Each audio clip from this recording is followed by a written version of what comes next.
Good morning, everybody. We're just gone 10 o'clock. 10:02. Welcome, councillors, officers, and members of the public to the meeting of the planning committee. Reminder to please switch your mobile phones off or to silent.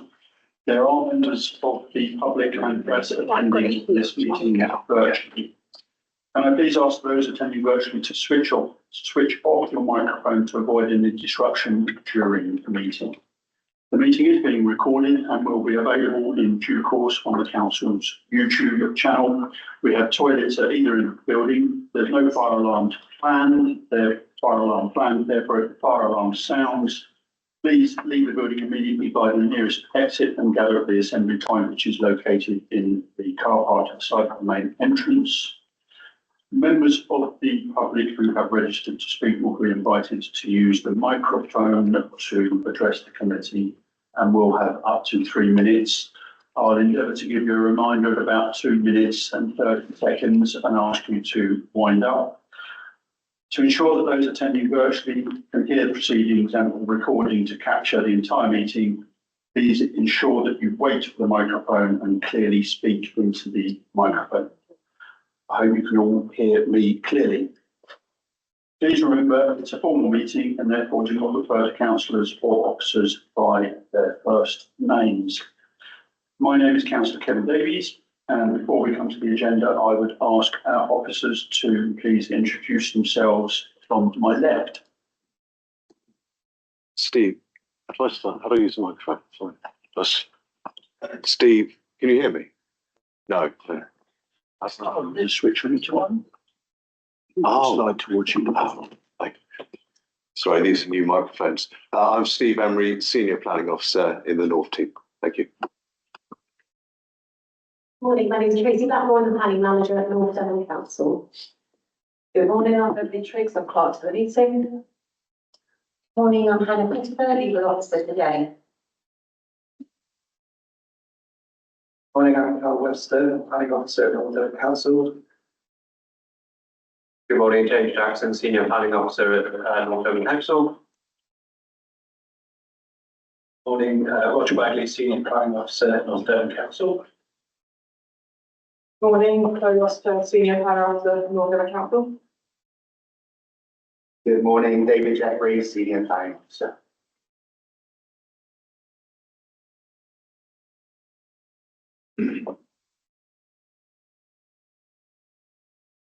Thank you very much. That brings us to the agenda. So item 1 is apologies for absence. Do we have any apologies for absence, please? Thank you, Chair. I've received apologies for absence from Councillors Denton and Spear, Chair.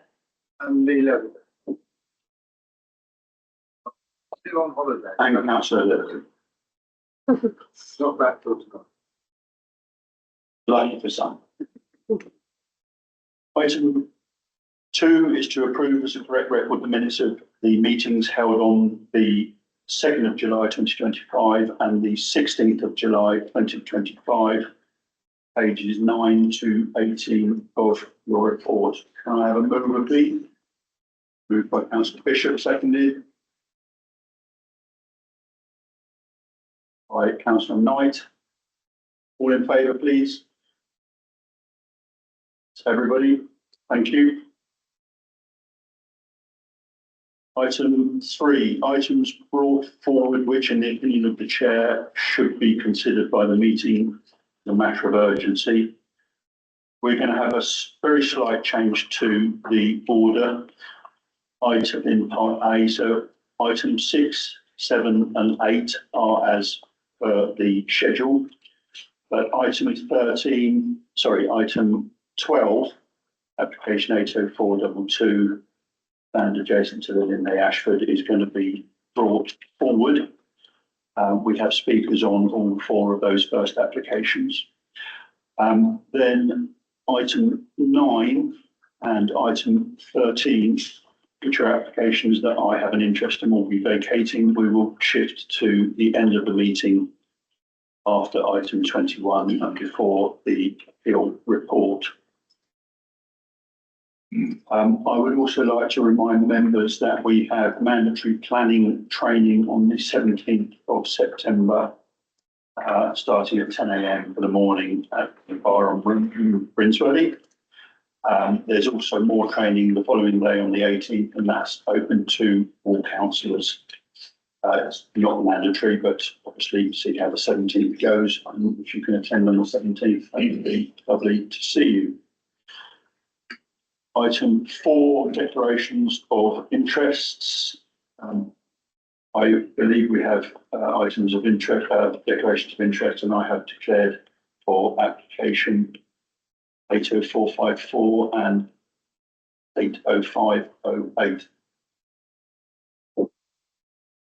Thank you, Chair. I've also received declarations of interest from Councillor Maddox, who declared a disposable pecuniary interest in application 80415. And Councillor Caroline Lee has declared a disposable pecuniary interest in application 80422, Chair. Thank you.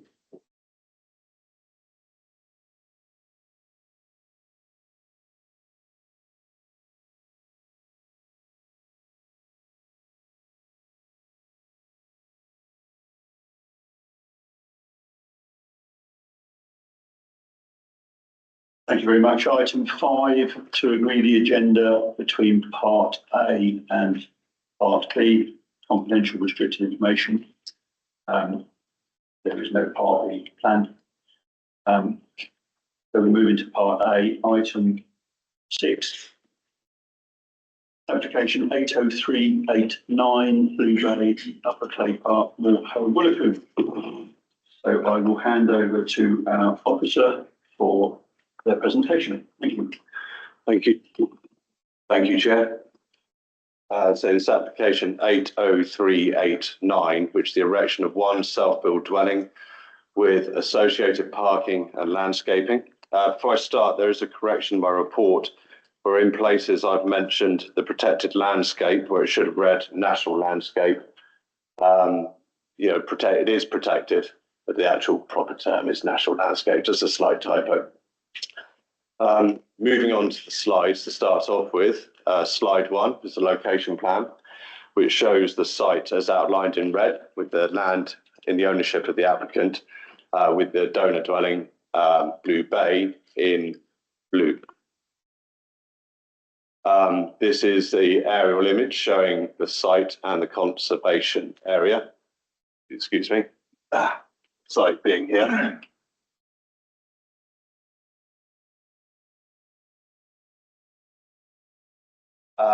The application site, in part with the access to the donor dwelling or building, the donor building, Blue Bay. This is the part of the access and the donor building to show the context. This is the view from the esplanade, looking out towards the site with the hotel to the bottom, with the application site and the Blue Bay. Yeah. Still in the way. Did I, sorry? Oh, I was fine. They're not that long. Yeah, okay. Right. Do you want Steve to do it again? Yeah, we mind, please. Sure. Can you do it again, Steve? Down one side would be good. Thank you very much.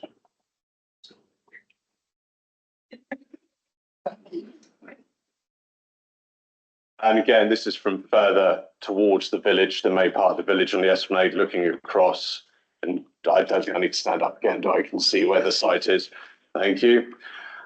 This is a photograph taken from the conservation area character appraisal, which again shows the Watersmeet Hotel with buildings along Upper Clay Park and Sharp Rock behind. And this is showing a continuation on the theme of large villas style buildings in generous plots.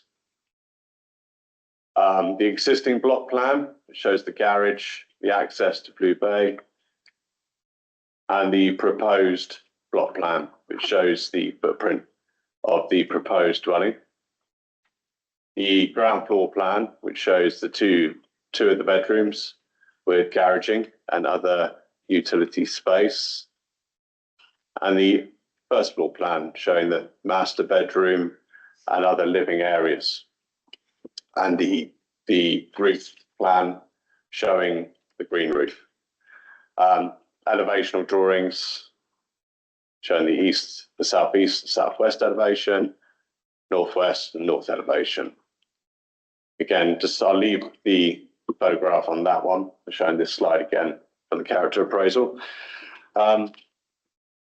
So in discussion, as I said before, the site is located within the boundary of Woolacombe, where the principle of residential development is acceptable in accordance with ST07, policy ST07, the local plan.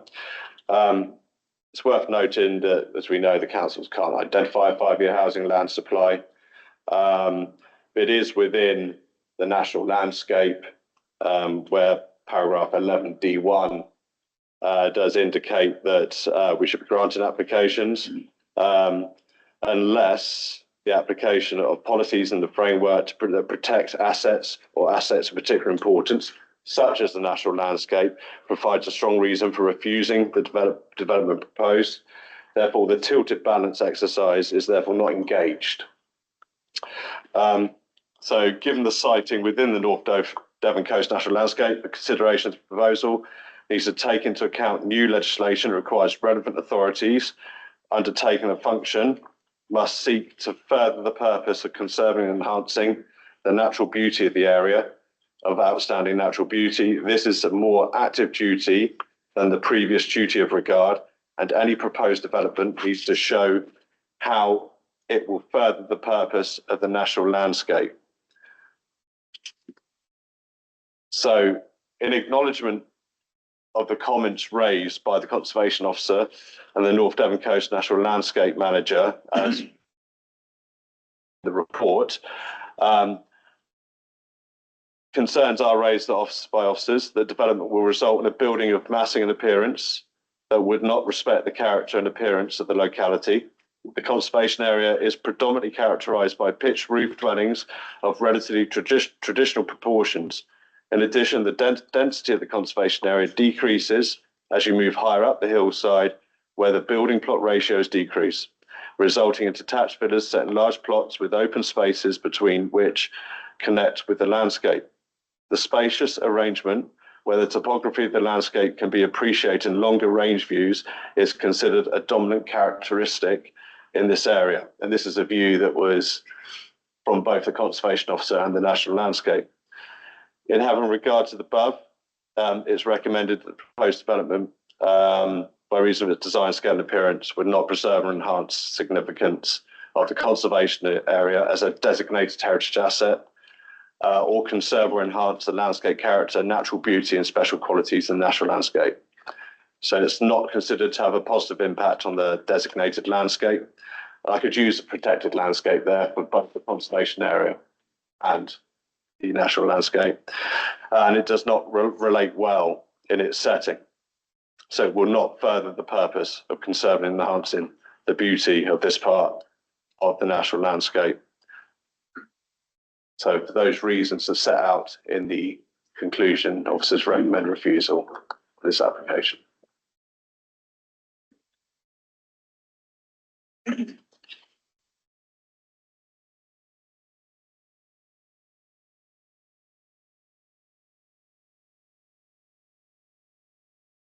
Thank you very much. We have a number of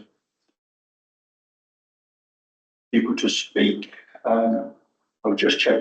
Do we have anyone from the parish council? I hope we don't. Okay, so in terms of supporters, first is from Luke Mendham, and that's actually a statement to be read out. Thank you, Chair. The statement from Luke Mendham states, Dear Sir, Madam, we are writing to commend the planning application for Blue Bay in Appleclay Park, Morto. Our house is the nearest property to Blue Bay, located just in front and to the right, so we are directly affected by the development. We think that the application is an excellent proposal for a long-term sustainable development that would enhance the area. The design is visually pleasing, while the building materials are sympathetic to the surroundings and will blend in well. The property is designed to be as environmentally friendly as possible with close to zero carbon emissions. With global warming such a pressing issue, we think this is an excellent architectural blueprint and we should be building as many buildings like this as possible. The current property is in a state of long-term decline. It needs to be replaced. This new property would be an asset to the area and we strongly urge you to approve it. We also appreciate the applicants are full-time residents of the area and are committed to being good neighbours and working hard for the benefit of the whole community. Thank you, Chair.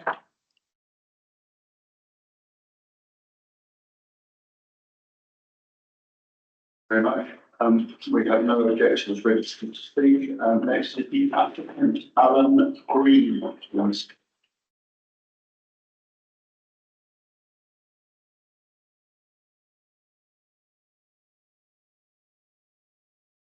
Morning, Chair, members. I'm Alan Green, the applicant for the Armoury Bayside. Been visiting Morto and working for decades. Moved to Morto permanently 5 years ago. Sorry, let me just check. Can everyone hear? Because I'm struggling a little bit. If stand a little bit closer, it'd be lovely. Start again. Yeah, please do. Yeah. Morning, Chair, members. Is that better? Yes. I'm Alan Green, the applicant and the owner of Blue Bayside. Been visiting Morto and Wollacombe for decades and moved to Morto permanently 5 years ago. We're well integrated in the local community and very much consider this our home. Our application is for a self-built passive house designed by a local architect and is designed to cope with the climate crisis emergency. It goes beyond the future house standard, which is coming into effect in December 26. Initial removal of the asbestos carrier and the ugly concrete wall alone will improve the site. The proposed home will sit lightly on the natural landscape behind our lodge and will be unseen from most viewpoints. It is important to us to only use natural materials and we aim to use no toxins, no polluting plastics. It will use very little energy and have no gas connection. We've worked positively and proactively with the planning department throughout the process, but sadly found this onerous, largely due to the overall lack of consistency in the decision making, particularly regarding landscape and heritage. This has been made more difficult when we see a large number of similar schemes near us, all in the A1B conservation area, approved before, during and after our previous applications. Shortly after moving here, I contacted Dave Edgecombe as I'd read an article about decluttering the A1B, so I inquired about removing telegraph poles from our property. For meeting Dave, he gained funding on behalf and we set up a community scheme to fund the project, which would potentially declutter a large area of water. The scheme has ultimately enabled around 750 metres of power cables to be installed underground, removal of 32 telegraph poles from the landscape. After several meetings with Openreach, they agreed to join the project and install FTTP to 250 homes and businesses, replacing the old slow copper connections with gigabit fibre. I'm told by many homeowners they are now considering moving to Morto permanently as the fibre enables them to work here. I also brought Duncan Sargent from DCC on board to replace all the light polluting street lamps on Chapel Hill. We now have energy saving, dark sky, back and insect friendly lights. I appointed a local contractor to manage the project every day with the help from a neighbour. Started planning this project in December 2020, finished in April 24. Completion of the scheme was achieved at no cost to any homeowner or business, and has dramatically enhanced the landscape, as well as all the other benefits I've mentioned. Managing and seeing through this extensive project, I hope, shows our commitment to this beautiful area and our intentions to live here for the rest of our lives. In light of all the other locally approved schemes, I'd like to ask the committee to kindly support our application. Timed to perfection. Thank you.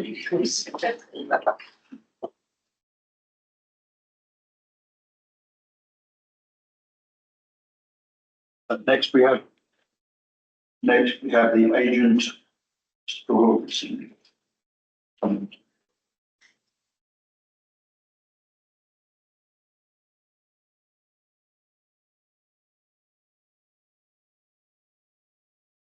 When you're ready.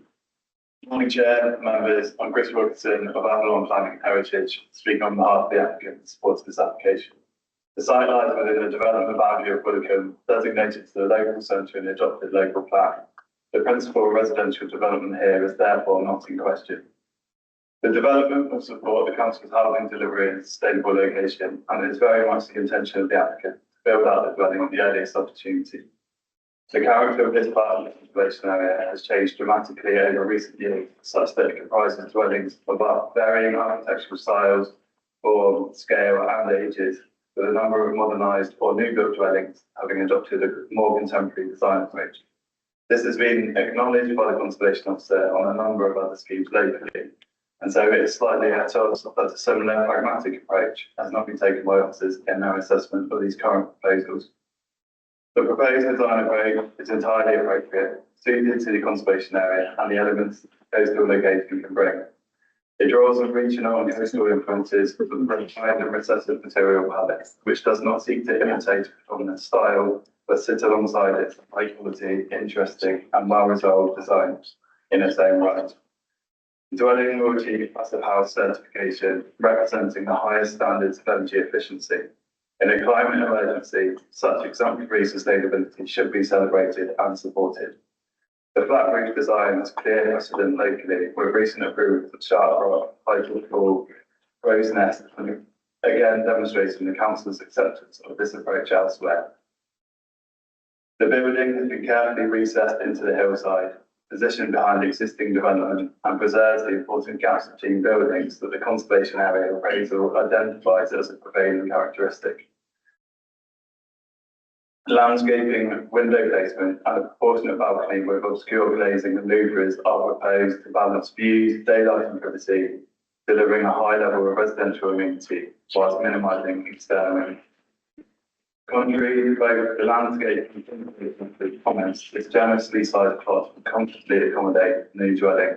Combined, the footprints of the existing and proposed dwelling will account for 15% of the overall plot, which is entirely commensurate with the density and grain of development in this part of Moorhead.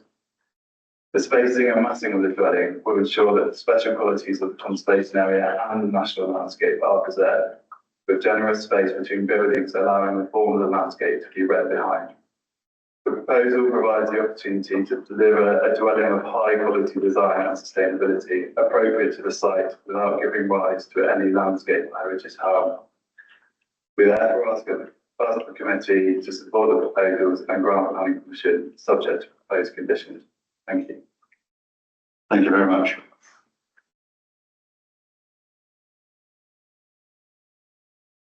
Next, we have our ward member, Councillor Malcolm Wilkinson.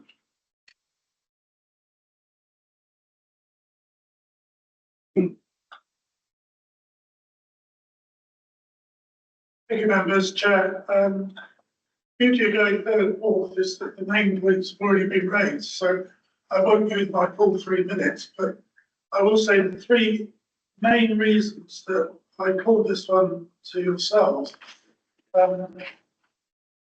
Number one is consistency. As already been outlined, there are several other similar designs that have been passed and completed within the immediate area of this particular application.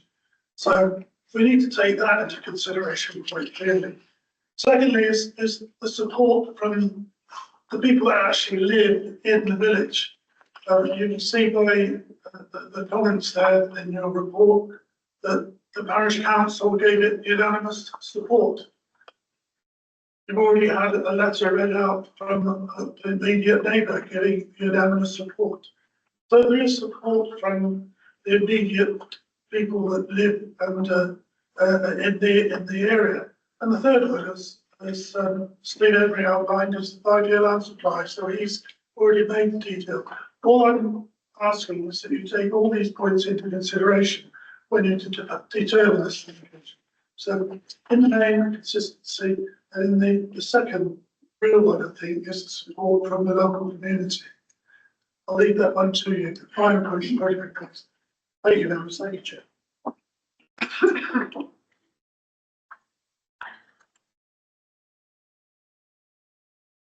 Thank you very much.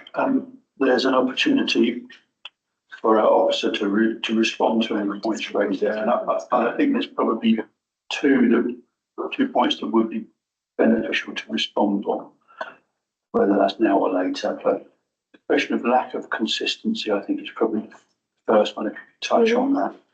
And the second point is there seems to be a disparity between the architect and the applicant and the agent's view in terms of the scale, design, massing, acceptability, and the conservation officer and the National Landscape Officer. So they're clearly at odds with their view on this matter. If you can clarify either of those for me, that would be wonderful. I'm just going to cover a few bits, and then Steve's going to come back on the actual application. Sorry. Can you hold it slightly further away? Yeah, is that better? I have got a bit of a sore throat, so you might be about to hear. And I think just coming and picking up and covering the war members' comments, you know, your all experienced committee members and local support is not a reason to allow unacceptable development. So just to kind of clear that one up. In terms of consistency, I do believe, and Steve will tell you more than I will, that we have reviewed applications on this site previously from looking at the planning history. We have been quite consistent on our advice on this development here. Obviously, in terms of other sites moving forward, we would need to obviously have a look at those details. I haven't got any applications in front of me, but as you are aware, everything is looked at on its own merits, and it may well be a flat roof scheme dwelling in other parts of Moorhay would be acceptable, but we are looking at the specific site and the characteristics of this specific site. Obviously, we have a very experienced conservation officer who has been doing it many, many years. I think that's probably all I can say in terms of disagreeing with her, in terms of the applicant and agent's view. And I'll let Steve come back to you in regards to sort of scale of massing and what's happened in terms of consistency. Thank you, Tracy. Turning to the properties that have been developed, which are further around the corner to this site going towards Moorhoe. I have taken those in the application, taken those into consideration, those properties that are around the corner. But as Tracy quite rightly said, you've got to look at every site and its own merits and how that site is read in its immediate context. And by looking at the conservation, the slide that's on the screen at the moment, the character appraisal photograph, and from the photographs that I put up from the Esplanade, we can see that site in its context, and that's how the site was considered and how the application was considered. I had taken into consideration I think it's 3 properties that are around the corner towards Moorhoe, which do sit slightly lower as well within the landscape. But I think one point to refer to in the conservation officer's comments, and I think also the National Landscape Manager, is with regard to in this location. I think the conservation officer talks about that stretch of landscape when you look up from Coomsgate Beach, running up the hillside going north. You are looking at the visual density of the development dispersing as you go up the hill. Okay, and the character of the architecture within that locality. So that is the site as it was considered. Okay.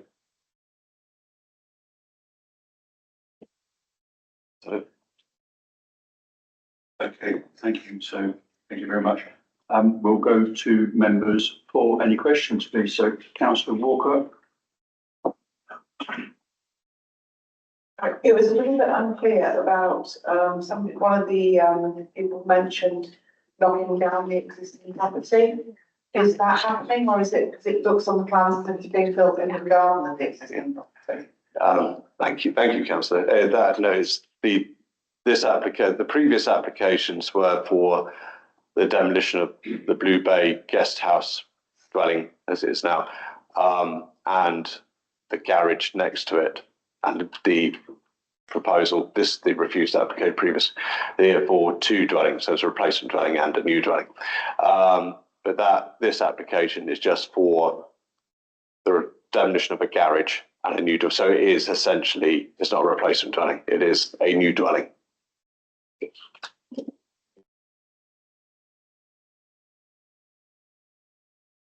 you got any other questions, councillor Lane?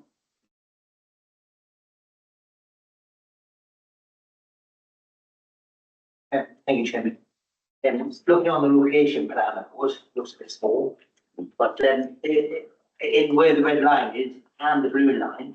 Now, I'm just trying to look on there, and on the location plan, it appears that there's a property up at the top on the right.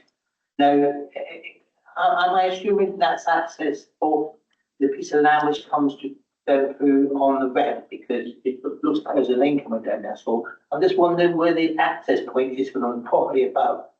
Because it appears within the red, it's taken out some of that, maybe access point. Look at the roads, also, look at the location plan, if you follow the blue up, it looks like the property at the top on the right, actually accesses all into that area. And then going into the red area. You mean quarry side? I think so. You mean to the rear of Quarry side? Well, if you look at the location plan, look at the above, sort of right of the end of the blue bar. This one? There's the property there. That one there, Yeah, it's probably to the right of that. Is that, where does that, can you hear me? Yeah, can you? Thank you. That, I believe, is accessed through this here. Okay. It looks like there's a lane. It does, yeah, so I think that's there is an old wall and the topography jacks up at that point, elevates at that point. Okay. So that is the access for Quarry side, runs to the south of Blue Bay and the neighbouring property up to Quarry side, as I understand it. That's all, Chairman. Thank you very much. Councillor Bullitt next, and then councillor Crouch. Thank you. Can you just clarify a bit more for me, please, on the photograph? I'm not entirely sure exactly where the. Keep going, that's it. The other one. Yeah. There, that one. Right, so I think Blue Bay is at the top, not the very top house, and then there's two houses. Right on the skyline, there's one house, that's Blue Bay, isn't it? That's Blue Bay. That's Blue Bay, okay. So the site is here, Yeah, so the actual site is exactly where? just can you see that? Sorry. Is it in line with Blue Bay or just below? It's to the, if you're looking at this picture towards me in here. So it fills in between Blue Bay and that other house, then? Doesn't fill in, oh, sorry, I'll get to the microphone.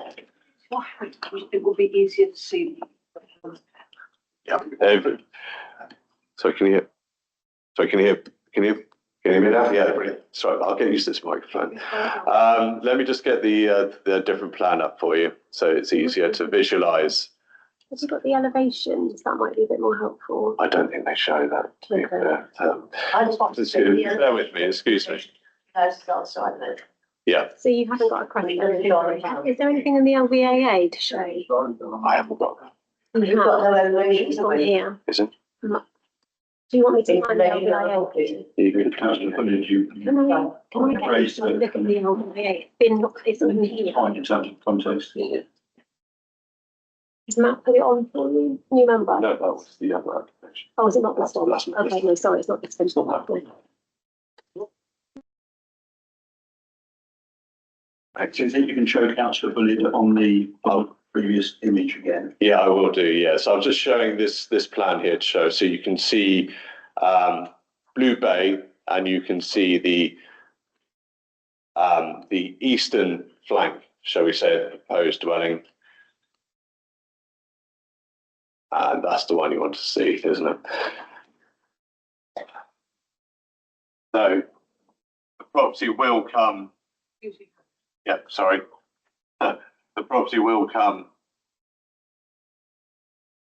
here. So partially, will be partially from this angle, as you've been looking, it will be partially obscured by that property, but it will encroach into the spacing in our view.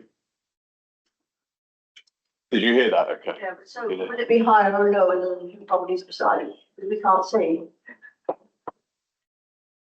That is the problem without that image, isn't it? That you can't see that. You're not coming with one of the ideas, Steve. Could you get it up from Google? Excuse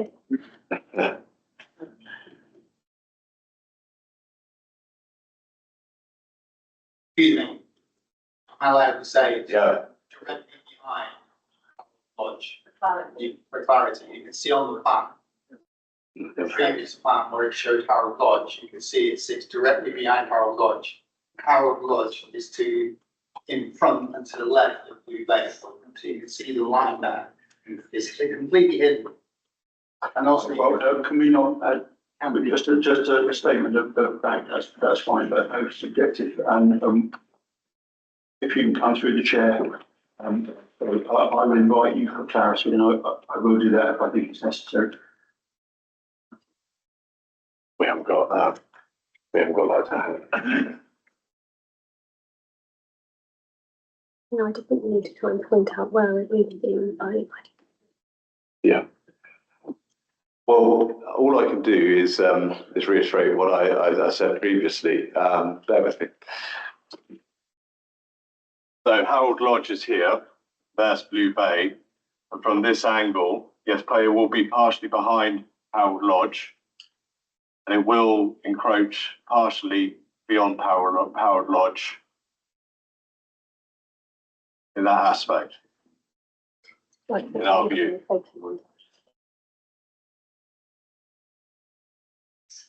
Are there any images showing a montage in the application documents? Not in the plan. So what's going on with this? Towards you? Towards me. Not. It's in design access. It's in the design access statement. Sorry, it is in the design access statement, but it's not. No. Then let's see. It's not on this system.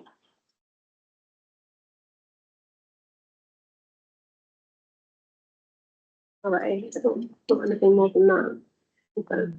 That's it. That's all right. Yeah.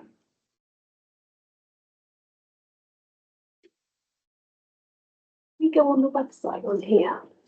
So if you bear with us, It's we'll bring up the design access statement and the images, only an hour, nothing.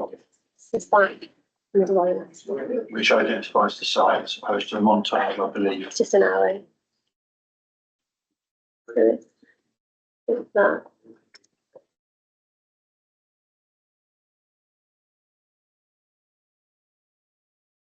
Maps. Our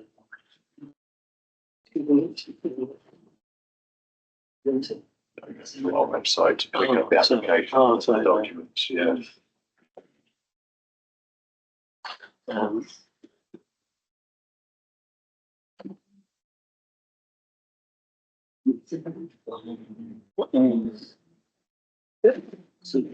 Really good privacy. Yeah, you said.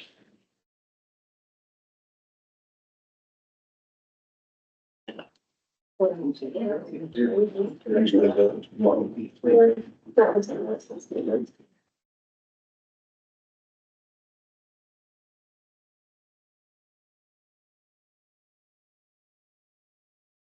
an arrow there. The road. And then there's an arrow here.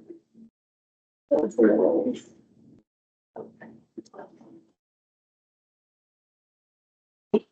With the committee's permission, from what I can see on the design and access statement, there is no photo montage of existing and proposed, but the site is identified in the design and access statement by way of arrows.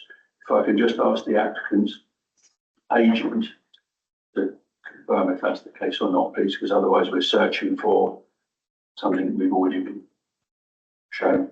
So if you can answer that, if you can come forward and just answer that question, is there a photo montage existing and proposed within the submitted documents, in particular the design and access statement? Unless it's not in the design access statement, I don't think there is. There is the red arrow showing the site. There isn't a montage on the design and access statement that I can see. I think for clarity, it's predominantly behind our lodge rather than partially, and it's only partially visible within that gap. Okay, we can see that from the, we can see the location of that on the site now. Thank you. Right, I've stopped doing that. So councillor Bullen, are you happy with, Well, will it be higher or lower than our lodge then? I don't mind it, but will it be above, lower? Can you give the height to the dwelling, the finished Yeah. dwelling? Yeah, Maybe go on the proposed elevations. but that won't show the height of Harold Lodge. no, you'll have to look at the topographical survey on the site now for the levels. Do you know the height? Oh, what's going on now? So, would that be you? Obviously, the view is going to change according to where you are. That's one viewpoint you're looking at. So Yeah. it can either be within the gap or behind Yeah, or around the other side. So, yeah. yeah. Yeah, that's one. Yeah, thank you. I think there is a landscape visual impact, but I think there's also the design and appearance and how that would appear Yeah. in that traditional conservation area. So I get your point in terms of the visual impact. But our recommendation is also design and appearance as well. So obviously members have to look at the elevation in terms of if you thought that would sit well within that conservation area. It's easier to hear you than if you're not building work. Yeah, it's, I've got to say, it's not helpful that we're not presented with montages. Obviously, assessments can be made without having to go into site and walking around and listen to the views. But councillor Bully, that's your answer. Okay. Councillor Krause. Councillor Bullock made the point I was going to make. Sorry, can't hear you. Your point's already been made. Thank you. I think it's impossible to get. We'll come back to that in the debate. Councillor Knight, please. See, it depends where you stood, doesn't it? My mistake, Chair, is a comment. I'll wait. Okay. Do we have any other questions? You understand? Councillor Lane.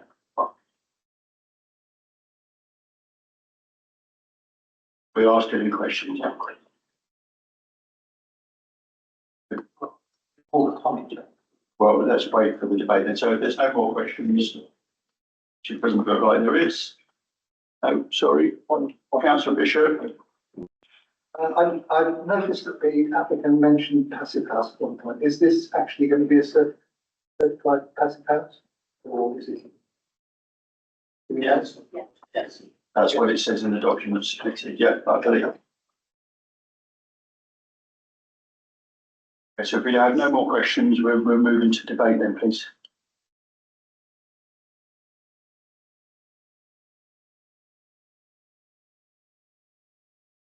The public side of this meeting has ended. It has ended. Okay. It has ended. So we'll please leave that there.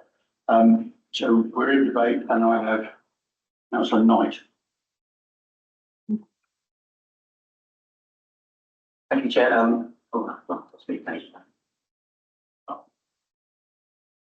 One second.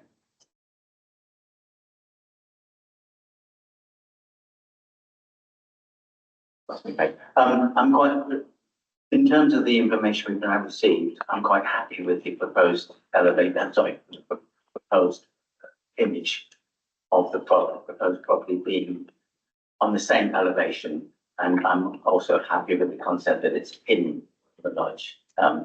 So that's a comment.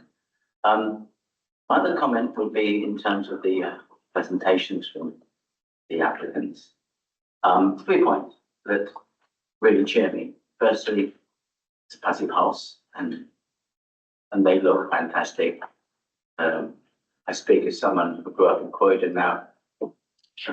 Sees that whole boulevard from to Croydon, manifesting these extraordinary properties with similar profiles. Firstly, that it's a passive house. Secondly, it's a self-build, which I think is something we must also always support as much as we can. And thirdly, from the point of view of Morto, this is a permanent resident. He's saying they're going to live there the rest of their life, as it were. And that is great news because Morto becomes a bit of a ghost town during the winter months. Those are comments. I'll take my vote, but thank you, Chair. No, just to extrapolate from that, are you suggesting there's a social benefit? In terms of the, Most certainly, we've got my third point, yes, indeed.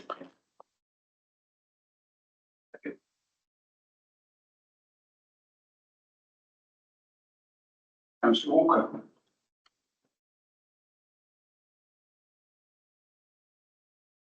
I want to know the proposed plan. It's never too early. There was not 7 hands in the air. Councillor Walker? Could I propose deferment for 2 cycles in order to get the images that we need to be able to see exactly how it will sit within the landscape? I'll second that, Chairman. So we have a motion to defer. Councillor Walker, seconded by Councillor Lane.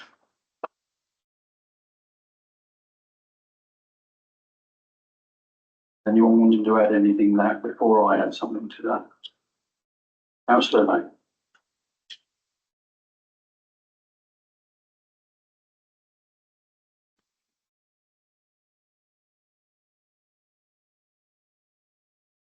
Thank you, Chairman. I think it would be helpful to have the floor levels from the existing dwelling and the proposed new dwelling, and the heights, which I think Councillor Miami was asked before. But I mean, to be honest with you, if we really look at this plan now, can you go back on the plan? The, Yeah, the parents looking into it. Or the other one, the main one, she's looking into the hill. oh, the, Yeah, because that's it. It's basically looking at that there, but we're showing it basically in the film.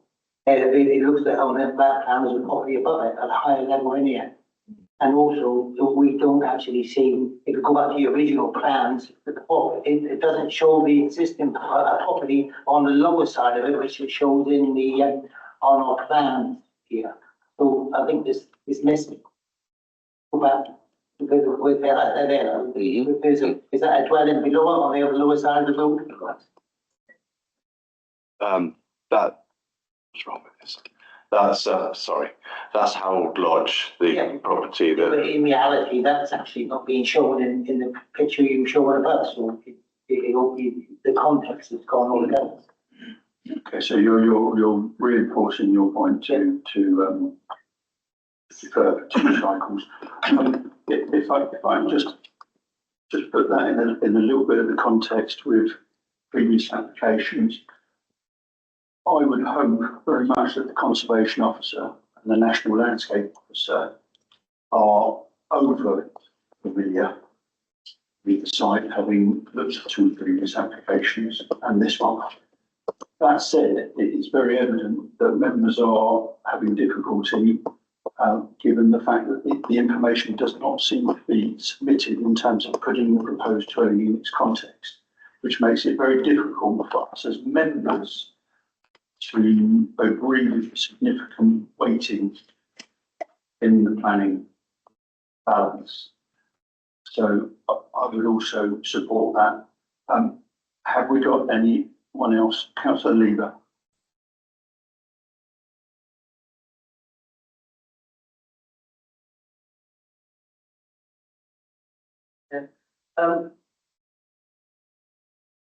Interesting proposal in front of us.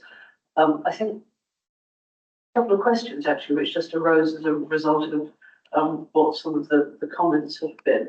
And actually it's about on what are material planning considerations and what are not material planning considerations. I am, as other members will know, I'm massively supportive of a passive house building or, action that actually tackles climate change But I don't know if certifications as passive house is a material planning consideration. I simply don't know.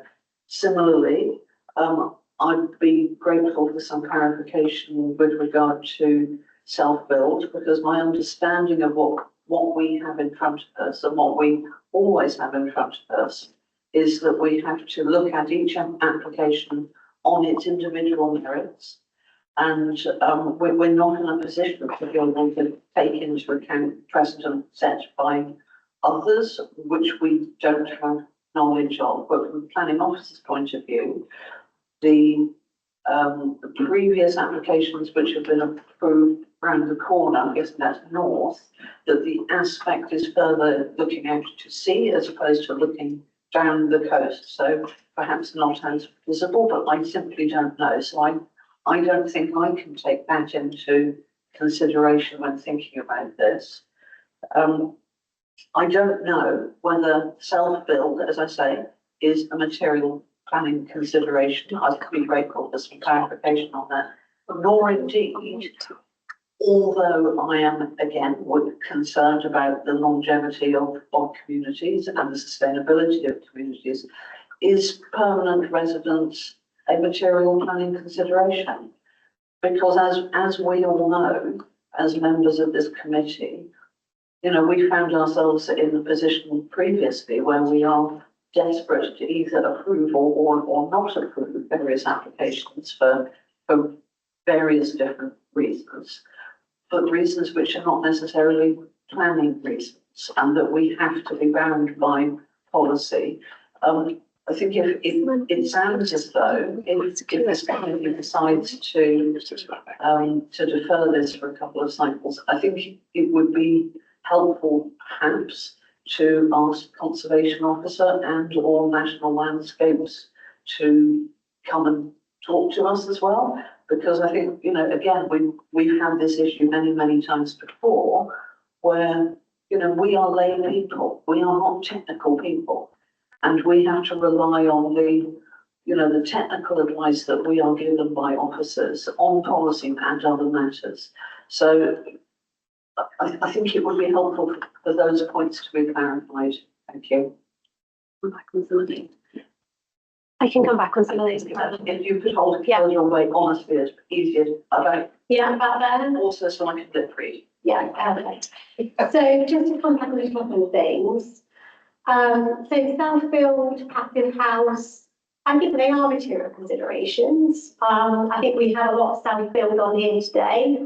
I think this question will keep coming up in terms of how can we consider, is there a material consideration in terms of self-build? I did speak to the policy team this morning because I didn't think the self-build question would come up. So we have a register in terms of our self-build, and we are meeting the levels of bands in our register. We have a very high supply of self-build dwellings. I could say probably because of the BMG exemption, but I'm not gonna go there. So we are meeting that level. We have a very good build out rate of self-build. So I think for that reason, it would need to be given moderate weight and in the planning balance.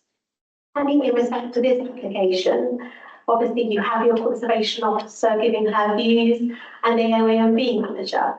And there is issues with visual elements of it, but not also the visual elements, but also the design and the materials and how that fits in with this locality in the conservation area. I think members are right. I don't think the application presents itself that well in terms of that visual impact. I don't think it's overly clear kind of what impact there is going to be. So I definitely would support more information on that visual side.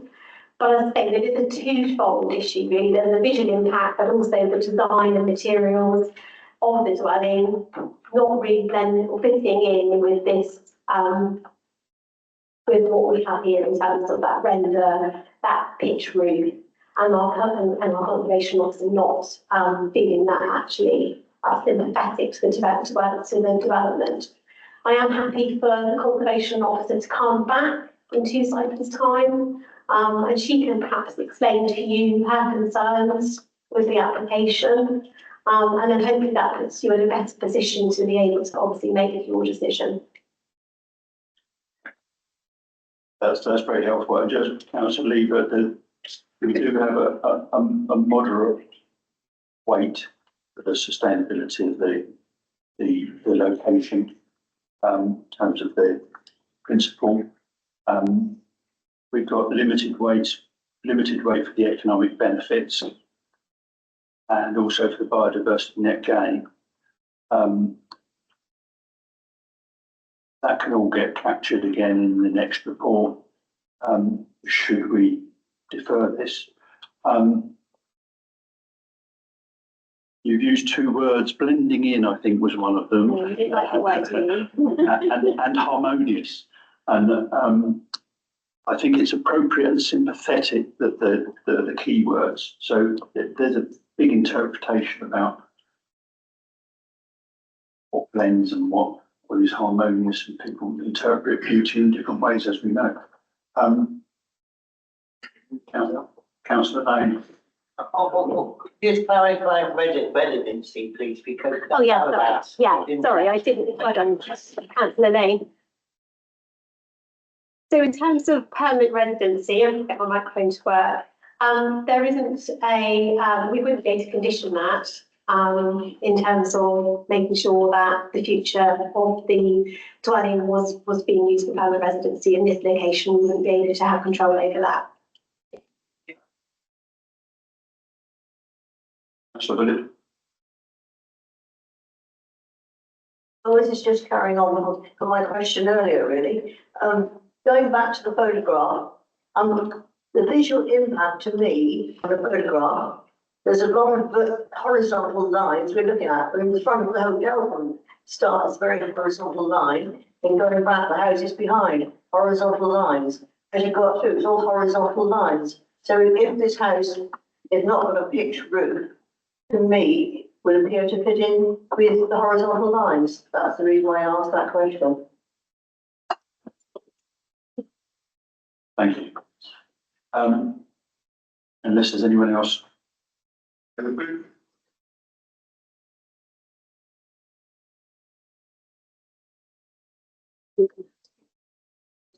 Thank you. I'm very glad Councillor Bush made that comment about horizontals. I just want to say that we had to approve hundreds and hundreds of mediocre buildings. And it's such a pleasure to see something that seems to me extremely well designed, as well as its attributes of a passive house. And I do think it is going to be hardly visible from the viewpoint we see on the screen, but I do accept that the point made earlier that we should see some montages, just to be absolutely clear about that. Very much. One last one then, Councillor Lever. Thank you. Thank you. Thank you. I go back to the purposes of the protected landscape. It's very much about protecting and enhancing. And I have to say, listening to others and thinking about other considerations as well, my personal view is probably that an additional pitched roof with white render actually would be considerably more visible in the landscape than what we have in front of us.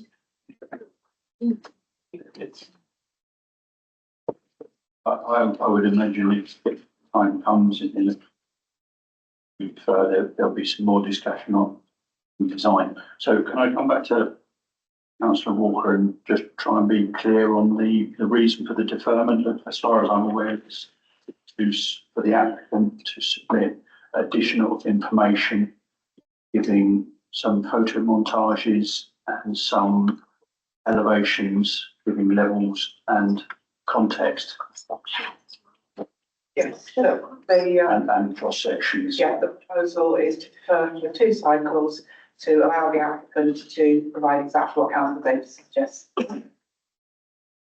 Thank you. And they can also elaborate on how they see that fits in and is sympathetic and appropriate in the national landscape. Yes.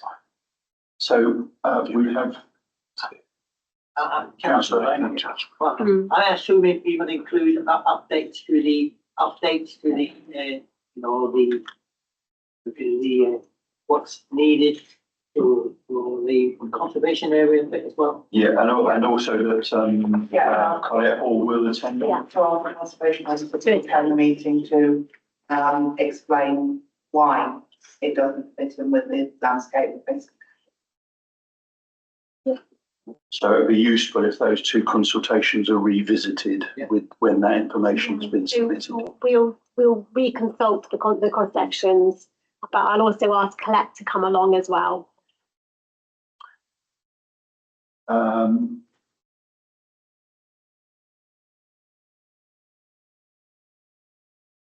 Second, Yeah, that's no, and then you're happy with that? good.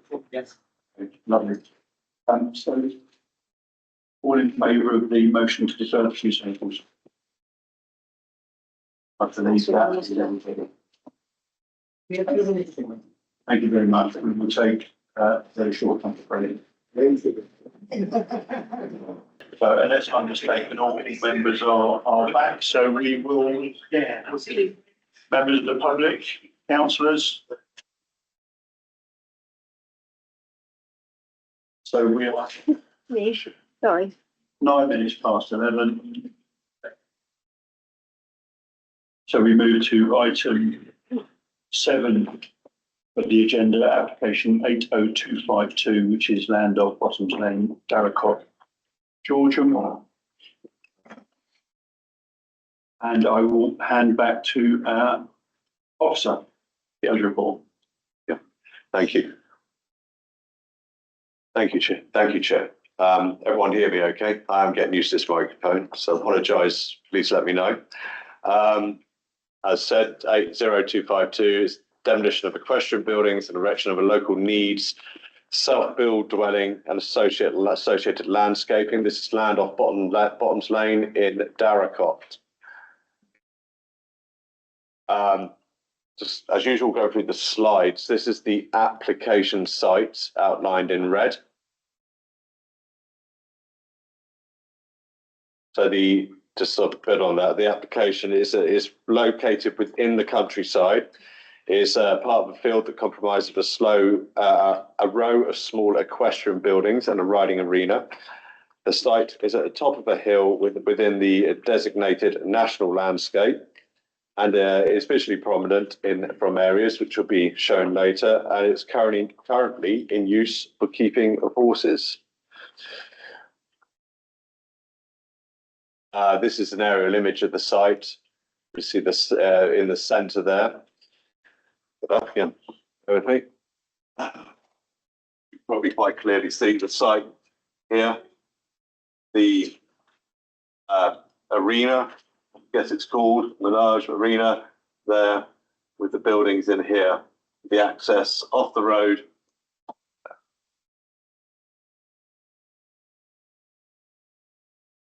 So this is the existing block plan, as I just shown on the screen. The existing equestrian buildings, low-level, flat-roofed, multi-height sort of buildings.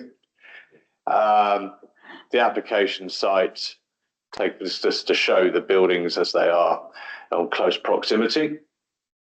And again, from close proximity. This is the access road or lane looking west towards Darracott, and it goes further out towards the countryside. This is the LBIA that was submitted with the application. These pictures are taken from there. As you can see, the green field is the field subject to the application with the buildings and arena that can be seen at the top of the field. Please let me know if you want me to stand up again and point anything out whilst I'm doing this. Again, taken from Orchardson Lane, approximately 310 metres away, looking down, you can see the open field patterns towards the end of Darracott. And again, from Orchardson Lane, looking across. These were in the LBIA, but again, pictures of the access and the lane. And this is taken from Long Lane, so it's roughly a kilometre, nearly a kilometre away. The blue line that you can see sort of indicates roughly where it is. The proposed block plan shows the new building,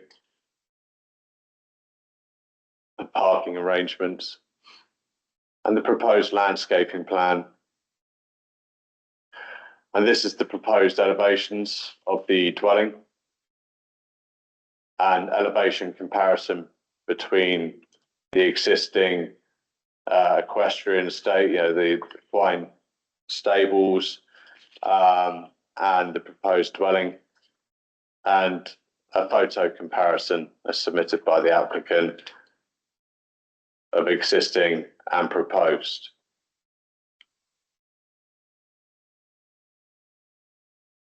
So I go back to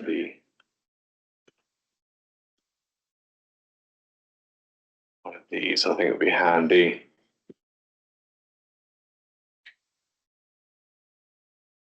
I'll keep that one for now. We can move. So I think first it's important to look at the planning history of the site. Before I considered this application, it was dealt with by a previous officer. Planning application 74539, which was for a similar proposal, albeit the building was of a different design on more perpendicular to the one that's there now, but being proposed now. It was refused for two reasons, the first being the impact on the national landscape, and the other being the unsustainable form of development. This refusal was appealed, and the appeal was dismissed on the 4th of January 2023. The inspector upheld both reasons for refusal, emphasising the protected rural character of this part of the national landscape and the unsustainable location of the outside of the rural settlement.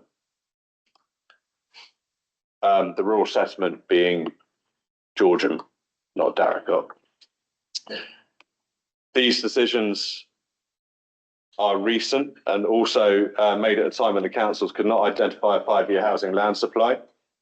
The changes from the NPPF since 2023 would not significantly alter the determination of the previous proposal. Indeed, the duty of the preservation and enhancement of the national landscape has been strengthened. So the proposals, as described before, will need to further the purpose of preserving and enhancing the areas of natural beauty. So that bar has been set higher.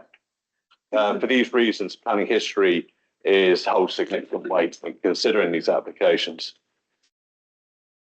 Again, the site is within the countryside, so policy STO 7 is relevant, where it sets out that in the countryside beyond local centres, villages and rural settlement development will be limited to that. It's enabled to meet a local economic and social need, rural building reuse and development, which is necessarily restricted to a countryside location.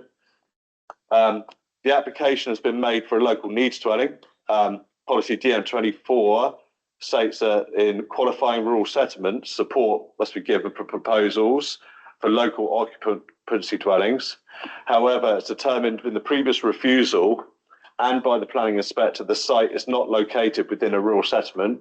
So therefore, policy DN24 does not apply for this application, and that's been tested through the inspectorate.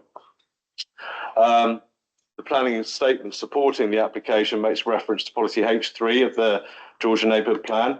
However, this policy refers to provision of affordable housing development, not local needs development, as proposed in the current application. And H3, in accordance with ST19, because of the lack of the 5-year housing land supply, they hold less weight. However, they're not relevant to this proposal. The principal development, therefore, is still not supported by the development plan. So that's the local plan and the neighbourhood plan. The site is located, as I said before, within the national landscape. So in accordance with 11D1 of the NPPF paragraph, you have to consider what harm there is, whether the particular wording is that that they should be granted unless the application policies and framework that protect the areas of assets of particular importance, such as this, provides a strong reason for refusing the development proposed. So the tilt balance test is not engaged. So given the raised test, the raised bar of furthering the purpose, but officers have taken into consideration the new siting of the building that has been moved in line with the existing stables. However, the height of the building will still be 2 meters beyond that, the existing stables. And the overall change in the character of the site from a stable building to that will be to that of a residential unit. Together with the landscape curtilage and other domestic paraphernalia, development will be more conspicuous in this setting when compared to the simplicity and rural appearance of the stables and their setting within the open field system. The proposal to change the land use to residential would have a consequence of extending the influence of the domestic landscape into the countryside through the design of the building and the management of the open space and boundaries as domestic garden. As to your officers, we consider that the domestication of the rural landscape does not further the purpose of conserving and enhancing the specific beauty of this part of protected landscape. And for these reasons, as set out in the report, we recommend that the refusal that the size, siting and residential appearance would be harmful to the character and appearance of the surrounding area. And the policies that's contrary to are listed in the report. So turning to the matter of sustainable development, ST01, our sustainable development policy, still holds significant weight because it fully aligns with the presumption in favour of sustainable development. The application considers the site to be previous developed land. However, as with the decision made by the inspector, this is given limited weight in the determination of the application. And indeed, paragraph 124 of the framework promotes the use of previous development land, except for cases where this would conflict with other policies within the framework. So consideration must be given to other matters such as landscape impact and whether development would result in sustainable form of development. So as determined by the planning inspector, the site is not within a sustainable location. It's outside of both Georgeham, where there is limited local facilities, and even further from Braunton, where a greater range of local facilities can be found. There are no bus routes running near to the site. As determined by the previous officer, the location is unsustainable and is likely that most journeys would be made by car. The narrow nature of the road leading to the site and the lack of lit pavements adjacent to the roadway contributes to the unsustainability of the site for residential development. These matters constitute material planning considerations. As with the determination of the previous application, and the determination of the appeal, officers recommend the provision of a single dwelling in the open countryside outside of any defined boundary and outside of rural settlement or village is unsustainable in an unsustainable location without any acceptable, robust justification. And it's contrary to ST01 and ST07. So in conclusion, the benefits of this proposal need to be balanced against the harm. The need to deliver sustainable patterns of growth as is an important consideration, forming the core of the NPPF. The harm arising from the relative poor access to services and facilities by sustainable transport modes, together with the impact upon national landscape, would run contrary to the social and environmental objectives of sustainable development. This adverse impact would significantly and demonstrably outweigh the benefits of the scheme. And as such, as previously determined by the inspector, unfortunately, we have to recommend refusal for the application. Thank you.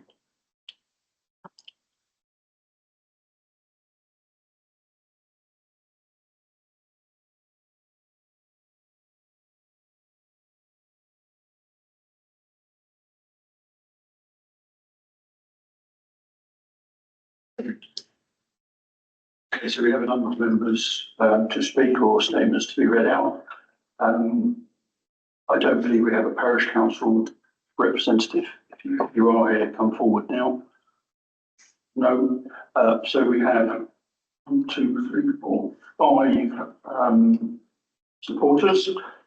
First off, we have Andy Hill, please. Hmm. Good morning, Chairman and committee members. I'm Andy Hill, the applicant's brother, and I'm speaking today in support of the planning application. I too grew up in Georgetown on Davis Hill and later rented in Croyd, but when it came to buying a home, I simply couldn't afford anything nearby and had to move to the other side of Barnstaple in Bicklington. It's always been my goal to move back to the village to be closer to my family. However, despite running my own successful business and my wife being a teacher, head of chemistry at West Buckland School for over 10 years, buying a family home in the local area has become increasingly unachievable, particularly since COVID. The North Devon Housing Report shows that 44% of homes in the parish are second homes or holiday lets. Data from the Parish UK network shows that Georgetown is the most expensive parish in North Devon, with an average house price sale in the last 5 years of over £700,000. This is not sustainable for a thriving community. The new government has been very clear about its position on house building, and the national planning framework has been updated since this last application. It prioritises using brownfield land and states that planning authorities should go further with opportunities to bring forward rural exception sites for affordable housing in rural areas. These sites should help meet the local housing needs of rural communities, enabling local people with a family or employment connection to live locally and help sustain thriving places. This application responds directly to that. It is a local application for someone with both family and employment connections. It is on a brownfield land, and it has an S106 agreement to restrict the house to an affordable local needs residence, ensuring it is affordable not just for Emma and Steve, but for future families too. Furthermore, this new application clearly represents an improvement on the buildings. It is an eco house that has been carefully designed to fit in with the surroundings. The application even includes a professional landscape and visual impact assessment and ecology report that shows that the plans will conserve and enhance the local AONB. In summary, this is exactly the kind of well-designed, sustainable and affordable housing the planning framework and the Georgetown neighbourhood plans are designed to support. Housing that gives local people a chance to stay in their community. Thank you very much. Next we have Lucy Ruby. Apologies if I pronounced that in any way incorrectly. Perfect. Good morning, Chair and committee members. This completely redesigned application is now a perfect example of a Section 106 local needs home, with a thoughtful design which reuses an existing set of dilapidated stables. Georgetown itself is a small village with a local shop, garage, church, 2 thriving pubs and a school. When I started teaching at Georgetown School just over 20 years ago, we had 4 classes and 120 children. This September, we will have just 69 children. And for the first time in decades, reduced to 3 classes. I think this is undoubtedly as a direct result of the housing stock being predominantly large, 4-bedroom plus homes, which are often extended, putting them out of the reach of young family budgets. Unfortunately, smaller new homes being built in Bournemouth or Barnstaple will not help sustain the school and village economy. The proposed dwelling is for a highly respected local teacher who currently has to rent and has worked at the school for the past 20 plus years, as well as attending the school herself. This home will be a 3-bedroomed and will have a local needs covenant to to ensure it provides high quality family quality accommodation for future generations. I trained as an architect and practiced for some years prior to retraining as a teacher, but still take a keen interest in architecture. It seems clear that in accordance with new government legislation and guidelines, we need to grow our villages organically according to local need. The new design for this building is thoughtful and sensitive towards the AONB area with many ecological credentials. These include a new partially sedum and solar tile roof line and a modest footprint with predominantly natural and sustainable materials. There is also a new ecological plan for the site, including a Devon orchard and hedgerows. Another significant factor of the build is that its modest size and single-storey nature allow it to blend seamlessly into the landscape, being only just visible from 3 gateways. This is in stark contrast to the recent new approvals, which are huge 4-bedroom plus dwellings with open market status. Given its new design and proven positive impact from the AONB, I am sure that this carefully designed and modest Section 106 local needs application would now be received favourably on appeal, and I would urge you to carefully consider it for approval at this stage. Very much. Once again, Lewis Andrews, please.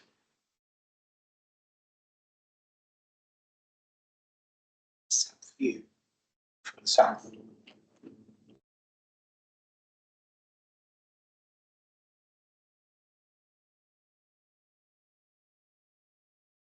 Yeah, that one or that one?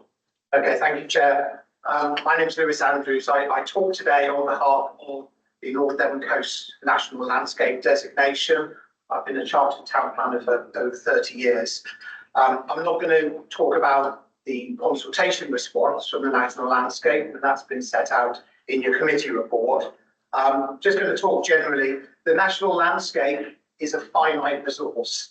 It's only a small sliver of land that we all get to enjoy. There's not much of it, but it is under constant pressure. We're very lucky to have it. We can enjoy the undeveloped coastline, and we've had it since 1959. But having the National Landscape is not just about protection of the valued landscape. The North Devon Coast National Landscape Partnership works with over 110 landowners, businesses to enhance the landscape, to enhance public access, cultural, historic, heritage, ecology, biodiversity, the list goes on. So the National Landscape is not just a pressure group that says no to everything, quite the reverse. But with such a designation comes some big responsibility. The council has a local plan, there is government guidance, there's guidance in the national, the NPPG and the NPPF.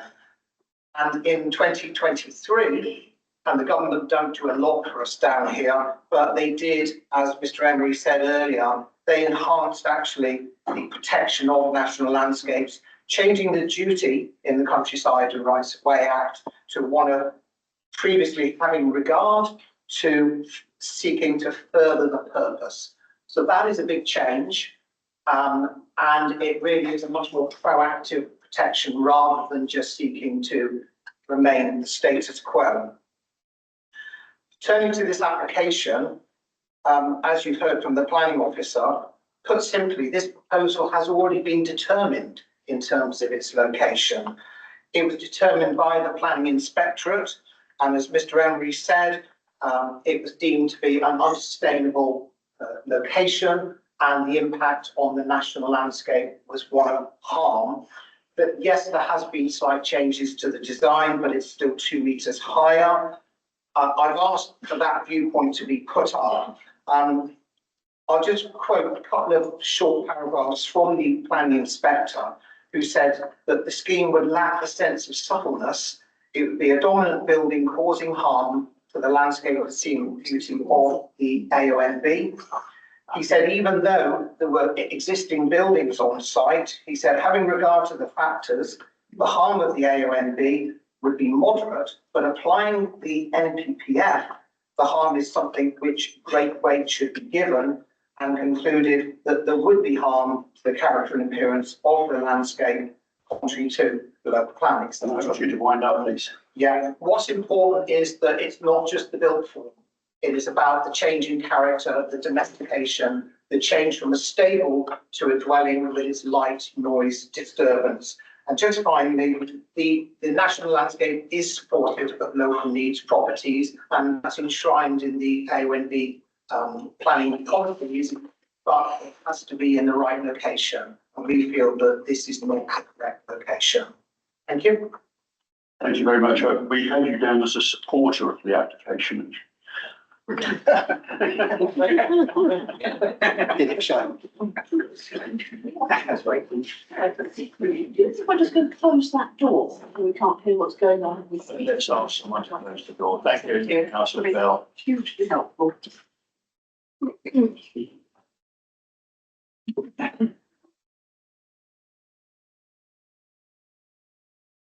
We have a statement from Laura Matthews.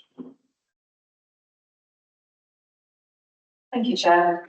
The statement says, as someone born in North Devon, having lived and worked here all my life, I support the protection of our beautiful landscape. However, the rejection of this plan application is counterintuitive to the aims of the neighbourhood plan. Our parish council produced a comprehensive neighbourhood plan which clearly states the housing aims for the community. This seems to have been completely disregarded by the local authority. It is difficult to understand why, particularly when we are living in a community which is plagued by enormous rebuilds, largely for the purpose of holiday lets and second incomes. There are currently a number of other developments which sit outside the development boundary, which will have far more impact on the ANOB, but for little or no benefit to the parish. Furthermore, this application will be restricted as an affordable local needs main residence for future families to benefit from. It is true, the original application was too ambitious in scale and not in keeping with the surroundings. Since then, significant changes have been made to the application in response to feedback provided by the ANOB, planning officers and concerns of local residents. The current plans show that the house will be an environmentally progressive home, which is in keeping with both the landscape and ecology of the area. Furthermore, the plans for landscaping will represent a vast improvement in terms of visual impact for local residents, and it is in keeping with the barn-style buildings of the settlement.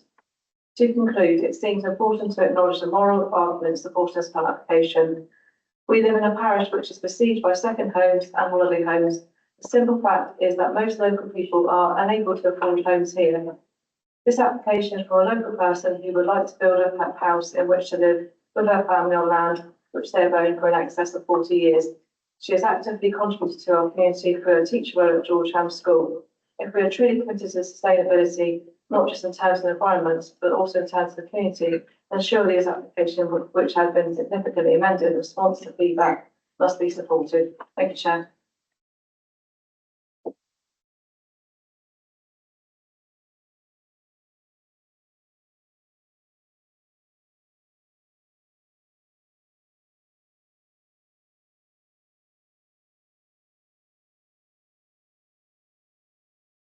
Councillor Bell,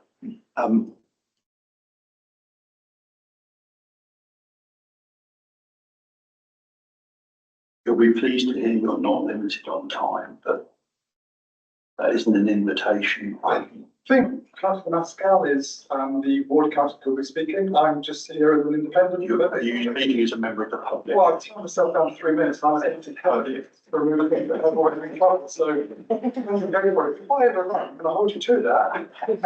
I'll start out with a joke. Jokes. Well, the clock's been set for 3 minutes when you're ready. Thank you, Chair. Thank you. In respect to the 5-year land supply, it is noted here that a single home is not significant. This application raises the number of homes in Darren by 1. When looking to meet the 5-year housing land supply, it's important that smaller settlements do their bit to relieve housing need in North Devon, which is significant. It cannot fall solely onto the shoulders of settlements like Fromenton, Ilfracombe, South Molton to take all of the housing when others do not do the same. Significant weight is given to matters regarding landscape, And this development will be, quote, moderate harm to the character and appearance of the surrounding area and the landscape of the natural landscape, end quote. However, paragraph 182 of the NPPF states that there will be, quote, significant adverse impact on the habitat site or national landscape, end quote. Given this proposal sits on the footprint of the stable owned by the applicant's family, the development will not cause harm, let alone significant harm, as the NPPF states, to any habitat or natural landscape. In addition, the NPPF calls for, quote, appropriate assessment, end quote. Mrs. Hill has provided an appropriate assessment that finds the visual impact neutral, i.e. the development will not cause significant adverse impact and it will not even cause moderate harm to the beauty of Darracott.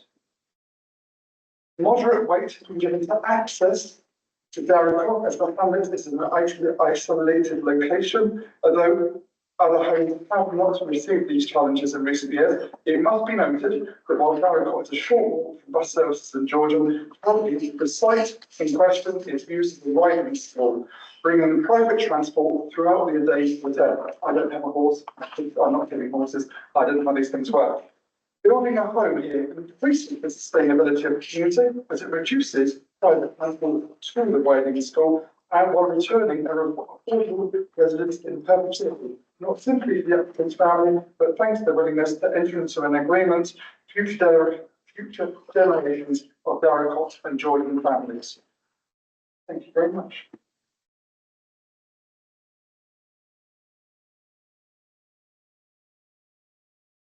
Bill. I have 6 objects in this, starting with Jane Pierce, please.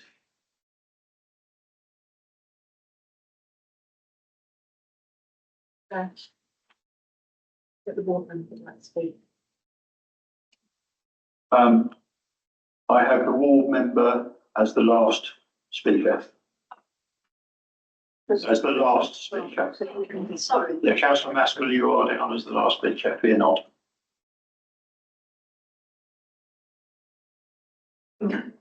It's just been, sorry. Good morning, Jane Pierce, resident of Darracott, proposing application number 80252. Previous applications have been refused and refused at appeal. This time around, the building may have been slightly revised, but the location can never be changed. It is outside of the planning boundary on a narrow, unadopted track in the small hamlet of Darracott.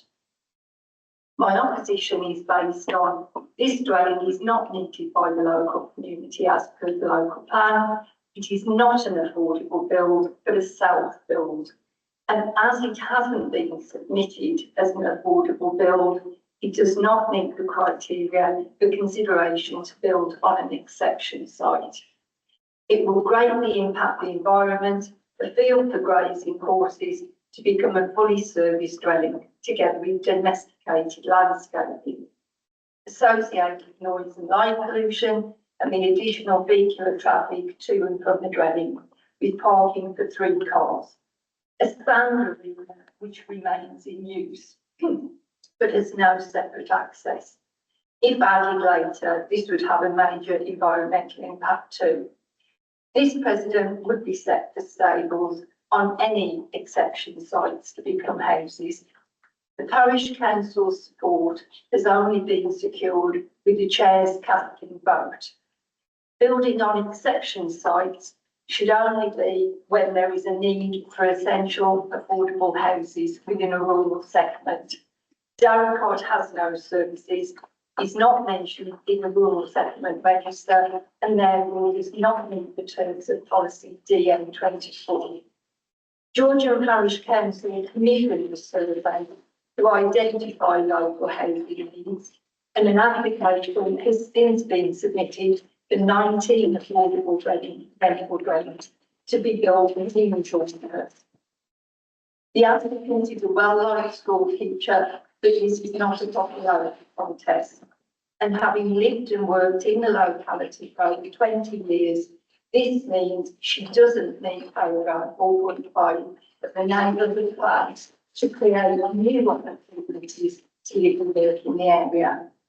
The applicant has stated in principle she will consider agreeing to clauses under an S106 agreement. This is not definite, but if agreed, I struggle to believe how this can be enforced in perpetuity. Such clauses are normally entered into with charities, housing associations and trusts. Therefore, the requirements of policy H3 of the neighbourhood plan would not be met. I own land and stables in Darracott, and I am a mother. If this application were to be approved, I could follow suit and file an application. But instead, I respect planning boundaries and where it is deeply sustainable, by field. Sorry, very delicate. No, that's lovely. Thank you.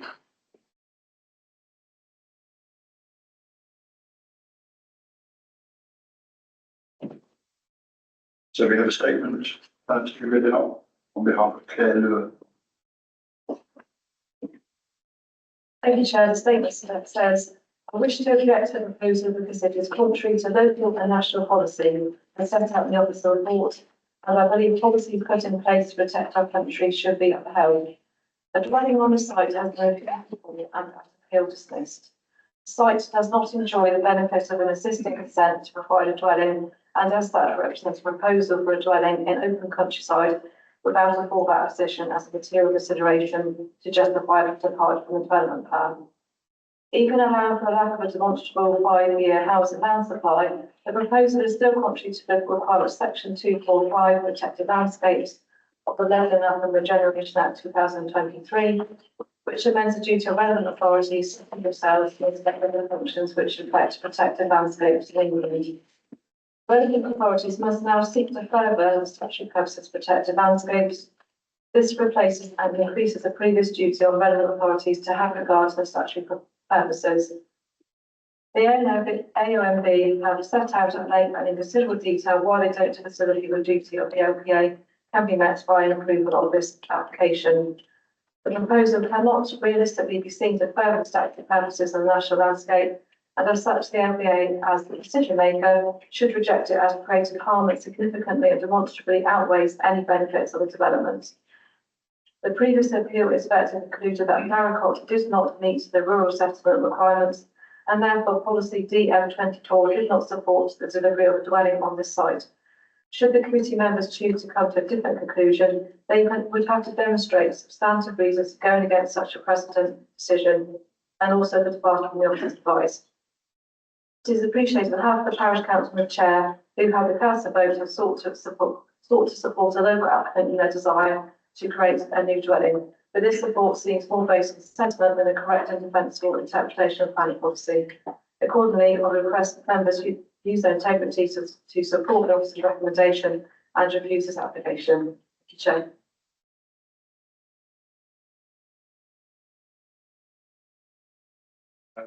Thank you, Chair. Sorry, Richard, next, please.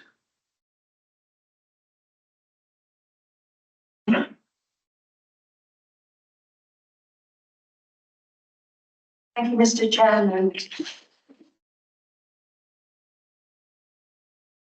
Members of the committee.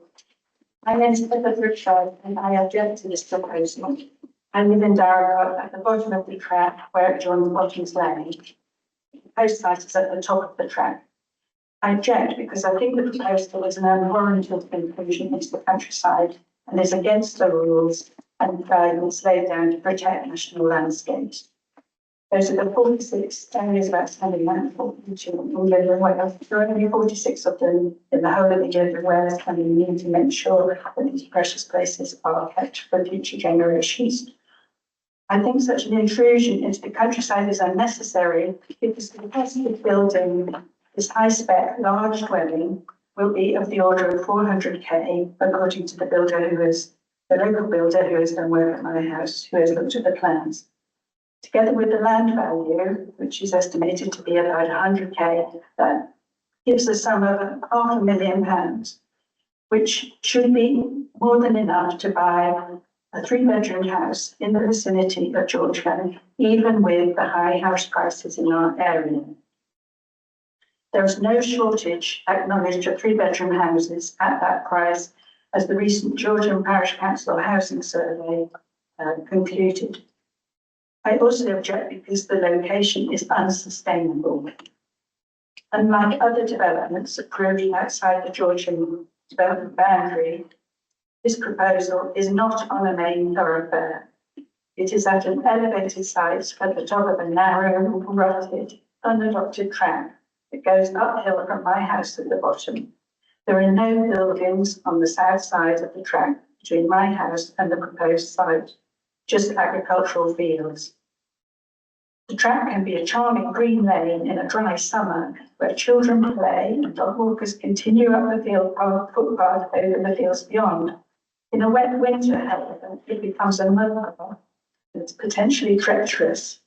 Even the recycling truck refuses to go up it. There are no street lights. There is no superfast broadband. There are no buses. So any travel to a significant distance, like maybe Georgia, maybe Braun, certainly Braunton and Barnstable, will have to be by car. In fact, there are no amenities whatsoever in Darragod, except for the glorious rural landscape that I feel we must protect at all costs. And the reason I feel so strongly about this is that this is not an exceptional special case. There are numerous stables, sheds, tack buildings in fields in the area of outstanding natural beauty, whose owners could try to claim local needs and cite this case as a precedent. There are at least 7 more such fields adjacent to this site. There are about 20 buildings. You can see some in these photographs, stables, disused, some redundant, some in very poor repair, as these are, I believe, speculatively left like that to improve their chances of development. Can I ask you to wind up now, please? If you approve this application, I think the council will face the invidious task of having to weigh the merits of each personal or public story, potentially face challenges from similar applications. Time consuming and very costly. Thank you very much. A statement from Philip the Snare now. Thank you, Chair. The statement says, I wish to object to this plan application on the following grounds. The site lies outside the development boundary of Georgia and is therefore by definition in open countryside. Both the North Devon and Torridge Local Plan, ST07, and the Georgian Parish Neighbourhood Local Plan, Neighbourhood Plan, BE5, make clear that new housing in such locations should be strictly limited to protect the character of the countryside. This proposal does not meet the criteria for permitted countryside development and therefore conflicts with popular policy. The site is within the North Devon area of outstanding natural beauty, Heritage Coast and UNESCO Biosphere Transition Zone. National and local policy NPPF Power 176 and the local plan DM08A and AOMB afford the highest level of protection to such designated landscapes.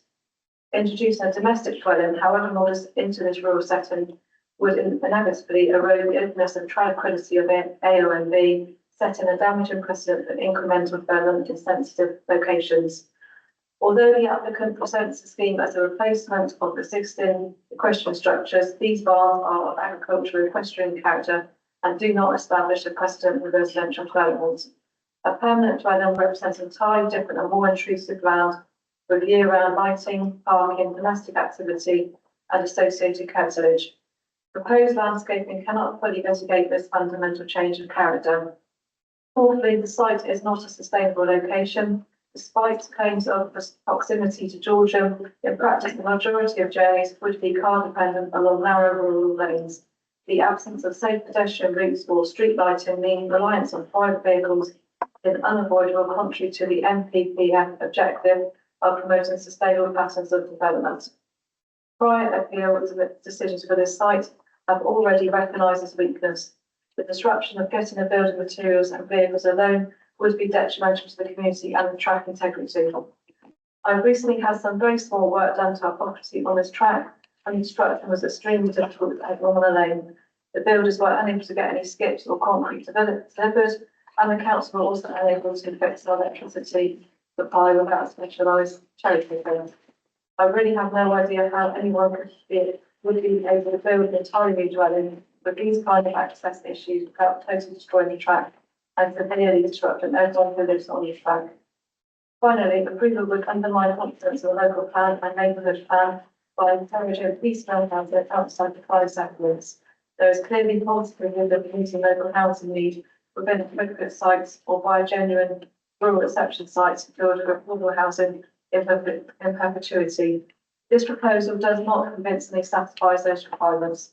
For the above reasons, I respectfully urge the council to refuse this application in order to protect the countryside, safeguard the integrity of the AOB and uphold adopted planning policy. Thank you, Chair. It's back to you. We have John Findlay, who I believe is attending virtually, but a statement to be read out. Thank you, Chair. The statement says, I live in one of 6 houses on this unadopted track and footpath in open countryside over a mile from Georgian. The applicant wants to build a high quality house in place of stables without plan permission and in daily use rather than buy one of many for sale within a few miles. This application has been definitively rejected 3 times in 2022, on appeal in 2023 and in 2024. These establish that the proposal would come into conflict with the development plan and there are no material considerations which outweigh this. Specifically, it was harmful to the character and appearance of the area, not in accordance with the local plan or neighbourhood plan, not in a suitable location for services and transport, contrary to the aim of providing sustainable patterns of growth, not having regard to the development plan, non-compliant with the development plan because it would not be within a rural settlement. The council then declined to determine finding there have been no material change in policy or circumstance. The proposal failed to address the principal reasons given by the appeal with respect to the dismissed proposal. The authority will continue to decline to determine future applications where it considers that the same reasons still apply.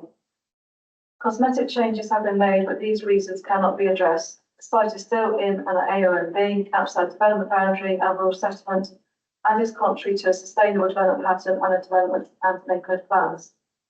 Respectively, the application hinges on a false emotional narrative. Do not have to live a mile and a half drive away in a highly desirable area to be a primary school teacher. The applicant recently sold a house nearby for £350,000. Although building this house would cost far more, £350,000, there are currently 38 3-bedroom properties for sale within 3 miles and 168 within 5 miles.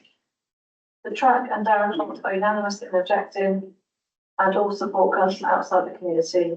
The committee to reverse these 3 rejections would be unjustifiable and set a precedent where anyone could buy a field in the AOB, erect unlawful stables, claim they were unused and convert them to a luxury house if you or your children worked locally. As there are countless potential sites here, this would irreparably and exponentially damage the area, which is protected by statute with the presumption to refuse. Thank you, Chair.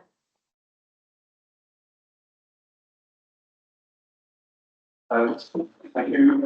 Lastly, the objectors, we have Robert Wilson, please.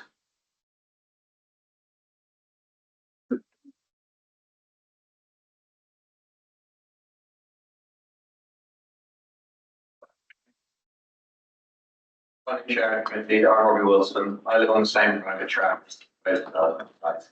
I would like to object to the proposal and kindly ask the committee to focus on 2 questions relating to the core values behind local needs. The legislation and terminology used to define local needs is rather loose, but what is clear is that there needs to be a shortage of affordable local housing and that any proposed development needs to create a stock of affordable local housing. So, regards to shortage of affordable local housing, if you search on Rightmove for minimum 3-bedroom properties within just 1 mile of Georgian, you'll currently get 9 results ranging from 368k to 550k. Extend that search to just 3 miles and it will produce 122 minimum 3-bed properties ranging from 145k to 550k.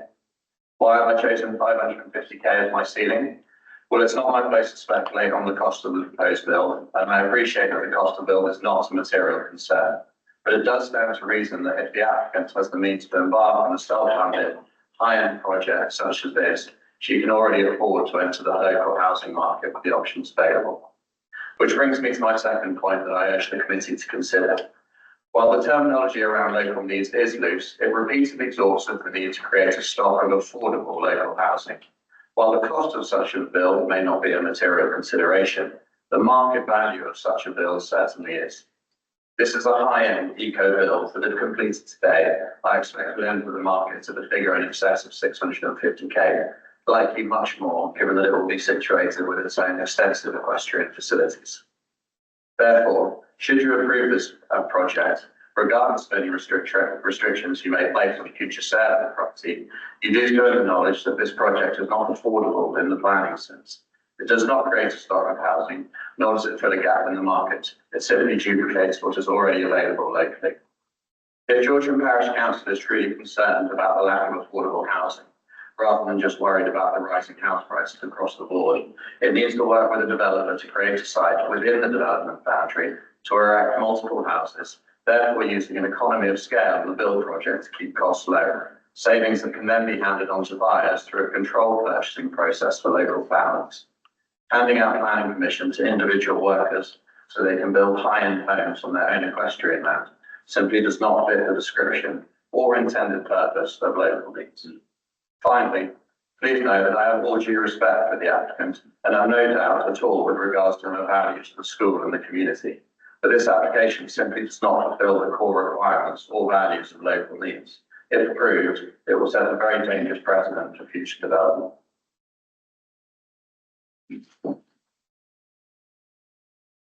Thank you. Next we have the applicant, Emma Hill.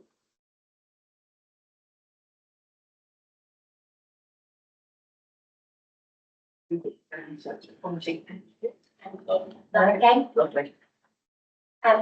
morning, Chair and committee members.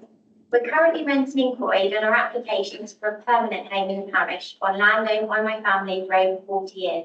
I'm a teacher at Georgian School where I've worked for the past 20 years. Self-build is a steep learning curve, and while our original proposal was environmentally progressive, we expect the design did not take account of its setting. In response to expected feedback, we completely redesigned the house to match the scale and position of the current building and make best use of previously developed land in line with the new planning framework. The new design remains a passive house build, but is now within the footprint of the existing building. It has a much lower roof height with partial green roofing and uses local stone and traditional materials following the AONB plan. It clearly offers, and I did ask for the slides. Yes. And it clearly offers a massive improvement on what is currently there. We've also had professional support from the landscaping. The plan includes new hedges to screen views from Orchardin Lane and ensures a large gain in net gain in biodiversity. More than 25% net gain in habitat and 300% in hedgerows against a target of 10%. Creation of a Devon varieties orchard means we're not only conserving but also enhancing the AOB. This is all clearly evidenced in the LVIA and ecology documents produced by qualified experts. The framework is clear. Sustainability is considered across all three areas: social, economic and environmental. Although not in Georgia, the site is well related to existing buildings in Darragh and on a cycle path with a 3-minute ride to the school where I work. It's also a place we're already travelling to several times a day.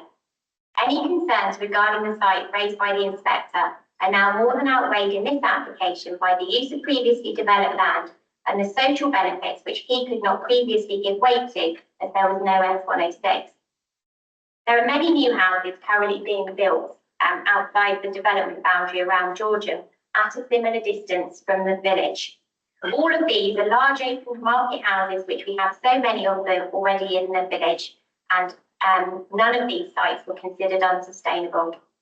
New housing in Bournemouth does nothing to help the growing lack of affordable housing in Georgian Parish, and this is having an impact on services such as the shop and especially the school where I work.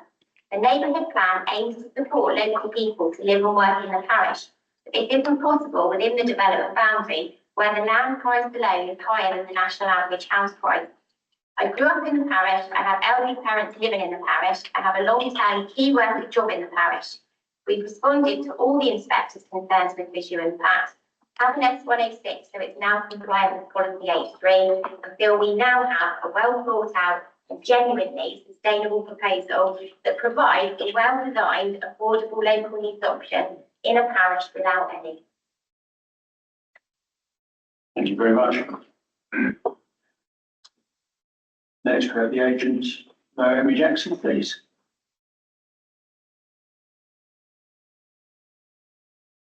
Good morning, Chairman and committee members.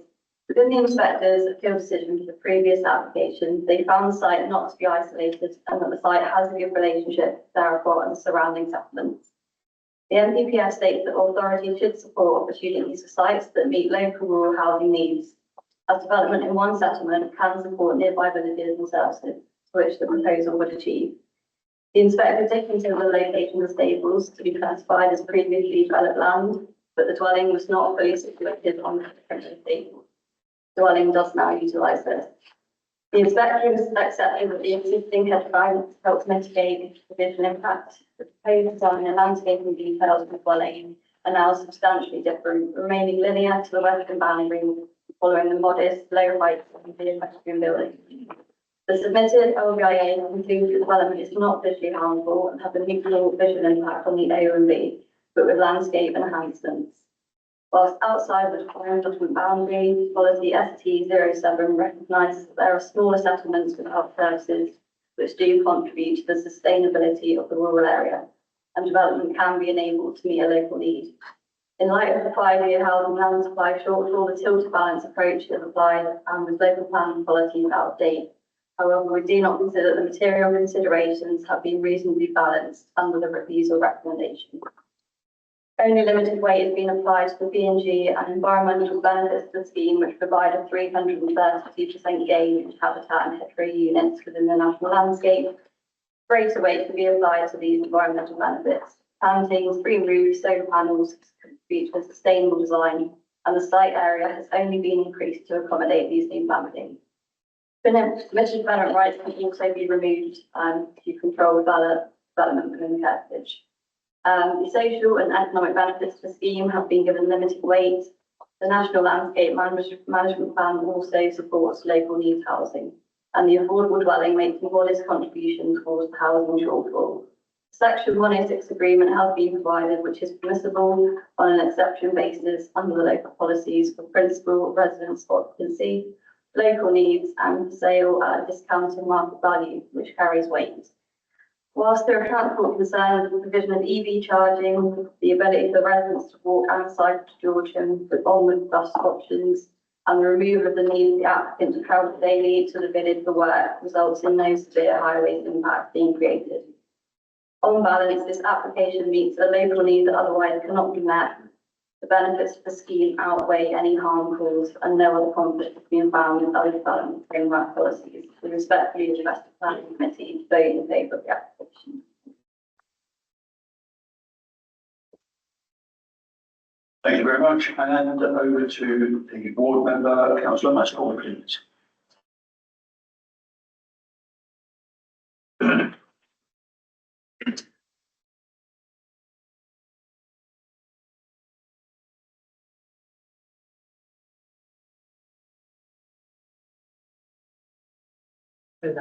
Thank you. Thank you, Chair. The new design for an environmentally progressive passive house will significantly reduce height and mass, sitting in the footprint of the existing stable building. And despite it not being a requirement, the proposal provides extensive mitigation of visual impact with landscaping and significant biodiversity net gain. Darragh is not actually on top of a hill as stated in the report. Looking at DCC's environments map, the contours show that it sits within a slight dip at 105 metres above sea level, with No Man's Land at 138 metres, Georgeham Village at 123 metres, and Log at 120 metres. The development would be 17 metres away from the garage of the nearest property, not 50 metres, and would be sufficiently close to Georgeham Village to walk or cycle. The stable block being just under 1 kilometre from Georgeham, according to Google Maps. This is less than the distance along Moor Lane to Bagleton Car Park in Croy, a route walked by many on a busy road, much without pavements. It takes 3 minutes to cycle from Darragh to Georgeham. which would probably be the applicant's commute to work at the village school. The proposed development is at the end of a lane where there are a number of substantial properties, one even having a swimming pool. There is also a school bus service to Darracott, taking children to Braunton School, where the applicant's daughter attends. It stops at the junction between Jenkins Hill and Bottoms Lane. Darracott is a rural settlement by nature of the number of properties, falling between policies ST073 as a rural settlement and ST04 as it is not in the countryside beyond a rural settlement. It might be defined as neither one nor the other, but meets some criteria from both. In many planning applications, there are contradictions in policies, and the planning committee must have the discretion to use leeway in such cases. It is worth noting that Darracott does not have a development boundary. There are also currently 5 developments, as shown by the applicant, in the parish of Georgeham, which have been granted planning permission outside of the development boundary, all of which are larger than this application and open market. This is an application for a family home to allow the applicant and her family and future occupants with a strong local connection to the village to continue to reside here. The applicant grew up in Georgeham, has elderly parents living in the village, and has worked at the village school as a teacher for the past 20 years, a school which is struggling due to decreased pupil numbers. The village post office recently closed, and the shop has only just survived closure. In order to sustain local services, we need to support rural housing for local needs. We need to encourage families to live and work here for future survival of our communities. And particularly, we need to support local people to be able to live here. If as elected members we cannot support these principles, then in my opinion, we are failing. I believe you cannot set a precedent in planning and that every application is taken on its own merit. And if I were on the planning committee, I would like to suggest a site visit might be useful to help members establish the location of this site and its proximity to its neighbours and to the village of Georgeham. Thank you.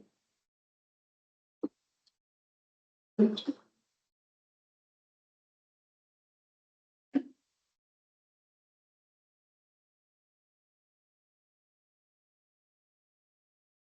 very much. Is there anything you wish to respond to at this stage? I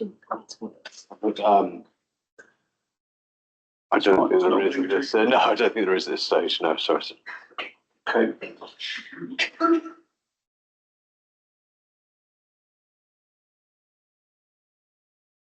So, questions, members?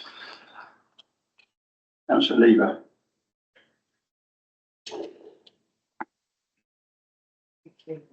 Thank you, Chair. And thank you to everyone who has spoken. Clearly, it's an application which is of huge interest locally. I just wanted to ask, the ward member just stated that it's not possible to set a precedent in terms of planning application. I wondered if officers could clarify exactly what the case is with that. I agree that every case slips on its own merits. So so we have to look at this case independently. Is that the answer? So if an application is, we have talked about setting precedent for determining future applications when we've perhaps gone against policy on some previous applications. I'm wondering, have we been wrong in that regard? And it would be useful just to understand that. I mean, I think everything has to be up to its own merit. I mean, this site had obviously a history to it, and it also had a very, very clearly set out Secretary of State decision. But yeah, if you made a decision that was in conflict with that, obviously I'm sure it would be used against you in future applications. Like, obviously these are being looked at all the time. This is being recorded. So you have to be really careful in terms of looking at policy. And if you're wanting to go against officer's recommendation and the Secretary of State, there has to be good reasons why you're doing that. So sorry, just to further clarify, so whilst we look at each application on its individual merits, the reasons for approval or not approving can then be applied to other applications which might come in the future. Can I get that fair to say? Yeah, thank you. So effectively it does that precedent. Yeah. Councillor Mellis and then Councillor Lane. Can you just explain to me, so on the planning application 725, that's the one that's up there, on the demolition of the glass house, that's a border. To me, that has the same relevance as this application. What's the difference between the two? Let's go with your questioning. I'm having a look at all of these. They all have a fallback, or majority of a fallback position. Sorry. If they, yeah, I'm just saying to it, without leaning in. Sorry. We'll hear you better. So having a look at all of, well, the majority of these applications, there is a fallback position.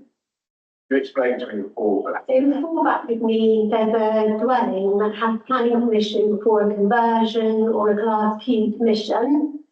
And the High Court case is really clear that if there is a fallback position, I think I've given you some training on this matter before, haven't I? Where there is a new application for a new build and there generally is a betterment, then the material consideration of what could be developed under the conversion or the Class Q is a material consideration. This wouldn't be a Class Q though, would it? No. So we haven't got that in this case, so there isn't that material consideration in that case. And even though it's in a different position to the original building that it was. So I don't know those cases, but there would have to have been a betterment. So perhaps there was the conversion of the barn, and actually it was quite visually prominent. So the new build fallback position relocated that, so actually it was less visually prominent. So that would have been the reasoning then to relocate the new build. But from AMB's point of view, the glass house was less visual than the house is now. I don't know the specifics of that policy, and I don't think that would be then a material consideration in this case. Because, as I say, there is a fallback position. The majority of those, from having a look at those, there is a conversion or a Class Q that allows that fallback position. There isn't in this case. This is a new build dwelling replacing the stable building. It wasn't. Thank you, Councillor. I mean, I was the officer who dealt with that application. As you know, I was the officer who dealt with that application how long ago? 3 years ago, I think it was. And at that time, I dealt it as a Section 73 application. So it was a variation, a condition of an approval that was dealt with prior to my arriving to it. So I dealt with a change in design, appearance, etc., under a Section 73 application. So with that case, I'm not sure what happened before then, because I think there was a few Section 73s before it got to me, as you probably aware, because I think you've seen it. So when it arrived to me, I dealt with the changes to design. I think it was some changes to design. I can't remember the exact details off the top of my head, but it's not relevant to this application. This is why I refer to look at the case on its own merits, because sometimes there are these histories. We have to look at the case as it is, as put in front of you. Yeah, I understand that, but this is exactly the same as the case we're talking about today. It falls between the two STs. There was already a Section 7. There was already approval on that, the glass house one. I can't remember the exact name, but there was already approval in case. When I received it, it was a Section 73 application. So it was a change. There was already a granted consent on that site with a previous officer had done. I think that left the authority. So that one wouldn't have a weight in determination.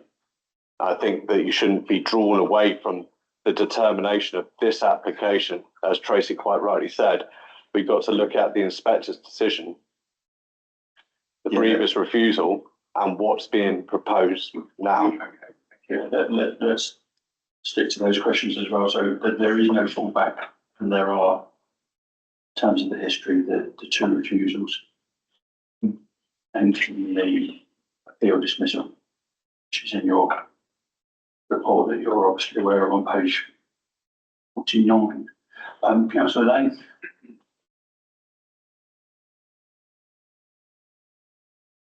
Thank you, Chairman. There's also mentioned, I think, finished before, first of all, the difference of 2 metres. Is that 2 metres of height or width? Is that compared to the existing previous application? No. The existing stable building. Yeah, so 30 metres higher than the existing stable building. The question, and I understand compared to that, to be honest with you, something is going to be back on the last appeal. Is that compared with the existing appeal decision? I hadn't taken that measurement, to be honest with you, councillor, so I don't have that. Okay, thank you. And have a bit of clarity, because I mean, in the past, the Town Plan Committee, we got into the debate of clustering in joining parishes and how that clustered to the other areas. In this instance, you've got Barracombe joining in Georgia. I think in the local plan, you've also got, I think it's Coy, which is attached, which is part of the same area. So I'm just wondering how do you now look at the areas where there's public clusters? Because in the past, we've had 1 or 2 applications which haven't got the scribe services to actually encourage affordable. Because in this report, the inspector is talking about the categories density, some of that area, but in actual fact, there is a mention of the local need within this report as well. Do you understand what I'm trying to say? I'm a little bit unsure by the cluster element, where you came from there. It is where in some of these parishes, they've been clustered together to help provide prescribed. It's like Canterbury Court. Yeah. Which then encourages affordable housing. Yeah, this, I think with this one, you got to look at it. It is not a, use the right terminology, rural settlement, is it? Which it is not. I think that it's not considered part of a cluster of settlements. I think that's just a simple answer to that one. That's okay. No problem. That brings you to DM24. Yeah, exactly. Yeah, that's what I'm trying to do. That. Yeah, so it's not within. Councillor, next.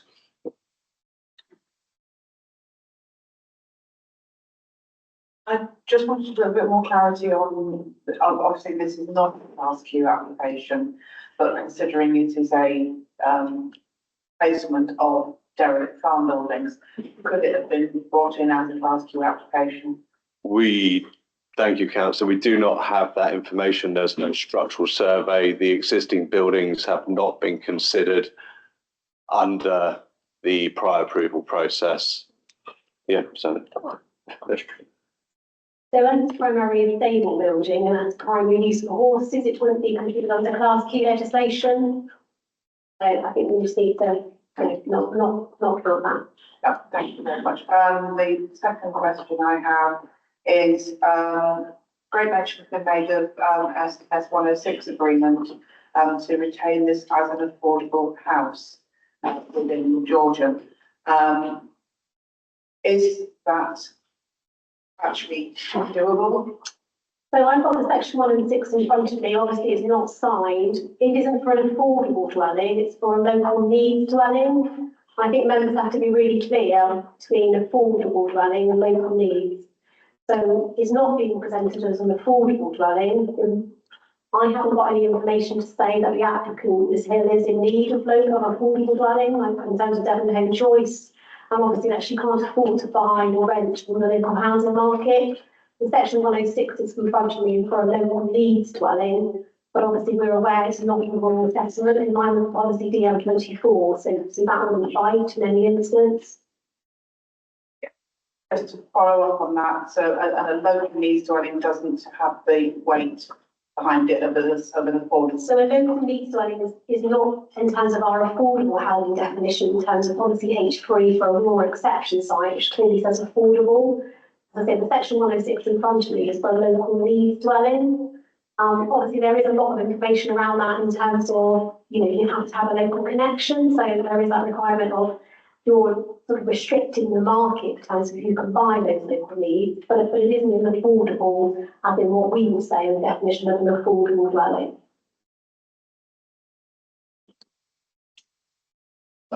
Councillor Knight first, and then I come back to you, Councillor Murphy.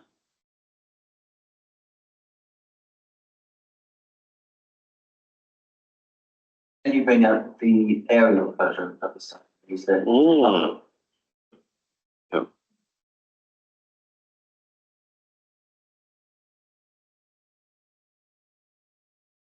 So quicker way. Oh, that's all right, yeah. Okay, first simple question. The field to the left. Can't really see what use that is. It looks like tracks, but I presume it's an agriculture. Okay, and likewise, one directly to the north of Oxley. The properties to the northeast and the northwest, the larger property, seems to be living alone, as it were, on the top right. And what do we know about those buildings in terms of, well, put it this way, it's just one more building in a layman's sense. I do not know what the, without, no, I don't know what occupation that building, whether it's a dwelling, but I don't know. I don't think it's relevant. No. No, in terms of access and use of the track, as it were? Well, the commentary from highways is in your report. Yes, it is. Oh, no, that's my question, I did twice.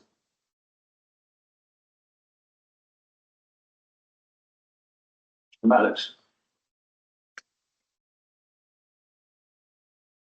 Just coming back to the local needs, that would bring the value of the house down, and then that would only open it up to people that live within the area, is that right?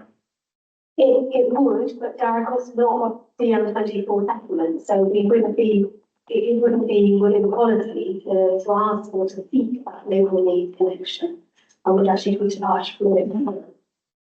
You would accept it as given to you, is that right? Or you There would be no reason to, it wouldn't be the weighting of it, and I think the inspector put it really clearly in the report, it would be then override that unsustainable location for a local needs dwelling. Yeah, I think Councillor Murphy is asking, is there an 80% value in terms of the section 106 on the on? I would need to give a percentage. It's on 106. So you are restricting the occupancy in terms of the local needs, obviously it's not an open market property, but I'm saying this is not a rural assessment where we would be seeking that local occupancy in any instance.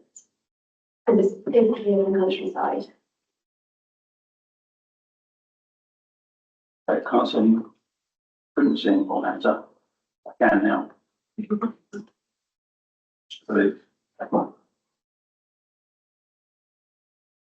Thank you. I'm glad you put up that aerial photograph, because my concern, you say it's in the open countryside. Now, that property to the northeast, is that not part of the settlement? Because if it is, this proposed house would be an infill within the settlement, and the M24 will surely apply. Because I understand there's no development boundary as such, is there? So does that property not become part of the settlement? You've got a CTM24 applies when there's services and facilities, but there's no services and facilities in Darragh, which would make this a rural settlement. So it's, in planning terms, located in the countryside. Well, that's another question I had to ask actually. So currently, do all the residents of Darragh all walk and cycle to the local amenities? Do they not use their cars? I wouldn't go to answer that, Councillor. Thank you, Councillor Bullitt. I just got one question in terms of Councillor Maskell mentioned that in the report, the site was referred to at the top of the hill where it's may not be at the top of the hill. If you can clarify that one for me, please. I can't challenge the councillor's topographical information.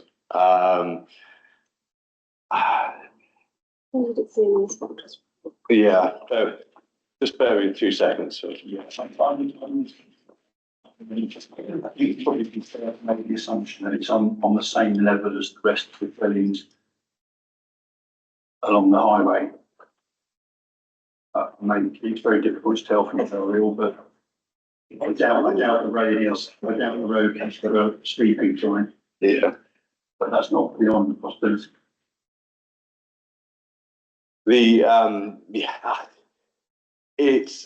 It can be viewed from higher viewpoints. Yes, I mean, I wouldn't. Yeah. It is. Yes. Thank you. The matter of. Yeah. The point of concern, I suppose, is that of, thank you, the longer views that can be had of the site. So yes, there is some higher grounds that can be seen. Yeah, it is very shallow undulation in this part of the landscape anyway. So there are longer views on the site. Yeah, that's fine. Those slides are in the report. So great. This is the last time, Councillor Banks. Is it one question? No, it's just to clarify, the photos are taken from, that's a single track road, and the photos are taken from gateways, from the road across. So the rest of it is hedge lined, so you can only see it at a few vantage points along that road through the gateways. Okay, you're welcome to make that point when we come to debate if you've got more familiarity with it.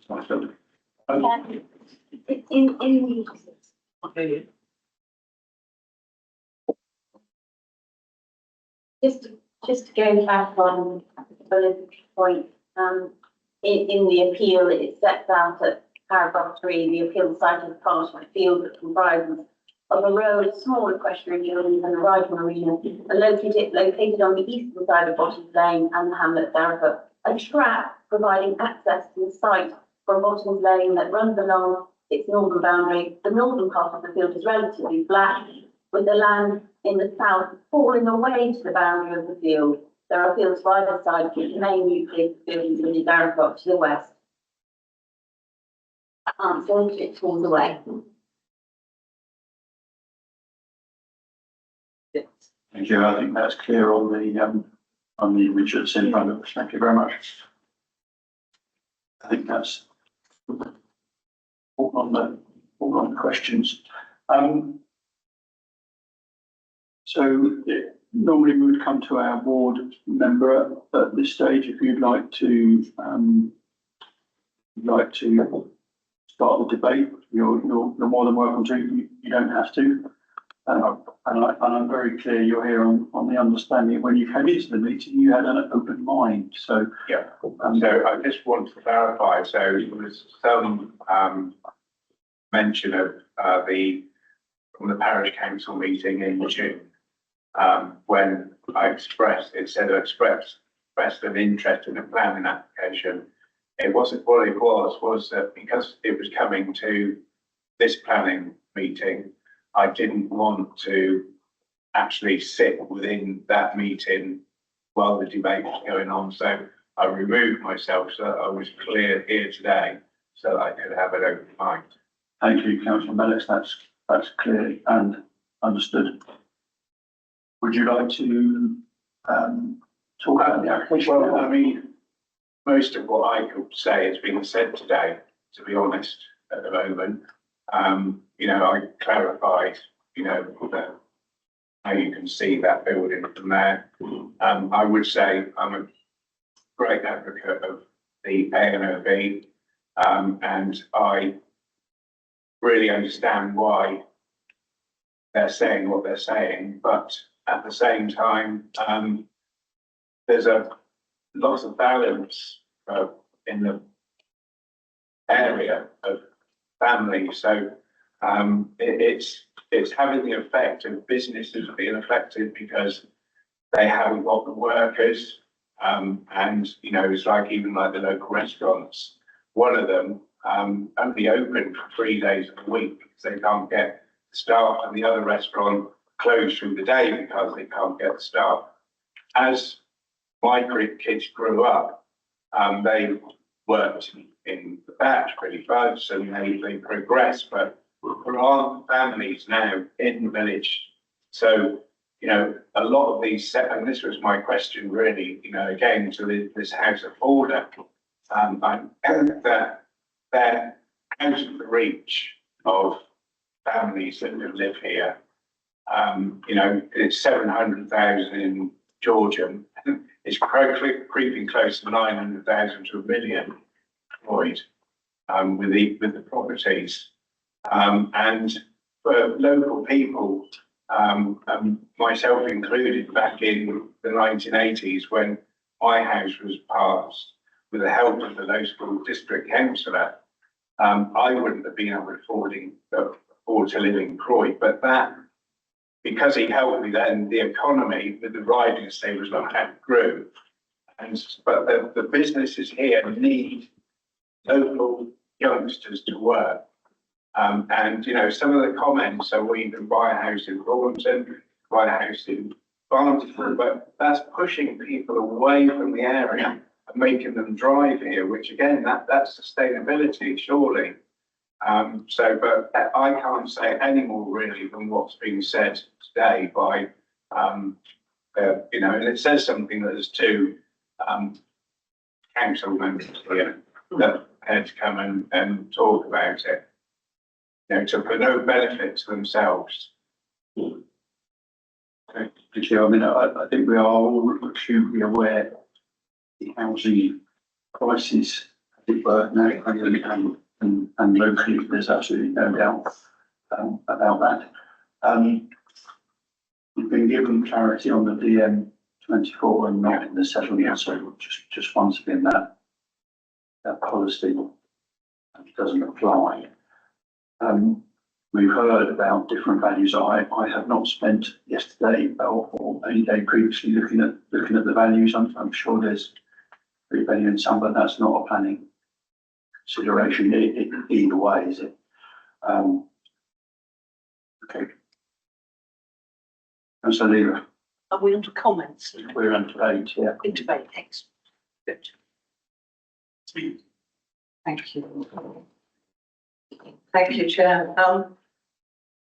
Again, application where there's a whole bunch of all diametrically opposed views, so I will come back to, I've got a few notes here. It sounds like that has disappeared. No, you just have to speak at a certain volume and it'll turn on and pick it up. If I speak loudly enough, can you hear that? No, we can't hear that. No, I am speaking quite loudly. So rescue is on the way. Rescue is on the way. I'll back briefly. Okay, let's try that. Possibly. Could everybody hear me? Good. Fantastic. Right, I'll just keep talking and try not to breathe. Okay. So, a number of different points here. So, just with regard to the view against that Councillor Maddox mentioned, that is, I understand, a standard approach when it comes to visual landscape and visual impact assessments. So, that's the way it's done. With regard to housing, I think we all know, and indeed North Devon Council has declared a housing emergency. We know that there is a real problem with the high prices of houses, but it's actually that one might suggest that that is a result of long-term government policy, and it's not up to us as the planning committee to try and put that national policy right. Similarly, the availability of staff for local businesses, one might suggest that in the last few years, a number of people coming to work in businesses from elsewhere in the wider geographical area of the world in which we exist, that has been limited, and that has had a direct impact on the ability of businesses to find staff. But again, that is not a policy. That is not something that we as a planning committee have any control over, nor indeed should we. That's national government policy. So when we come to, again, policy, and I will stick with policy, that, you know, it has been really clearly set out by the planning officer in the The report and indeed mentioned by a number of speakers today that the national landscape policy has been strengthened by this government. Now, you know, we may think that the national government of Westminster isn't all that interested in rural areas, and if I was a farmer, I may well think that, but again, that is not a matter for this committee. We have to deal with the policy that we have in front of us and the application that we have in front of us. Clearly, this has been, it's a plot of land where there has been previous attempts to get an approval for residential dwelling. And this has been tested both locally, it's been tested by the planning inspectorate and found not to be an appropriate location. We cannot take into account the heartfelt calls from any particular applicant or supporter about how long they've lived in the area or any of that sort of stuff, because actually what we have to deal with is policy. And I go back to our local plan policies. It's not a rural settlement. It is within the national landscape. That has been, it has been tested at planning inspectorate level. And although we all want to have more sustainable communities, I don't think that this is the site that we can look at with regard to very quickly, and then I'll finish, to the availability of housing. I've just looked today, as we've been sitting here actually at Rightmove, and 3-bedroom house in Georgia, 422,000. Quite a lot of money. However, it was reduced in price last month. So I would love to have a 422,000 pound house in Georgia. I can never afford that as a councillor. So I will just get to the end of what I was going to say. I will reiterate, national landscape policy has been strengthened. This is the view from the national landscape is really, really very, very clear on this. I don't think we can go against that. I would like to move the recommendation I set out in the report. Thank you. First, I will look for a seconder. Councillor Hayworth, would you like to add anything at this time?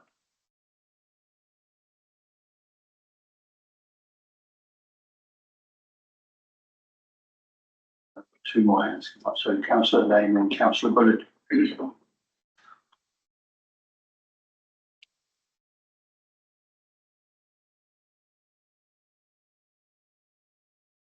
Thank you, Chairman. Chairman, to be honest with you, I would be supportive of a local niche dwelling in this location. They actually don't say it needs to be core, the inspector doesn't actually say it's isolated, so that's a plus. But I think the overall, like it was suggested, when we should be looking at each application on its own merit. What we got here is we're looking at an appeal decision, which is different from what this application is before us. And I'm going to make some observations, Chair, because I think all members want to be aware of that. And then being that they read the report, of course, I think we need to be clear about where we're going with this application. It's good to have appeal decisions which is in favour of the planning department, but also it's nice to have decisions which is supportive of our councillors, which is trying to provide some housing for somebody locally. Just bearing in mind, of course, this application, this person, which she suggested, lives renting in Broughton, and that's driving to Georgia to go to work. Now, she lives where she's trying to apply, surely that's a benefit in it, although we keep on about sustainable development all the time. I'm just going to raise a few points within this appeal decision because I think it's relevant, and I think it may help the members as well. And you know, I know the biggest problem we've got is the planning committee, of course, is coming up with the decisions to make it acceptable. I mean, if you look at it, just run through this application, but I think it's going to be under planning decision, but I think it's very relevant to this here. Okay, just for the benefit of all members. So I'm assuming you're going to be now on page 79. I am, Chairman, yes. Thank you. Thank you, Chairman. That's it. Do with the approval decision. I mean, at the end of the day, each application should be dealt with on its own merit. To be honest with you, that's the starting point of that, but there's too much about the appeal decision which is put into the application, the refusal decision.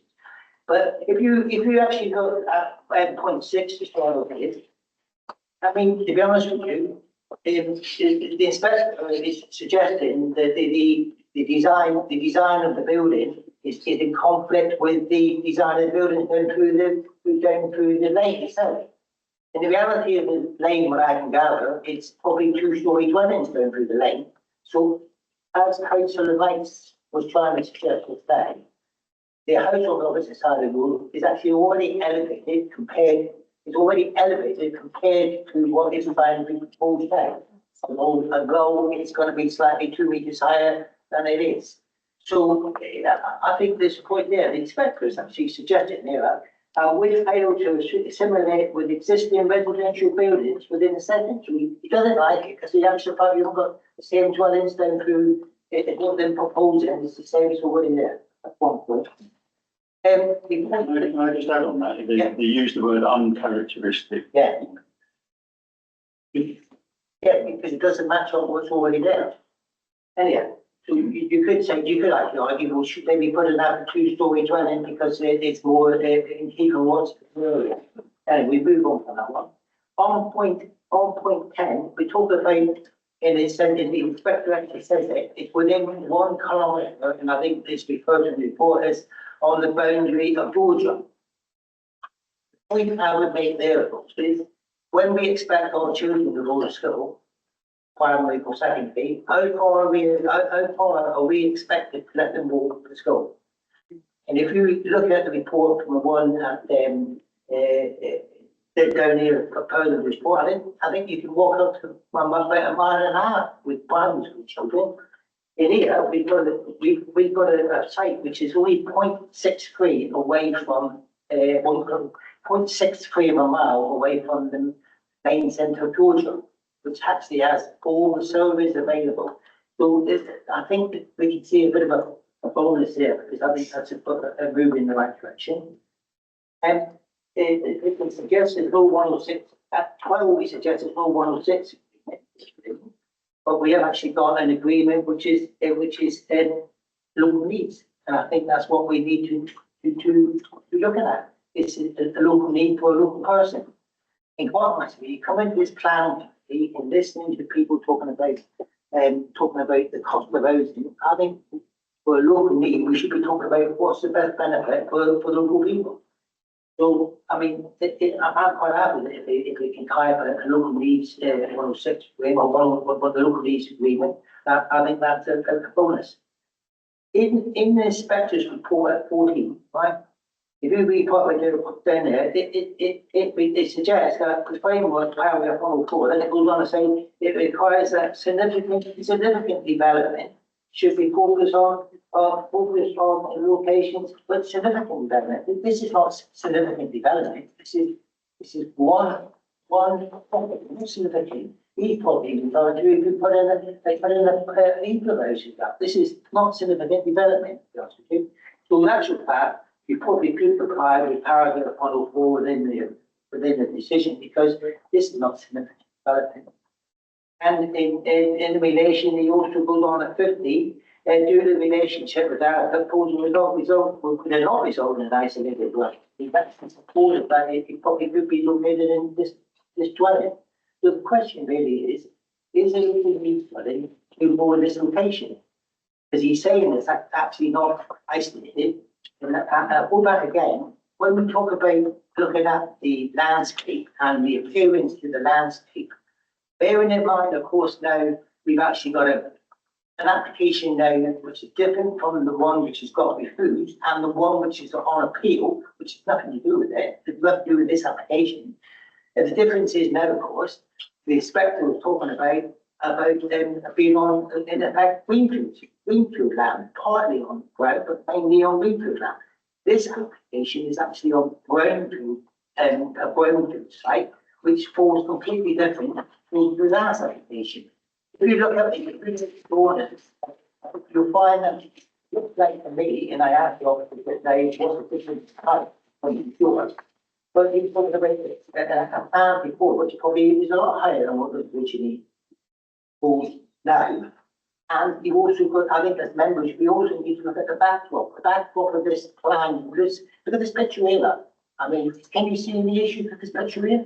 To be honest with you, you are talking about, like Councillor Knight said, a dwelling which I consider is probably 2 meters. It's 2-story building. This here, it's nothing more than a single-story building with a roof on it. So there's that. So I mean, it's endless, Chair. But I'm happy to hear other comments from the members. But I think we as a committee should be supporting local needs.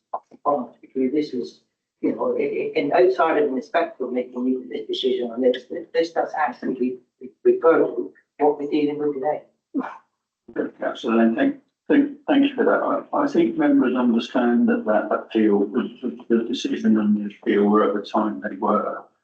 I don't think anyone's under the illusion that the appeal relates specifically to the form of what's been put forward, because obviously the applicant has made endeavours to turn the building and reduce the scale. I don't want to argue that with you. I'm just reinforcing part of what you said.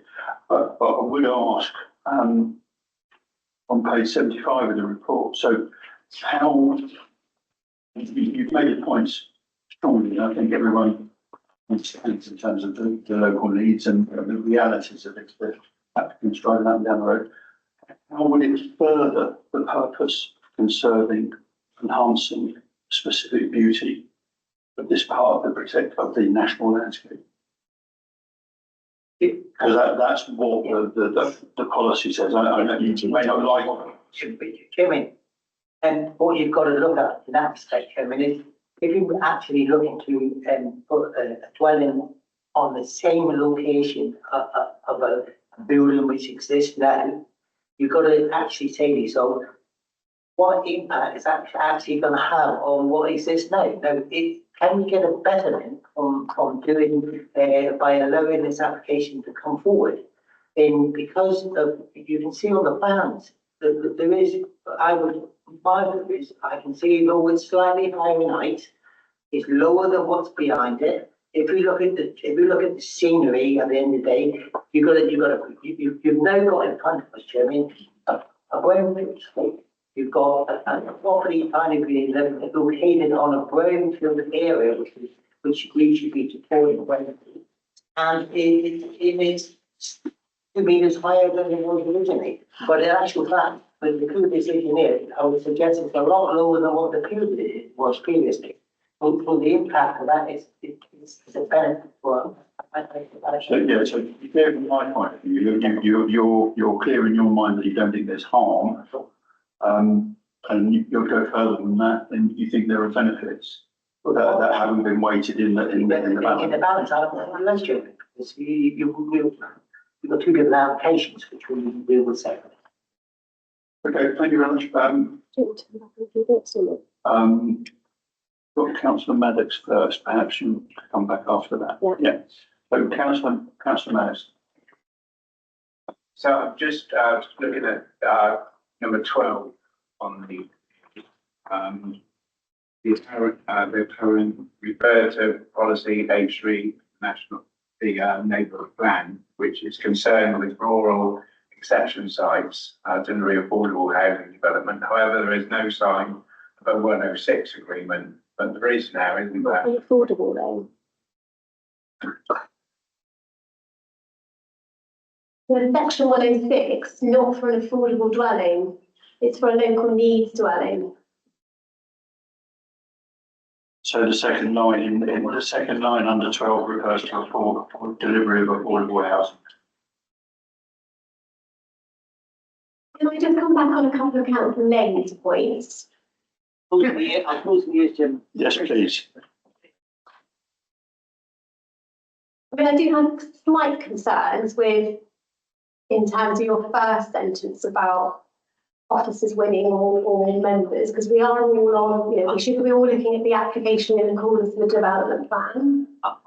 I'll apologise for that. Yeah, okay, thank you. And I think, you know, the AONB officer came and spoke about the impact on the AONB and that duty now, and actually that has increased since the previous decision, and Secretary of State's decision, but there is more weight in terms of that duty. So that's the sort of the second point in terms of that enhancement. And, you know, my view is, and I think in terms of the material planning consideration, that the planning refusal and this appeal decision is a material consideration.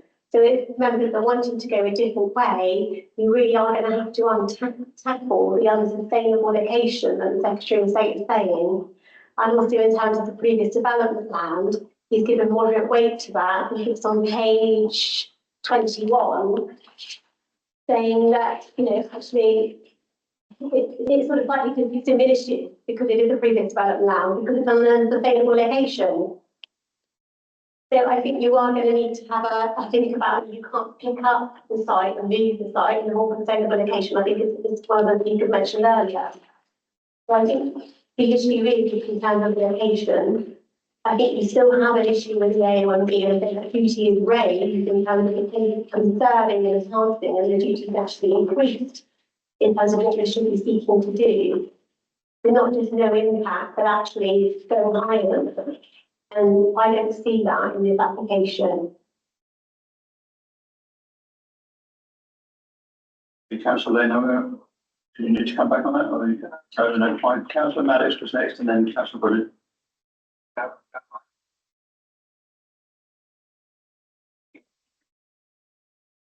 Yeah. Back to me again. Okay. Basically, I'm backing up what Councillor Lane. What's that going to say again? Can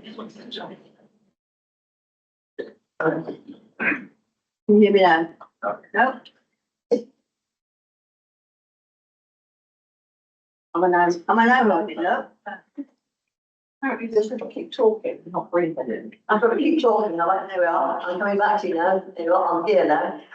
Yes, I'm basically backing up what Councillor Lane said. I've got great concerns about the weight that's given to the visual impact as opposed to that that's given to the local needs. Because surely people living within the community are as vital as the visual impact.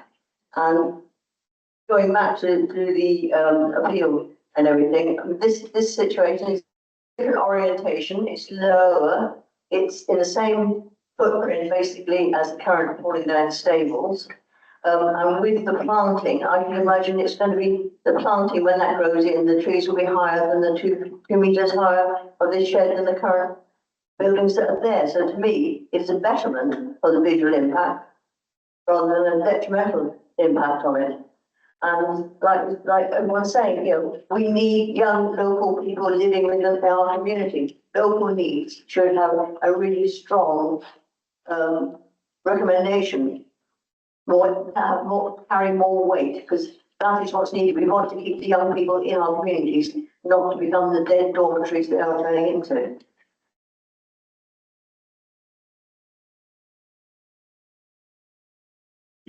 Some Alex, yeah.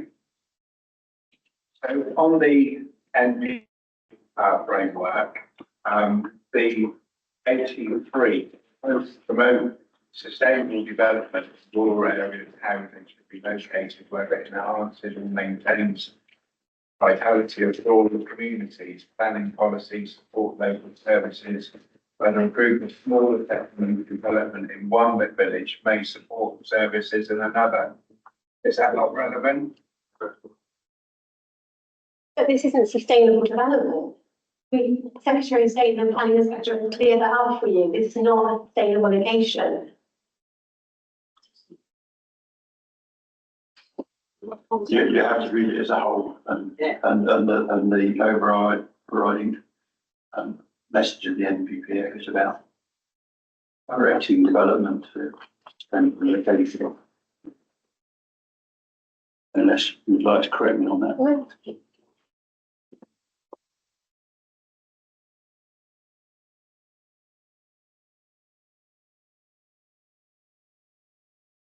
Don't see any other hands. So as it stands, we have a motion to follow the officer's recommendation for refusal, moved by councillor Lever and seconded by councillor Hayward Booth. Unless anyone else has got to say, they should have said it by now, but we're in a situation where we are in a national landscape. We are in the countryside. Tilted balance is not engaged. We have the history and we have the weighting. The only honest question going through my mind is whether there are benefits and how we measure those benefits.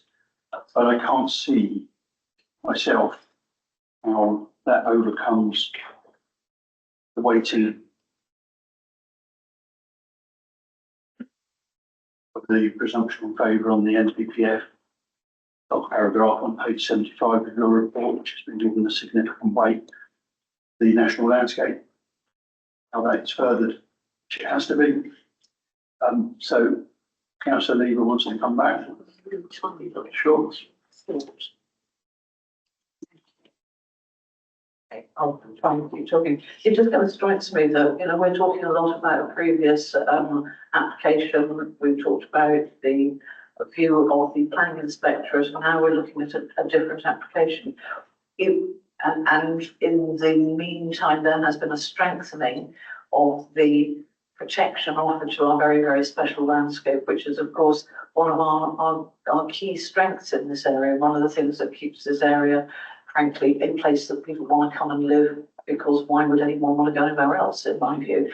But I am biased in favour of this area. I mean, I suppose my question is that, you know, we are, I feel I've said this time and time again, we are lay people, we are councillors, we have to go on the basis of policy. It is not up to us to be able to second guess what a planning inspectorate view may be of this. It could be that if this application is not approved, that it then goes to an appeal, and then we will get an updated view of the planning inspectorate in the light of the changes in policy between the time that the last application was looked at and this application. Yeah, I think the point is we have the consultation response from North Devon Coast National Landscape in our report that is lengthy, and that is on this application, which puts us in that difficult position, much that we recognise, certainly personally, the local need and the housing crisis, and that's beyond doubt. So that is the motion on the table. So I will now take that to a vote, please. So all in favour to follow the motion to accept the officer's recommendation for refusal. 1, 2, 3, 4, 5, 6, 7, Chair. I'm going to vote for 8, Chair. Against, Chair. that. Against? 1, 2, 3, 4, Chair. Thank you very much. That motion is carried. Would you agree? Well, first of all, we have 1 o'clock. So we're going to do a 3 hour. We will carry on, but we will take a break. But does anyone got a problem with carrying on? We'll have a short break, please.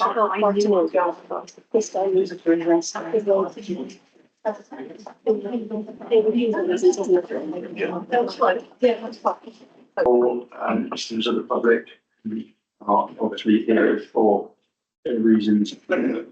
Apologies in terms of timescale.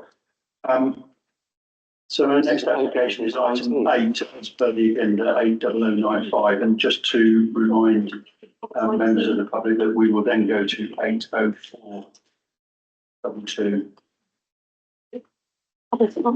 Once we've sorted out technical, we will look at application 80095, the Hollies, Barnicott and Wesley. That's it, and then 5, isn't it? Pages 87 to 111 of your report. I think we also need to minute Councillor Whitehead left at the end of last item. I don't know. I can work that out either. If I just, I don't necessarily need it on that screen as long as I can use. Annoying though, isn't it? Yeah.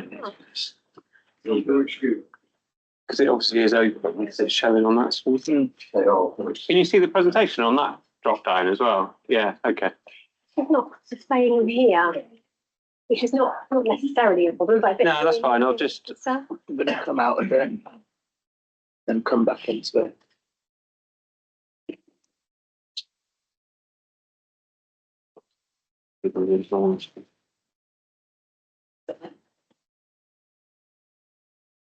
Thank you, Carl. Cheers, Cal. Thank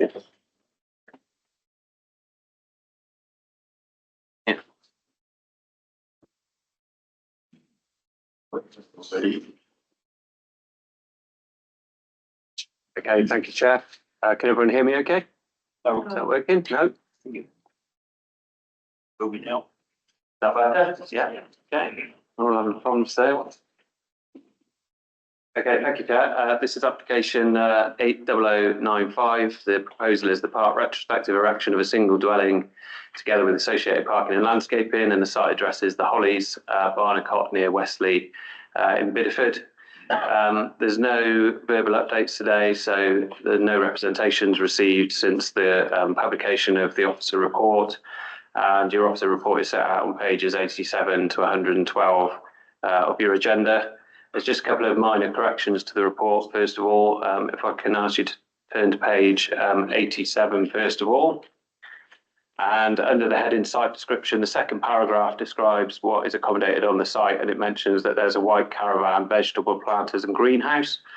Just to clarify, they're not actually within the red line boundary, they're within the blue line boundary, which is land owned by the applicant, but they're not within the site itself. And then just turning to page 99. The second reason for refusal, the second last line refers to policy DMO5 of the North Devon and Torridge local plan. That should actually be DMO6. So just to clarify those 2 points for members. So just to note, the application has been submitted on a part retrospective basis. The reason for this is there haven't been any works undertaken to the proposed dwelling, but there have been some works undertaken on site. So there's the formation of some concrete pathways crossing the site, and there's also a proposed sort of amenity area to serve the dwelling is located to the northern part of the site on a raised level, and that's already been formed as well. So there's also some beehives over by the western boundary as well. So that's why it's part retrospective.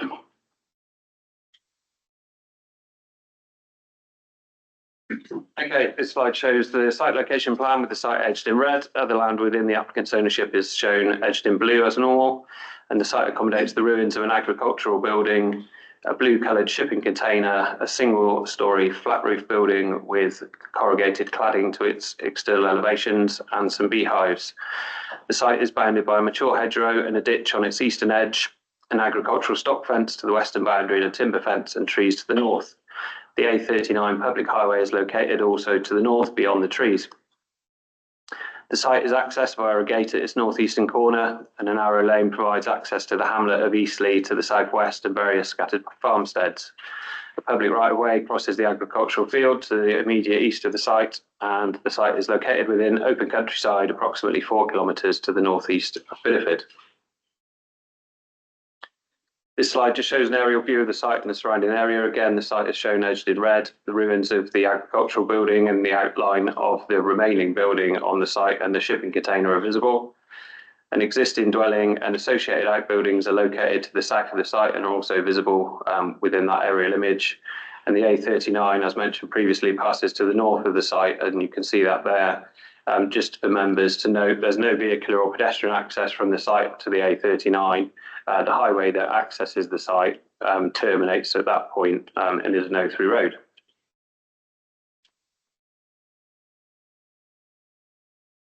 This slide I just thought would be useful in terms of showing the location of the site in its wider context. The site is shown there with a red star. You can see that it's adjacent to the A39. And this shows really that the site is in a remote location, physically divorced from any settlement that would offer the services and facilities to support a residential use. You can see Instow and just the corner of Bideford within that slide. They're both approximately a 1 hour walk along unlit and unpaved roads from the site. This is the existing site plan. This shows again the outline of the ruins of the agricultural building as well as the shipping container to the north of the ruins. And as mentioned, the modestly scaled existing building just to the south of the ruins. This is a proposed site plan. The dwelling would be sited in the eastern part of the site and would be enclosed by a Devon hedge bank to create a curtilage. A pedestrian gate would provide access to the remainder of the site to the west and the south of the dwelling. And there's a raised outdoor amenity area would be located to the north of the dwelling. As I mentioned at the start of the presentation, that's already been constructed. And a new vehicle access would be provided as well to create access to the parking area. And the existing access would be stopped up. These are just the proposed elevations. This is the proposed eastern and southern elevations. As you can see, the dwelling would be single-storey building with external walls finished in render and cedar cladding beneath a roof covering of natural slate. And on the southern elevation there, you can see the south-facing roof slope would accommodate some solar PV panels. This slide shows the north elevation and the west elevation as proposed. Again, materials as just described. Top left of this slide is the proposed floor plan. The dwelling would be arranged on a single floor, would accommodate 2 bedrooms, kitchen, dining hall, sitting room and bathroom. This slide shows 2 3D images of the proposed dwelling that have been submitted in support of the application. The top left image is the view from the northeast of the site and the bottom right image is the view from the southwest of the site. Just going to take you through a few photographs now. The photograph on the top left of the slide shows the ruins of the building that previously benefited from planning permission for its conversion. Behind the ruins is the existing building that still stands on the site, a modestly scaled corrugated building.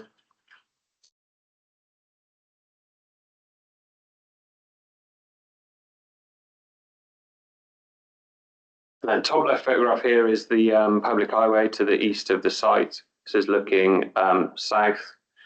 And then the bottom right photograph is looking back to the north, basically. So that's the termination of the public highway that runs past the site. And then those trees in the background, but where that boat is and the car beyond that is the A39 public highway. The top left photograph is the land that's outside of the site but is within the applicant's ownership, and this currently accommodates a greenhouse of domestic style, some vegetable planters, a caravan, some netted fruit bushes and several small trees. And the bottom right photograph is within the red line boundary and shows beehives located adjacent to the western site boundary. And then this slide details material considerations that are relevant to the application. As set out within the officer report, adopted planning policy does not support the provision of new build residential dwellings within the countryside. Planning history at the site is noted. However, the building that benefited from planning permission for its conversion to a dwelling no longer stands on the site. As a result, there is no fallback position that can be used to justify the erection of a new build dwelling at the site, and the proposal is therefore in conflict with Part 4 of Local Plan Policy ST07. In addition, the site is poorly served by sustainable travel options. The nearest bus stop would appear to be on the B3233 Instow Road at the bottom of the hill that leads to Wesley, which is approximately 45 minutes walk from the site.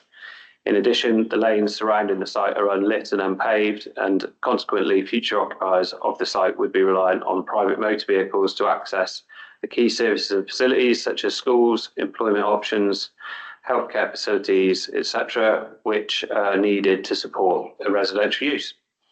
And consequently, the proposal is considered to conflict with the sustainability aims of the planning system and brings the proposal into conflict with local plan policies ST10 and DMO6. As you've heard previously, it's accepted that the local planning authority cannot currently demonstrate a 5-year housing land supply, and it's therefore necessary to undertake a tilted balance assessment. This is set out on page 98 of your agenda. The provision of one dwelling is afforded weight in favour of the application. However, this weight is limited due to the modest contribution that the proposal would make to the housing supply within the district. Delivery of biodiversity net gain also weighs in favour of the application and is afforded limited weight. This is because it's not a statutory biodiversity net gain of a minimum of 10% because it's a self-build application, so that exemption applies. And there would also be modest economic benefits arising from the construction phase, which in your officer's view would also should be given limited weight due to their temporary duration. In respect of the adverse impacts associated with the proposal, it's considered that the conflict with policy SDO7 should be afforded significant weight given that the proposal is contrary to the overarching spatial development strategy for the rural area, which aims to guide development towards sustainable locations. Significant weight is also afforded to the conflict with policies ST10 and DMO6, largely for the same reasons and because the resultant increase in the use of private motor vehicles to access services and facilities needed to support the residential use. And so taking all those matters into account, officers conclude that the limited benefits would be significantly and demonstrably outweighed by the adverse impacts, given the overarching aim of the planning system to guide development towards sustainable locations. And in conclusion, officers consider that the proposal does not represent sustainable development and it's therefore recommended that the application should be refused. Thank you, Chair. Thank you. Thank you very much. Can I just quickly come in? You made the correction to read refusal to DMO 5 to DMO 6. I'm assuming that is the same for page 98 in the middle paragraph. 10 and DMO. Page 98. Yeah. Yes, Chair, that's correct. Yeah. No, great, thank you.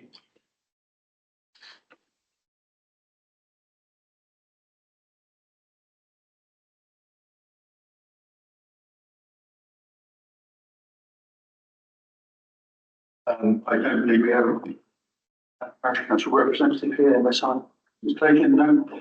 So we go to in support of the application, first of which is Graham Townsend, please.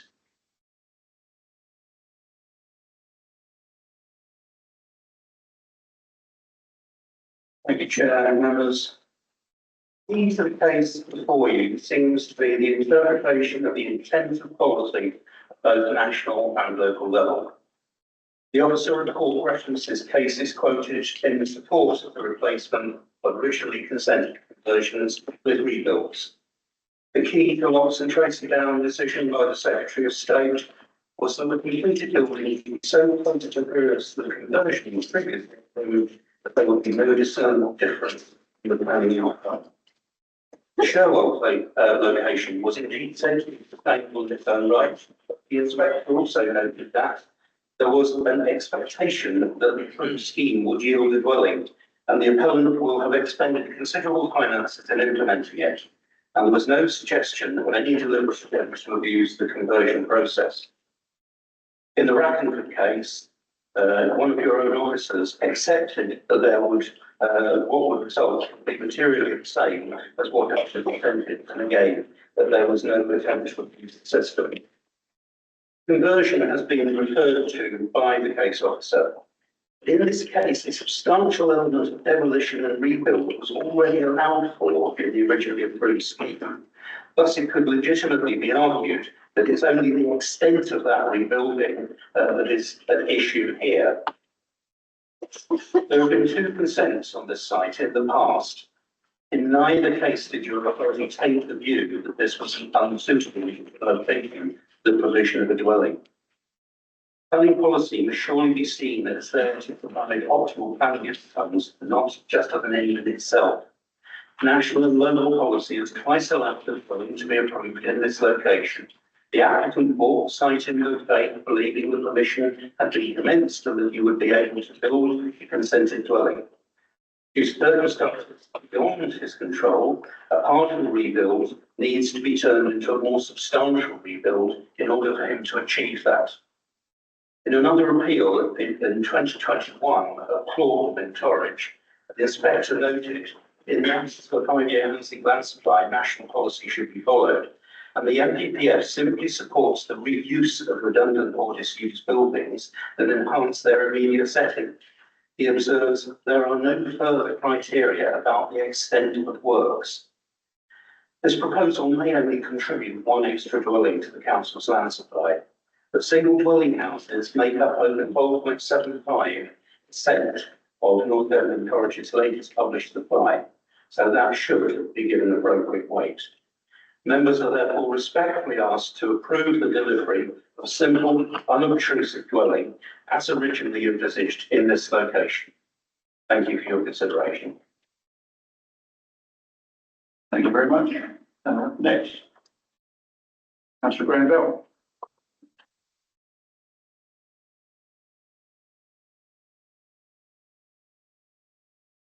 Thank you very much. I came to this very late. Councillor Coombs raised this with me a couple of days ago, and I've been away on this. I've done my homework at speed, I'm afraid, and could speak out of order, and I feel I'm probably going to repeat something that Mr. Townsend said.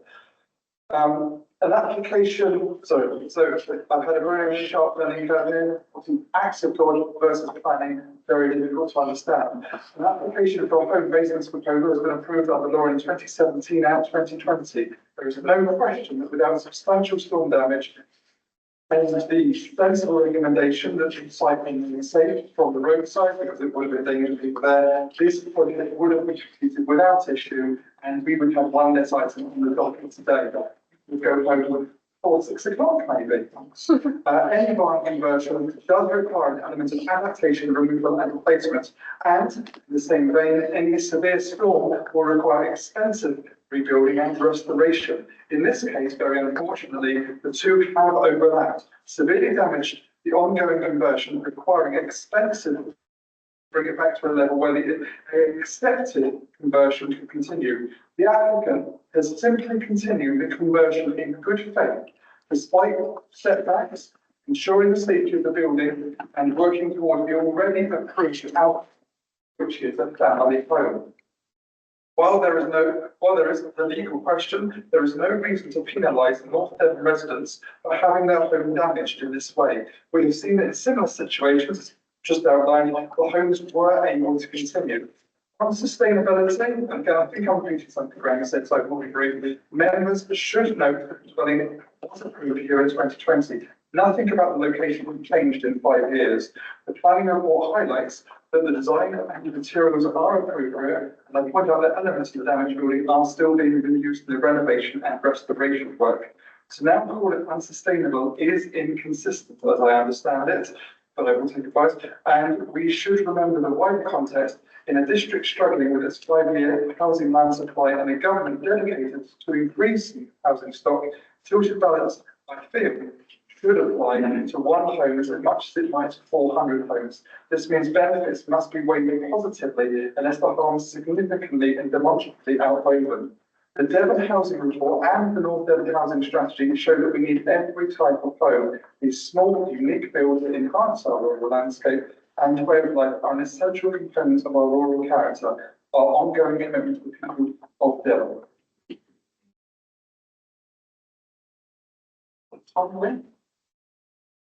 Thank you very much, Councillor Bell. There are no objectors.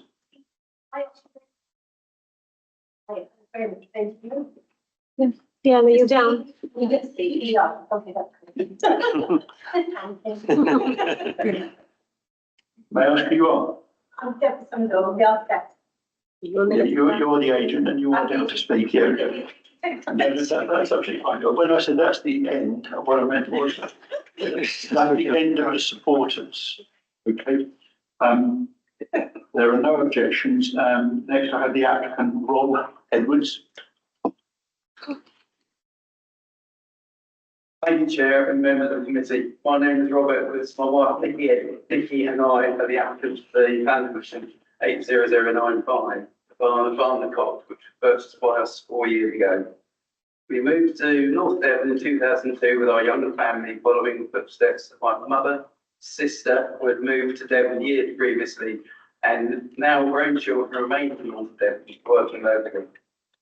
I have worked as a member of the operating team for over 40 years, the last 23 years at North Devon District Hospital. I've also been committed to the North Devon community by being a volunteer at Ilfracombe RMI for over 20 years, by being a lead first aider, navigator, mechanic and launch vehicle driver. My wife also works at the hospital in coronary care, but changed her career to successfully run guest houses and now works at the local care home for the last 3 years. We purchased the barn in 2021 in good faith, with the work required by NMD building control already completed. Never anticipating making the wall safe did not mean being able to reinstate the wall afterwards. My role as NHS caregiver and RNI volunteer did not prepare me for the convoluted web of planning and building control interactions, meaning that our life stream of creating our own forever home could be taken by my wife and I. As you can tell from what I've said, we aren't experienced developers, we are simply an ordinary couple looking to build a house. We believe in good faith, and we have permission to complete it. While we have been waiting for the planning process, we have been committed to the ecology in the area, maintaining 8 beehives, as you've seen, an orchard, raised vegetable beds on site, also requesting that bat and bird boxes are included within the build. Thank you for your time listening to our application. Thank you very much. Deborah Seinfeld. I did say good morning, but I changed it to good afternoon. Good afternoon, my name is Deborah Seinfeld. I'm a chartered architect and I'm the agent for this project.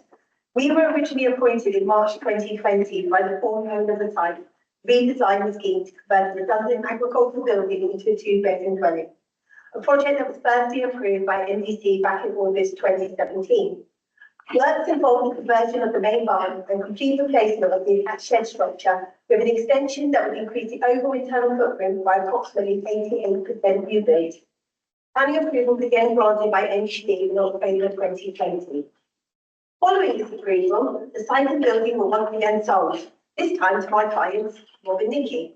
Unfortunately, during the sales process, North Devon was hit by the power storm units, which caused damage to the original barn structure, and as a result, without consultation with us, NMD Building Control advised that the original building should be partially demolished. This work was carried out prior to the completion of the sale, and as a result, our client purchased a plot that was not as advertised by the listing agent. This is a site that, until recently, had approval for domestic use, and indeed, external works had commenced in accordance with the planning approval. Substructure drainage on the perimeter of the dwelling footprint, the septic tank has been installed, a potable water supply via a borehole has been provided, and some landscaping works carried out, including the construction of the vehicular access. If works had not abruptly ceased, today there would be a dwelling on site. The scheme before you sits on the same footprint as the original and has been designed to closely replicate the approved floor plans and elevations, but using modern sustainable building techniques. The walls will be constructed in rendered and timber-clad insulated concrete formwork, a construction method that provides superior insulation values and lowers the building's carbon footprint. Dense concrete and insulation will also provide excellent acoustic performance, helping to minimise unwanted external noise from the adjacent A39. It also offers an all-weather construction system with a faster completion time compared to traditional building methods. The roof, as said previously, will be traditional cut, timber gabled roof covered in natural slate. Naturally, there will be some aesthetic differences when utilising new materials. However, the overall essence of the previously approved design is very much tenable in the new proposals. Alterations have only been implemented where necessary, for example, to correspond with the expectations of these building materials and to ensure that the structure will far exceed current view value requirements. The floor plan has only been tweaked, and essentially the same habitable layout will be provided, creating a bespoke 2-bedroom dwelling. The master bedroom with an ensuite shower room and a smaller bedroom with adjacent family bathroom. These rooms will flank a centrally positioned double-height dining hall, which leads directly into an open-plan farmhouse-style kitchen with adjoining sitting room. In line with the ethos of sustainability, solar PV, an air source heat pump and mechanical ventilation heat recovery system will be installed to further reduce the energy consumption and facilitate on-site energy generation in line with government and local policy requirements. Can I ask you to wind down? The current condition of the site is poor, having the appearance and character of an abandoned building site or brownfield land, and is clearly visible from the highway and by waters on the Westley footpath 7. These proposals would reinstate the built form and all the temporary ancillary features would be removed. This, in combination with the completion of the landscape works, will restore positive natural characteristics of the region, reinforcing local landscape quality, distinctiveness and views. Thank you for listening. Thank you very much. Councillor Coombs, the ward member who's unable to be here today, as a statement must be read out. Thank you, Chair. The statement says, I am unable to attend in person today, but request the following read out on my behalf as a ward member. I would look to support and approve this application 80095 and hope the planning committee are able to consider this. The history of this site should be the main consideration when making a decision. This site has had 2 previous applications approved. This application is very similar in nature to the last approved application, albeit due to no fault of the owner, the remains of the old building have to be removed. The location of the dwelling and appearance being applied for has not had any significant changes. Consultees have either made no comment or have no objection to the application. In the officer's report, they have advised that on balance, the building would not be of any harm to the appearance, character, or surrounding area. The officer also concludes the proposal is in line with ecology policies, would not cause harm to the nearby neighbours, and flood risk and drainage policies are met. The officer concludes that the proposal does not fall in line with highways policies due to the rural location. Again, this is where we need to consider the history of the site, being that this was not a matter of conflict on approval of the previous application. It seems that sometimes we need to apply sense to application, given, as mentioned above, 2 previous applications were approved. It does not seem to me to be reasonable to refuse this application. This building will provide a home for persons already well established in the local area, one of whom works for the NHS and also volunteered for the lifeboat service, at a time where we face such a shortage of housing. I feel greater weight should be given to a lack of 5 years land supply and the history of the site, and less the weight to any risk of harm. Thank you, Chair.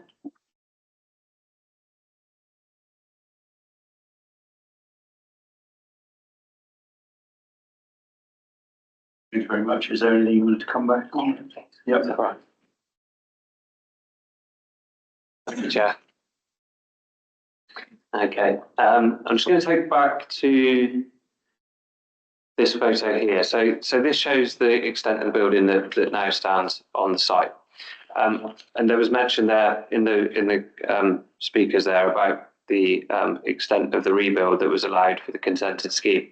Well, I think from looking back at the previous permission, the extent of rebuild that was allowed there and what you would need here to provide a dwelling on this site are quite materially different, in fact, and that's why the application has obviously been submitted as a new build dwelling, and that's how we've considered it rather than a conversion, because in your officer's view, you can see the extent of the building that's left, and it's some ruins and an archway effectively. So that's where we are with that, I think, and that's probably the difference between the consented scheme previously that have now lapsed and what we're now considering today.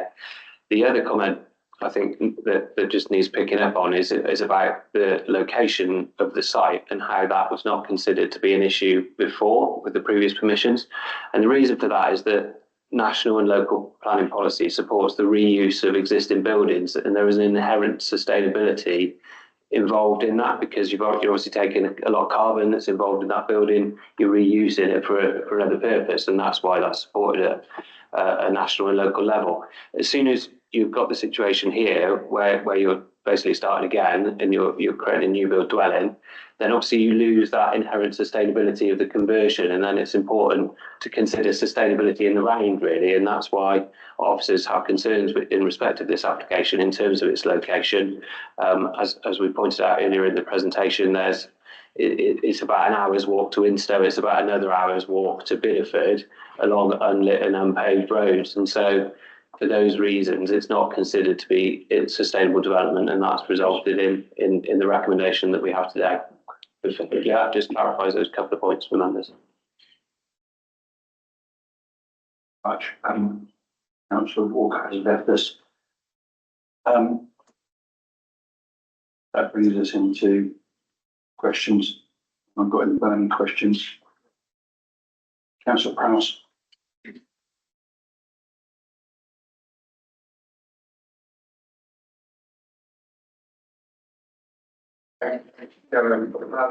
Given the background of some of the applications that I'm facing in my ward, I think both of us are all about conversion of redundant buildings and park queues and things. I think that we need to look at this in the context of that. That obviously the applicant, I'm assuming, puts advice on building control. But before he carried out those works, if he'd made a fallback application, presumably, that's the question, presumably he would have had support from the planning office. And if so, is that not a material consideration in the application? Do you mean presumably that they could have made that fallback application at the time to demolish the building that's there and rebuild it? They could have done that, and obviously the council would have considered that on its merits in terms of looking at the fallback elements as established by the Mansell case, which is the relevant case law, and that obviously has to demonstrate betterment over and above what the extant permission is, but we're not in that situation, unfortunately, and so that obviously that application wasn't made, and so that we're in a position now where there is no fallback for this particular site. Thank you. Yeah, you come back. I just think when it comes to public safety, I know if I owned a building, I probably will understand the process better.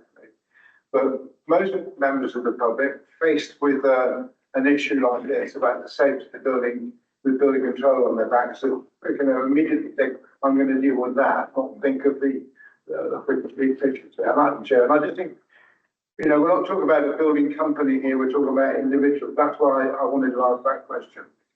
Yeah. I have some sort of picture. Yeah, thank you. I've got also a question. Is there any doubt that application 71911 was implemented?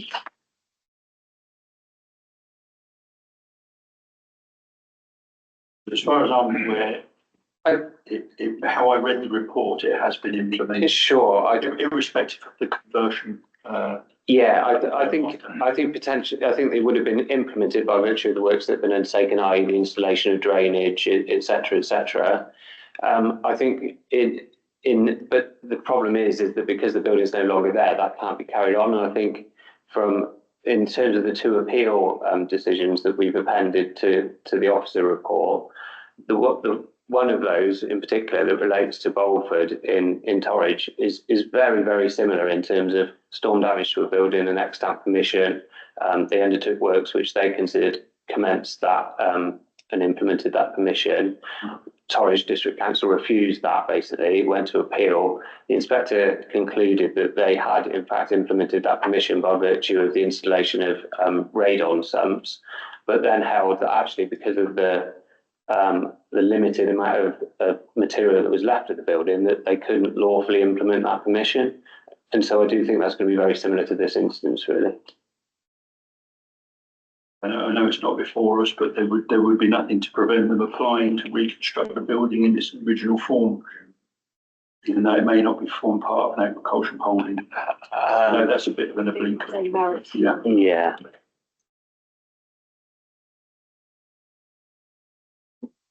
Right, I'm looking up now. Sorry, Councillor Hayward Booth. Thank you.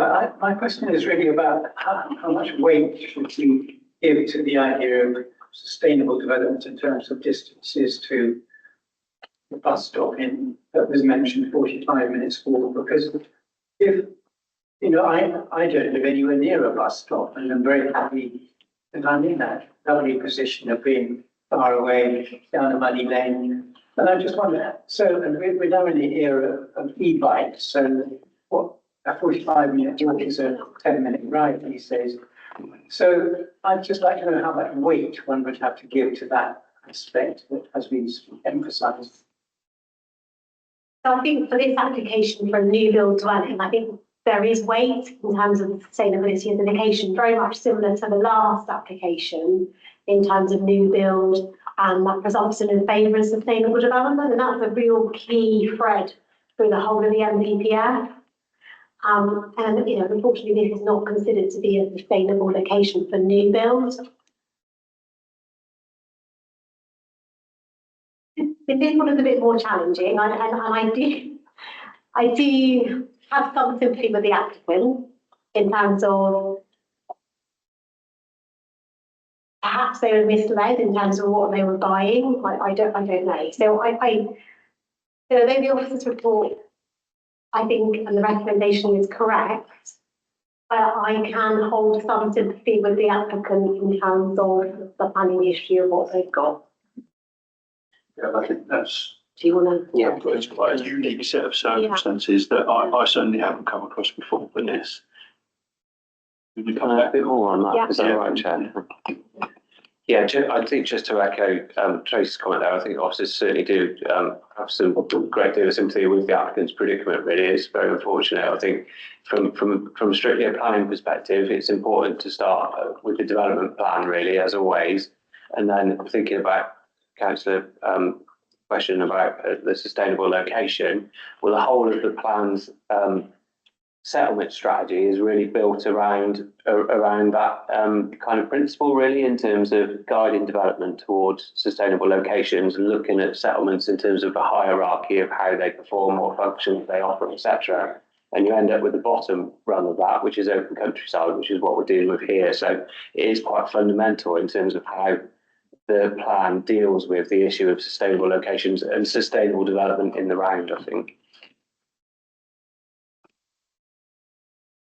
So Lane, you got a question? Thank you, Chairman. Basically, they implemented the commission as such. And then you talk about the access, because I think that's part of the scheme there, which they've got to the access from the property. I'm just wondering how they're feeding into it, because now they've implemented the plan commission, and they've got the access part of the plan commission. And surely that would feed into the access when it becomes part of the scheme. So it means it's sustainable. They just have they have an application that they can't continue with. What I'm saying is, for access, right, you've got to got in before, which you've got access to it. And generally, if you're driving in and out of something, and because you got permission before, it is part of the scheme which is then becomes sustainable. I mean, I'd certainly agree, Councillor, that the access to the site is there in terms of a vehicular access physically set out.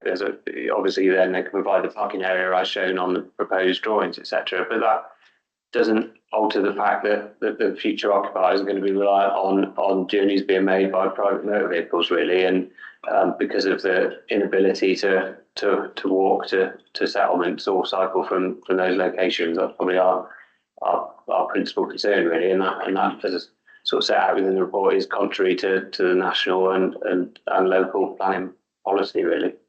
I'm sure we're going to come back to that in debate. Just picking up on your point, Councillor Lane, as well, is okay. So in terms of starting the access, I think just picking up on your point, which I think you might have tried to get at. I was looking at obviously the barn can't be converted because the barn isn't there to be converted.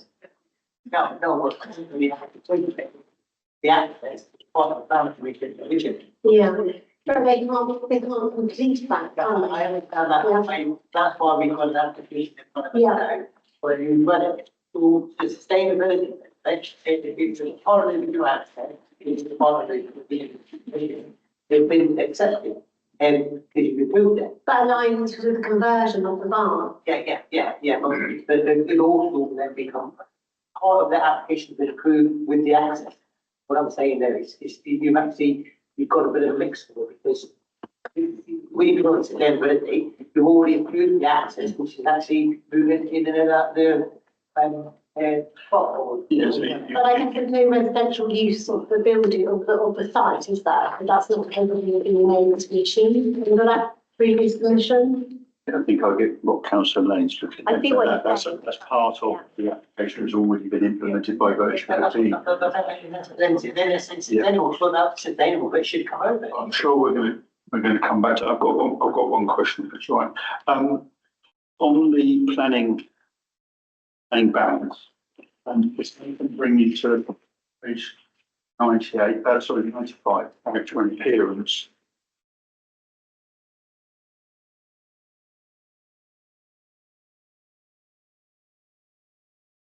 My reading of this is very positive in terms of there is no harm and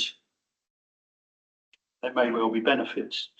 Are you, I think you should be comfortable that there could be benefits if this scheme was implemented in terms of the character and appearance, and therefore, therefore, there's no reason that I can see why it can't form part of the conclusion and the tilted balance, which currently it doesn't. Is that correct? Whether you agree with me or not, but the principle of that. Yes, Chair, you're correct in principle in that there would be no harm, and therefore if members felt that there was a positive there to give more weight to, that would be reasonable, I think, in terms of a conclusion. I think from officers' point of view, it's probably as set out in the report in terms of more of a neutral impact.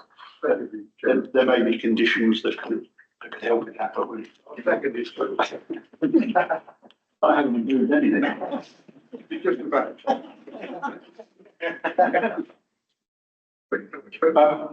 Before we move into the debate, because I think it's really clear, having seen the last two applications, I'm going to deal with it on our own merits, but the tilted balance is engaged. Mm-hmm. So the harm has to significantly, demonstrably outweigh the benefits. We're not in the national landscape. We're not in a conservation area. Although we are in the countryside. So there are fundamental differences to what we looked at previously, and I think that's important to say. Also, we have the history of 2 approvals as opposed to refusals, dismissals, appeals, and the like. I will go over to members now and move with the debate. Okay, Councillor, but is it a question or always? Okay. Yeah, I just wanted to ask, are there any photographs of the work that was done before the storm damage occurred? Because I'm wondering, because you said that, okay, the access has been done, and I think you mentioned earlier that drains have been put in. So is this not still the original application being implemented, but just basically paused while the storm damage? And it's the currently one that's previously been granted approval, it's just continuing. Yeah, the issue is you can't convert something that isn't there. Yeah, but what I'm saying, have we got photographs of what was done? But they couldn't help the storm damage. No, I appreciate it can help the storm damage. Certainly, we haven't got specific photos of what's been done. I suppose you can probably see on that top left photograph some of the pathways that have been put in. And on the bottom right photograph there, you can see a low wall. Well, that's the retaining wall that is basically retaining the raised garden area at the northern part of the site. So that's what's shown now on the proposed drawings and was shown on the previous permissions drawings. So they're all works that were in accordance with the previous permission. But as we come back to, really, because of there not being a barn there anymore, then it's obviously impossible to continue implementing that permission, really. I think it might be worthwhile actually turning to the appeal decision. If I can just ask members to refer to page 111. And it just paragraph 14 of the inspector's decision, I won't read it out verbatim, but it just clarifies really that you can't carry out that permission because there's not enough left of the original building for the conversion permitted by the 2016 permission to be carried out.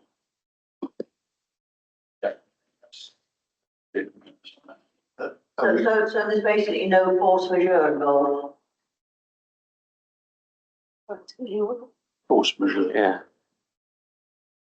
But I think really we'd still be in a position where we're looking at from an opposite point of view, at going back to the development plan really, obviously, and that's what our position as planning officers would always be really. Remember the question or can we? Just a follow up. Yeah.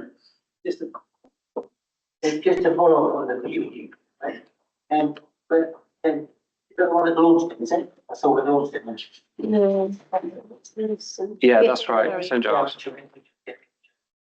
But then you've got something which just that was for development of which the political law issues of the for development is thought is converted to a self-contained holiday unit. But this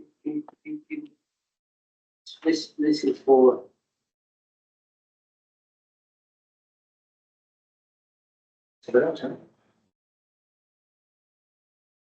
Yeah. This is very respectful application, it's in the dwelling. I think what James is saying is the principle could be applied here in terms of trying to, certainly the start has commenced, hasn't it? Yes. But actually, I think the inspector what they were saying, they can't continue with that. So I think I don't get like technically not a holiday let, so a conversion is for a new build dwelling. I think the same could be applied here in terms of principle of having a permission or having a conversion or a barn that no longer is on site. That can continue, but then could they, the same people who have this appeal against us, put in an application for an approval like we've got in front of today? For a new build? Yes. But then that would need to be looked at in terms of the policy and the new build and the development plan. That's what I'm expecting. Yeah. Okay. We're moving into debate then. Councillor Hayward Booth. Thank you. Thank you. I can see the wisdom and the importance of sustainable development as a guiding principle. I don't see that it should be the ultimate way of reaching a decision. I think it should be weighed up with everything else. And I think because this is a very complicated case involving a lot of sheer bad luck, I would like to suggest that we reduce the amount of weight we give to sustainable development and concentrate on the positives, which the chair has indicated, in that it would be far better to look at a nicely designed building and a roofing. And I think there are many factors in favour of actually rejecting the officer's advice and giving approval. Can I just come back on that? I just want to be clear, are you moving a recommendation or not quite yet? I'm just making a starting observation there. Okay, thank you very much. I'm just going to come back briefly on that, and obviously I have my legal colleagues here as well. So obviously in terms of an application, the development plan and the NPPF will be the starting point, unless there's material considerations indicating otherwise. So I think it would be for members then to look at those material considerations as to why then you would be departed from the local plan. There may well be those reasons here. I think we also just have to be really careful in terms of our reasoning that there aren't other sites with ruins who will actually, this could be a nice detail. So yeah, I just think we have to be really careful in terms of our reasoning for this specific site. Thank you. Point taken. I'm just going to come back on that because it isn't just about ruins, because ruins can be protected in themselves as ruins. It's the other buildings. It's the whole of the site set up, to my mind, where there could be a benefit of implementing a good quality new residence. Yeah. Yeah, I'd happily second, I think. He hasn't moved a recommendation. I mean, he said the explanation quite clearly. That need the balance and it's filtered the other way in terms of the advantages. I think that's all. You're happy to move your recommendation and we'll look at that reasoning. So, Councillor Crowell, you're seconding Councillor Hayward, whose recommendation for approval contrary to application. I think it would be the weighting from what I could see and what you said. We're going to, there's no reason why you couldn't significant weight, or at least moderate weight. I would have thought significant weight in terms of the visual improvement to the appearance and character of the site and the area by virtue of a new design, and less weight to the location in terms of its ST10DM05, and the fact that the harms do not outweigh significantly and demonstrably the benefits. Perhaps I could just add that the way it's designed is sustainable in itself, which is a benefit with the heat pump and the PV panels.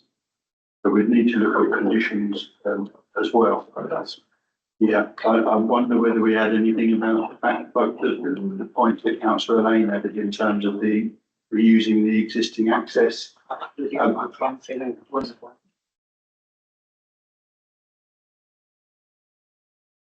to come back on? I mean, I would maybe shy away a little bit in terms of the sustainability argument, in terms of the materials. But what I would like is if you could delegate conditions to me. They won't be onerous conditions, they'll just be the materials, and I suspect remove them into development rights, things like that, just as normally we would. Yeah, so as currently worded, we have good reason.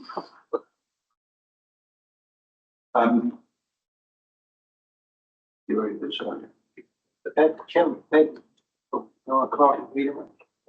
Yeah, give a moment, and I think that will include the conditions on. Oh, I'm assuming that we'll delegate that, but I'm assuming that will include lighting.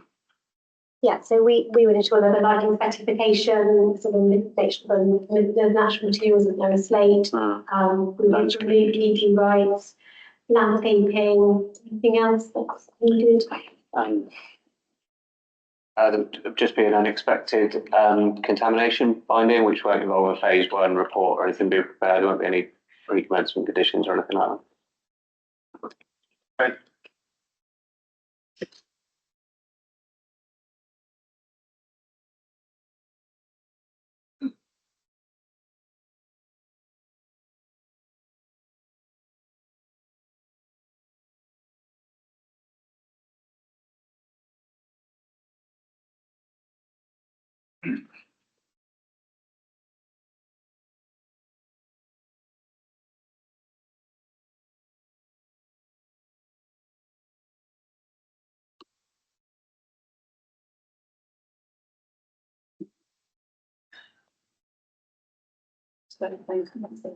Yeah. Thank you, Chair. So as I understand it, the application is being moved and seconded for one of approval, subject to conditions being delegated to the service manager. And the reasons why the committee have given that has given significant weight to the visual improvement to the character of the area with the new design, and has given less weight to policies ST10 and DM05 as the harm does not outweigh significant demonstrably benefits. Do you mean new design or new build?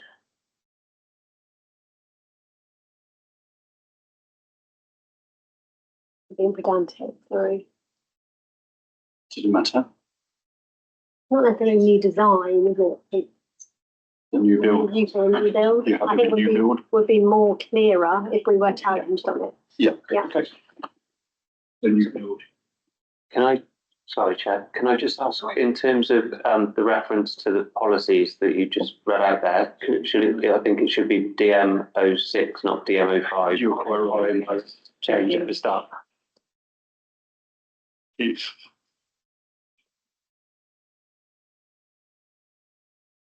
So we'll vote on that recommendation to approve. So, 1, 2, 3, 4, 5, 6, 7, 8, Chair.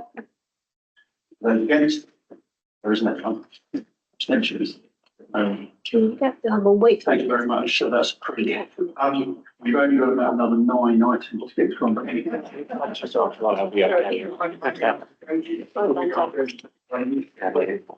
I'm wondering whether we can either knock off some easy ones, or we do have members of the public. So I'm just worried about.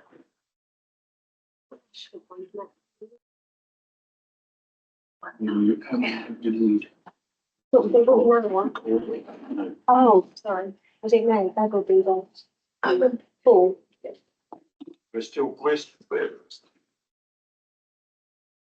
We're happily for it. I suggest that we move swiftly on. Oh, I couldn't afford to be. Thanks. And this is to application 80422. That was item 12 that we've moved up the agenda, so that's land adjacent to the Linley. Should. Withdraw. To discuss. Does anyone else have to leave a particular?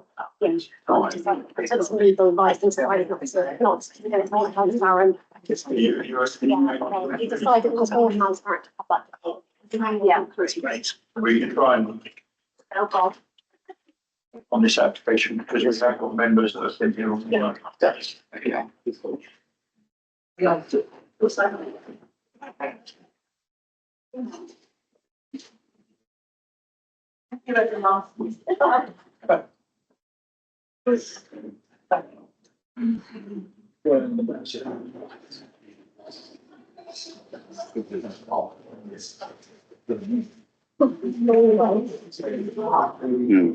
And you probably can do like some again, like this.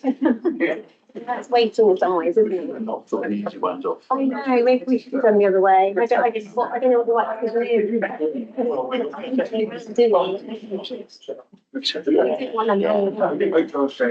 Okay, members, so we're on application 22 and adjacent to the Hay, Ashford. Over to Charles. Thank you, Chair. Okay, sounds like it's working. So the proposal 8044422 rather is on the edge of Ashford, and it's a proposal for 5 dwellings. Got a couple updates which have come in since the report's been agreed. I've had communication from the agent who has now clarified that they wish to offer one of the dwellings as an affordable dwelling, a discounted ownership dwelling.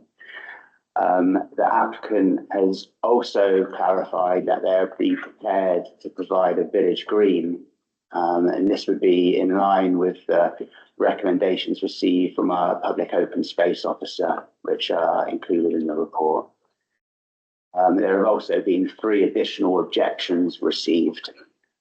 These reinforce some of the other objections we relate to highways access, visual impacts, and the lack of local need.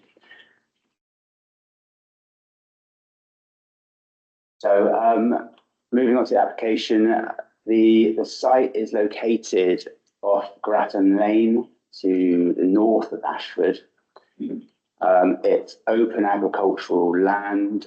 It slopes downwards towards the south and has very sort of extensive views over the estuary to the south. Ashford Conservation Area is to the south of the site, as it's the main built-up area of the village, which would be beyond a retained area of agricultural land. They have the aerial location shown here. This shows the location of the site. It's located in between dwellings at the Linney, which is to the west of the site, and to the east there's a small cluster of development with Allwynds being the closest dwelling to the east. This is the location of the Ashford Conservation Area to the south of the site. So as I said earlier, the proposal was for 5 dwellings. These would be served off a single access, approximate location of the existing agricultural access onto the rural lane. This would require the translocation of around 100 meters of hedgerow, which we put back into the sites. So yeah, it'd be development stretching in between the 2 existing properties on either side.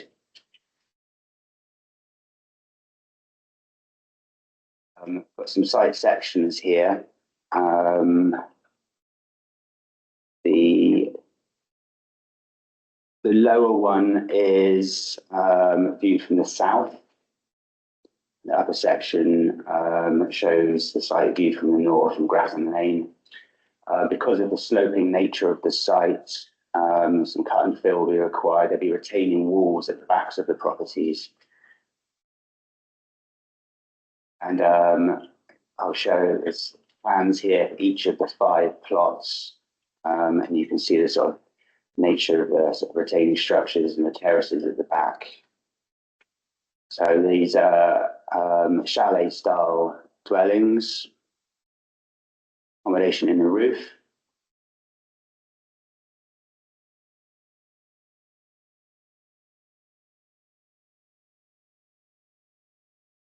In terms of drainage, each plot would have its own soakaway, with foul drainage being directed towards package treatment plant and drainage fields to the south of the site.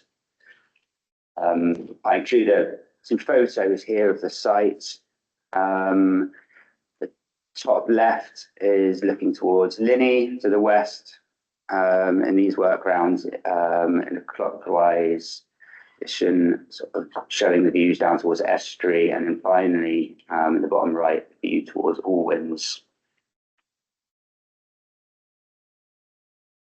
There's the view also there across along Grattan Lane, showing the sort of, existing hedge banks and access there to the site.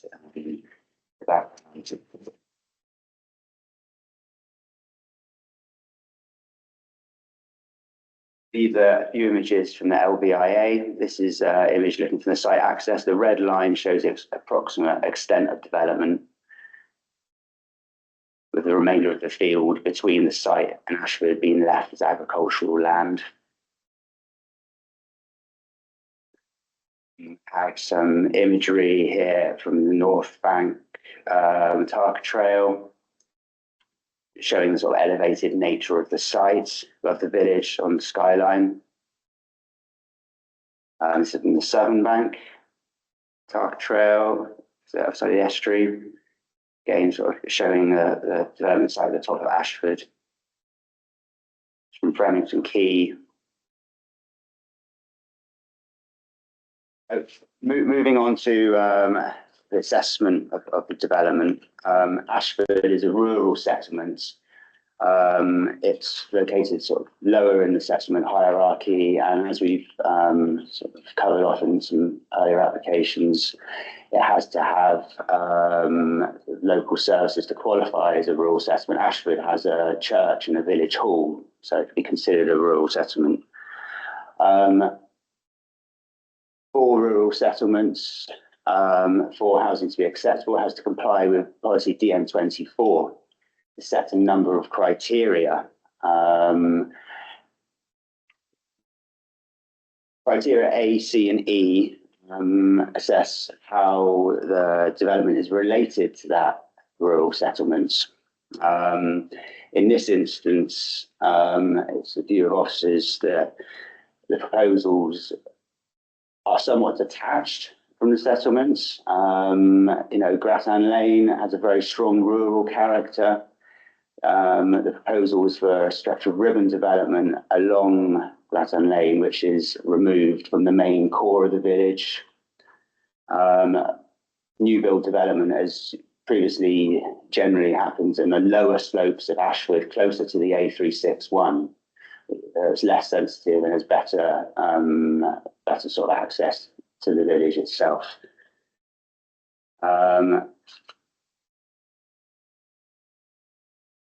Criteria D and F require that any development in rural settlements responds directly to a local need, locally identified need. In this case, the application does not propose that all the dwellings are restricted to those with a local need. So there's a clear conflict with those relevant parts of DN24. It's acknowledged that the applicant has since come forward and offered up one of the dwellings as an affordable unit, and as covered off in my report, it has been offered that all dwellings will be covered by a principal residency restriction.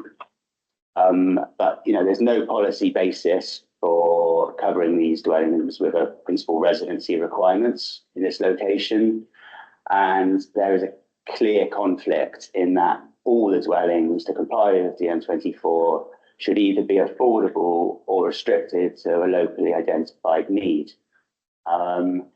Further to this, I'd like to draw your attention to the housing mix here. There's a very strong emphasis in the housing mix on 3 and 4 bed dwellings.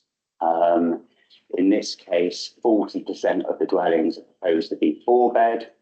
The HEDNA would indicate that it should be around 15%. So, and there's only 1 2-bed dwelling.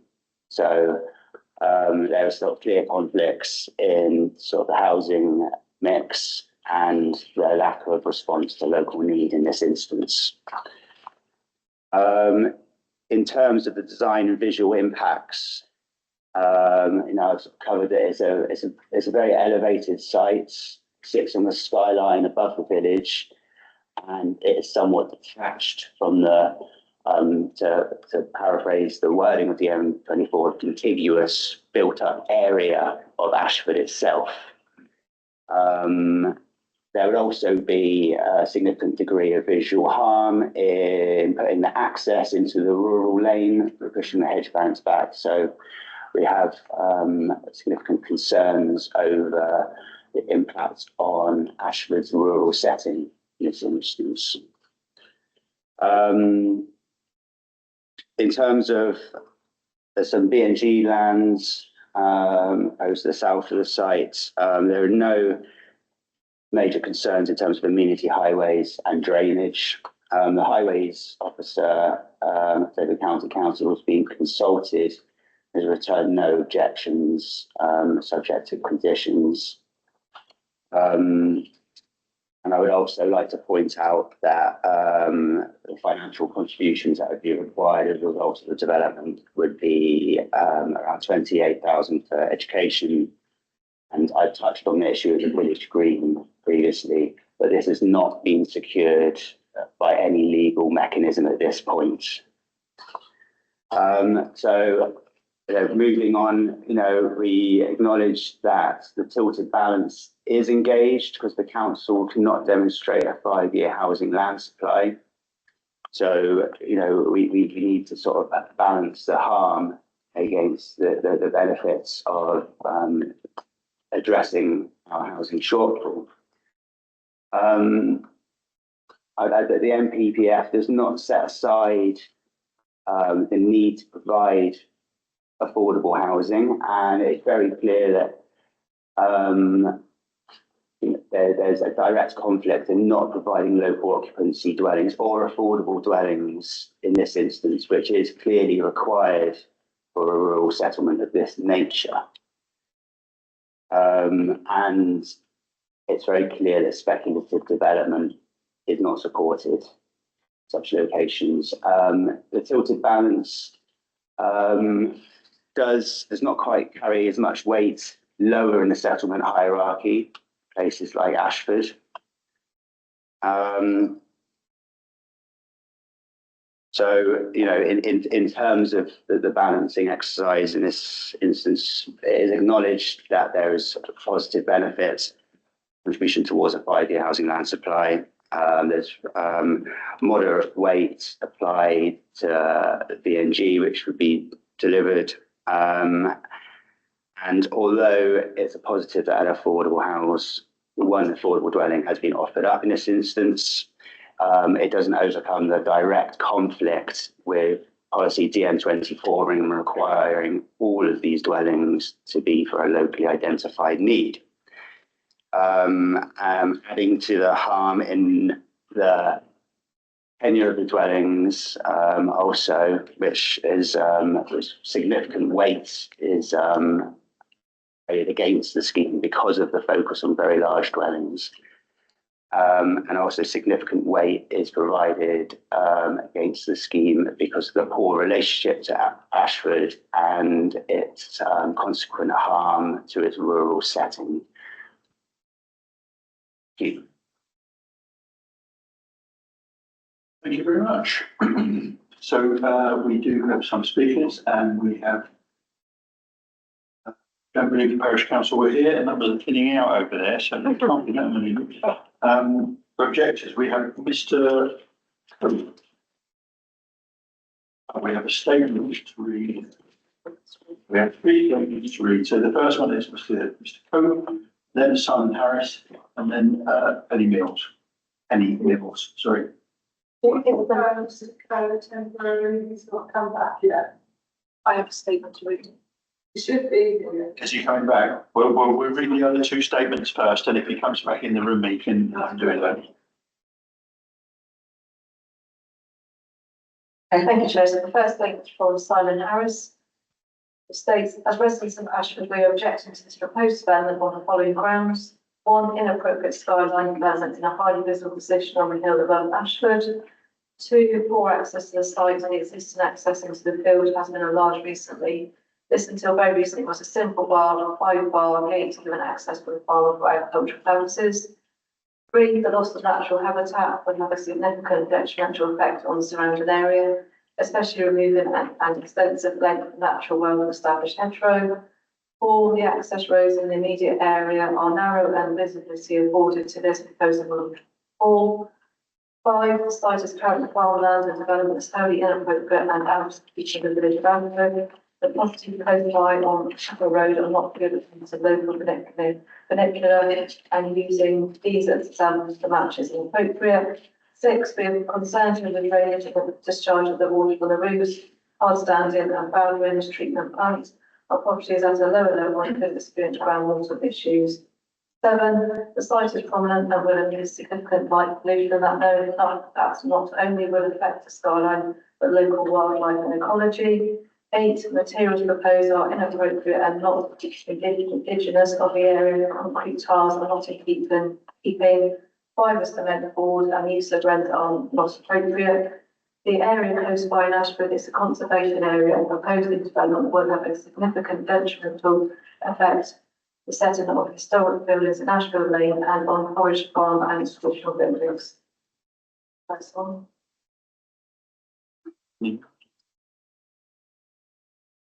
Statement from Penny Mills states, I'm right on behalf of the Devon branch of CPRE, the campaign to protect rural England, and apologies that we are not able to be at the meeting today, but thank you for reading out the short statement.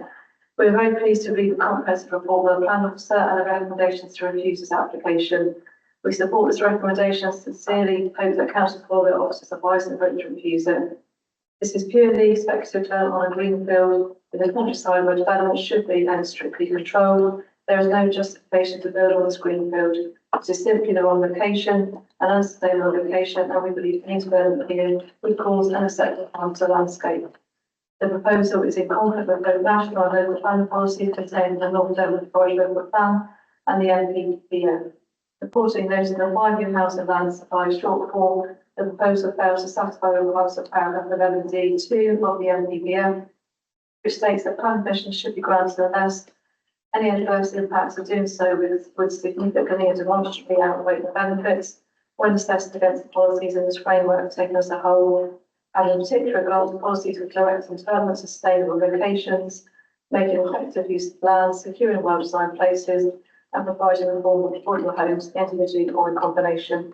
The proposal fails all 4 tests and conflicts the multiple policies in the North Devon Forest Local Plan, including STO1, STO4, STO7, ST15, ST17, DMO4, DMO7, and DOM08A, also conflicting with the Central Planning Policy Guidance. North Devon's countryside with green spaces are valuable and captures legal technical and the solar and refuses application. Same with the Would you like to read out the statement? Yes, you can, and you can have Mr. Coe's statement if you wish. Well, let the lady read out his statement. That's I saw it here. Thank you, Chair. So, Mr. Close. There are many reasons why this development plan application should be rejected. They include: one, the village of Ashford is already out of village capacity with other buildings already under construction or due to start. Two, the proposed site is located on a ridge above Ashford, and any development would be highly visible and an inappropriate skyline development. Three, the application specifically states that proposed dwellings are not for local occupancy as required by planning regulations. Four, the proposed site of agricultural land and development would require change of use. Additionally, it is a greenfield site and policy requires that grey or brownfield site should be considered first. Five, the translocation of hedges and banks would have a detrimental effect on the area and its wildlife.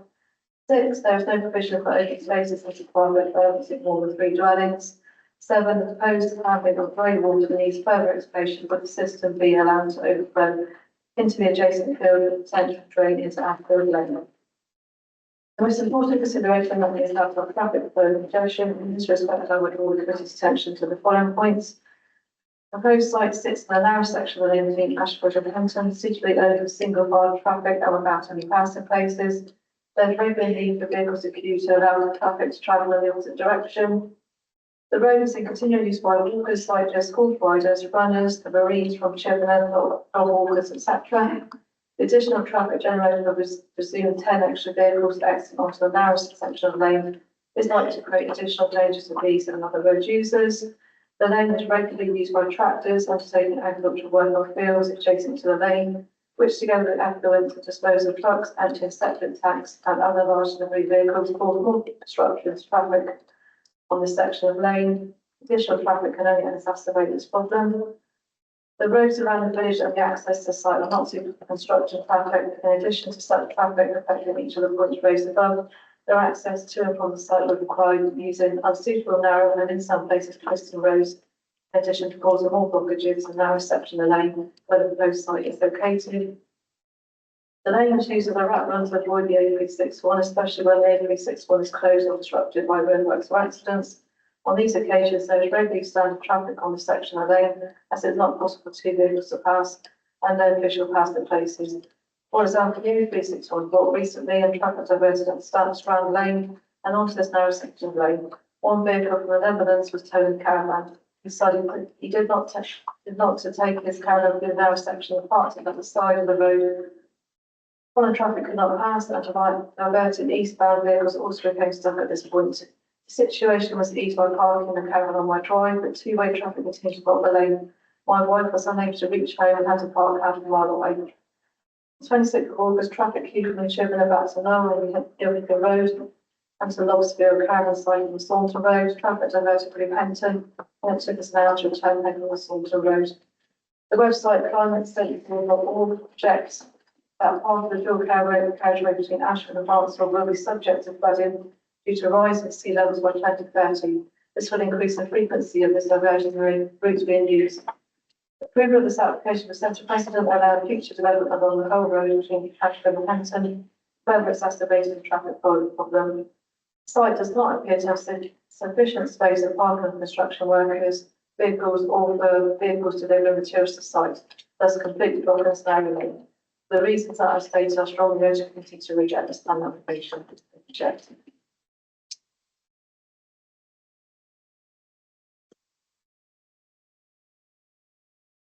Thank you very much. I wonder whether we should time these statements.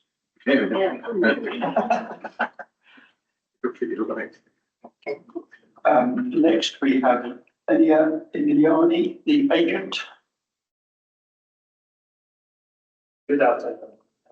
My name is Elia Emiliani. I'm an architect at the University Partnership. We designed the scheme, so we are the agent. Yeah, sorry, the microphone is either not on or nowhere near where it needs to be. Yeah, here I am. Thank you. So the location first, the text in the local policies that it should be contiguous to the village. Nobody questioned that Ashfield is qualifies as a legal settlement, but are we contiguous? We think we are because we are and we are in between two existing dwellings. But it's worth noting that the text in the NPPF is similar but it's different because it says that it shouldn't be isolated from the village. So we are certainly not isolated. And which one has got more relevance is the NPPF in this instance because of the lack of the 5-year housing land supply. So the location is correct and in accordance with the principle of local policy. Then we talk about minor harm to the landscape, not in terms of affected landscape, we're not in the AOMB, in terms of visual impact. This has only been assessed as a minor impact when seen from the target trail and from the field above the river of Flemington Quay. From Flemington Quay, it's not skyline development. You've seen a glimpse of an image where we are within the settlement and with the hill in the background. From the target trail, you will see glimpses of the roofs coming above the hill because you're closer to the hill, but no more than the adjacent dwellings, actually less, because we are lower than the adjacent dwellings. There's that section that shows it. Then there's the impact on the rural setting and the conservation area. The conservation officer stated the importance of the rural setting around the conservation area. That's why we inherit some land between our development and the conservation area, so much that she concluded that there is less than substantial harm that can be outweighed by social and economic benefits. So we get into what are the benefits. And has been mentioned, all the dwellings will be principal residency, which we accept is not a thing in the local plan, but it is in Roman and Belgian neighborhood plans. It is in Expo. It is somewhere else. That will be secured by a section 106. Plus, one dwelling, the smaller or the cheaper, has been offered as a low-cost open market dwelling, which means that it won't be rented out, it will be sold 100%, but at only 70% its market value, and only to somebody in housing needs and with local ties. So it becomes both an affordable dwelling and a local needs dwelling. This also will be secured in the section 106 wording. Finally, the village green has been mentioned briefly. There was a suggestion by the open space officer of the council. When we read that, we thought, we looked into it, looked at the developer, looked with the owner, the farmer who owns the field, and we said, let's talk about if we can deliver it in land adjacent to the red line. But the matter hasn't finalized. I just ask you to wind up. So I was suggesting if the members, if you are minded to approve this, you would do so subject to a section 106. In which we could agree with the planning officers exactly where the village green will be located, who pays for it, who pays for the setup, or the initial maintenance, is it sold, is it rented, to your satisfaction. Thank you very much.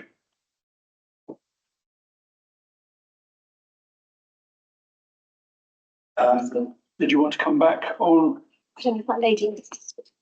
Oh, Am I allowed to? are you, I'm 15 minutes for 68. you need to come forward. Are you speaking in support or against? And can we have your name, please? Objection. What needs to take into Can we have your name? Pauline Brown. Thank you, Pauline Brown. Barn, Ashford. I've lived in the village for 68 years. We've got an immense amount of what they call creeping development in the village. A lot of the statements that have been made in those letters are absolutely accurate with respect to the road, the danger. We have joggers, bicyclists, horse riding that very often ride double. We also have the Marines, great. We also have a lot of learner drivers now coming up through the village. I can't believe that, because if you've driven through the village of Ashford, you know how difficult the corners are. But we're referring now to the top road, which is supposed to be 30 miles an hour, but if somebody was to do a speed check, that vehicle was coming along at 60 miles an hour. I would like to draw attention to one of the photos relating to the dangers of the road, which was four section, that's one. There you go. Now that's from the Lily on the right, top and right hand corner. Looking to the far end of that picture is where the entrance is going to be for this housing development. It's a blind corner. We're going to lose all the hedge. I just can't see that it warrants 5 houses in Ashford when there's actually, I think, 9 on the market at the moment in Ashford, which is very rare. There's only usually 1 to 2 houses for sale at any one time in Ashford. So it doesn't warrant houses on the open market, is what I'm actually trying to sum up. But I live just looking right across to it. I know we don't take in account of the views or anything, but it's the ecology, the biodiversity. They'll plant trees at the bottom of the hill, which will totally obscure my view of Harton Point. You know, I'm just speaking as a local resident.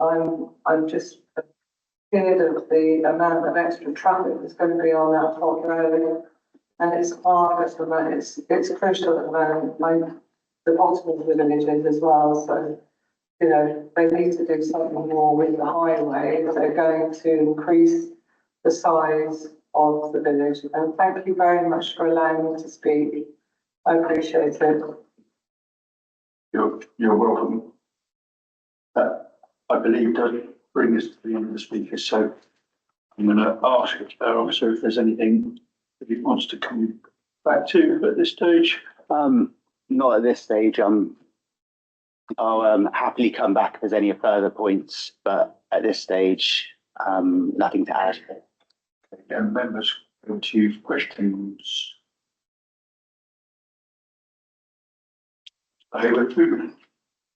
Sorry, I don't have a question, but as soon as we move to comments, I'd like to move, we accept the council's report.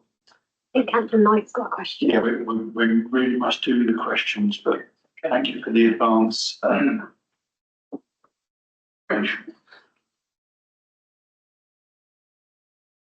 you. Jim, I have a question relating to page 187.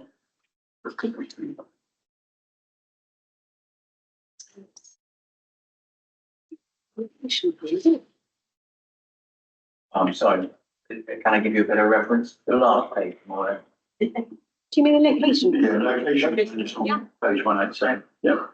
Location plan. The red outline is very unclear. It seems quite convoluted, and I just like to. I thought when you mentioned the village green, I thought, oh, that's going to be the village green, and take this right down to the conservation area. So it's an interesting design. I wanted to clarify what that means. Yeah, of course.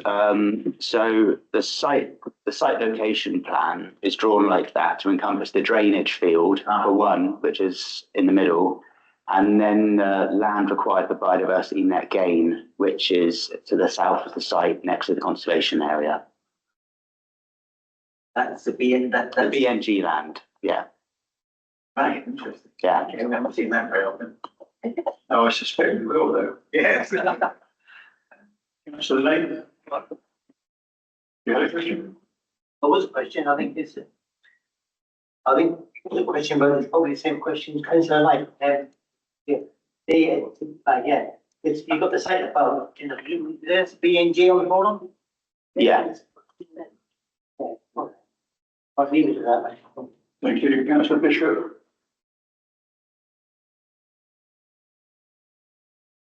I'm just interested in the highways. It's been quite a mention of the roads and the traffic. why haven't they actually said something about what the might be? Is it will be 10 cars maybe for 5 hours? Maybe 15 trips a day or something, I think, no, is that likely, is that what? Yeah, it'd be a reasonable assumption, but I think on these sort of smaller end of the scale for sites, highways tend not to raise sort of major objections because of the lack of footway to the village. And in terms of vehicular movements, I did press the highways officer on this issue, and he reiterated that they had no objections to the proposal. Can I ask just one more question? What are the local housing needs? Well, there was a 2025 housing needs survey for Ashford carried out by Going Home Choice, Going Commuters First, sorry, and there wasn't actually any identified need for Ashford itself. It's acknowledged that there was a significant need identified for Heaton and Punchardin. Yeah. So there is need in neighbouring parishes. Yeah, but not for Ashford itself. This S106 idea, but how is that working? There's just one house which can be affordable, basically, but it's for sale rather than for rent. So there isn't any section 106 before us. So yes, from what the agent said, they're proposing one affordable unit, the smaller unit, and then I guess 4 open market. Thank you. Obviously, you know quite presumably that was this morning or late yesterday about the offering up to 1,000 metres of I believe it was green last week. Yeah. Right, and so at the moment in your report, we don't have reference to the 1,000 metres of village green or the single affordable dwelling. No, I've got no other details other than an email which was sent to me, I think on the 27th. There's no details of where that village green would be, how it would be delivered, or anything beyond there just being one affordable dwelling, and that would be the 2-bed. The rest would remain 3 and 4-bed open market. Okay, so we don't have any information on that, but does that implement either of those bits of information change your assessment on the tilted balance or the reasons for refusal as currently written? No, not at all, Chair. Thank you. Any more questions? So we're moving to debate. Councillor Hayward, who Could I propose that we, can you just wait for that microphone? I'd like to propose that we accept the officer's recommendation. Have a seconder? Councillor Knight. Well, I'm a ward member. You've already gone close. Oh, would you like to speak? Well, is it appropriate, probably? Yes, please. There won't be. Yeah, sorry, I was going to be called first. Apologies. No, it doesn't matter because my colleague has got his finger on the button. He was sitting right in the front of the room. Yeah. People often don't see you, Chair. I can see you very clearly. Please continue. Sorry, Peter. No, in a way, I'm here representing the parish council. I would keep talking. I know. Right, I'm here representing Ashford Parish Council. Of course, I couldn't make any comment prior to today because I'm on this committee. But I was there when they made their decision. The microphone's not working. I can shout. Or you use the roving mic. I've got my nose there. Anyway, change it, Kate, for that one, because the batteries might be going. I might have the raving of song. It's working now. It's intermittent. It's a bit like you. Unless we can get it out, can't you?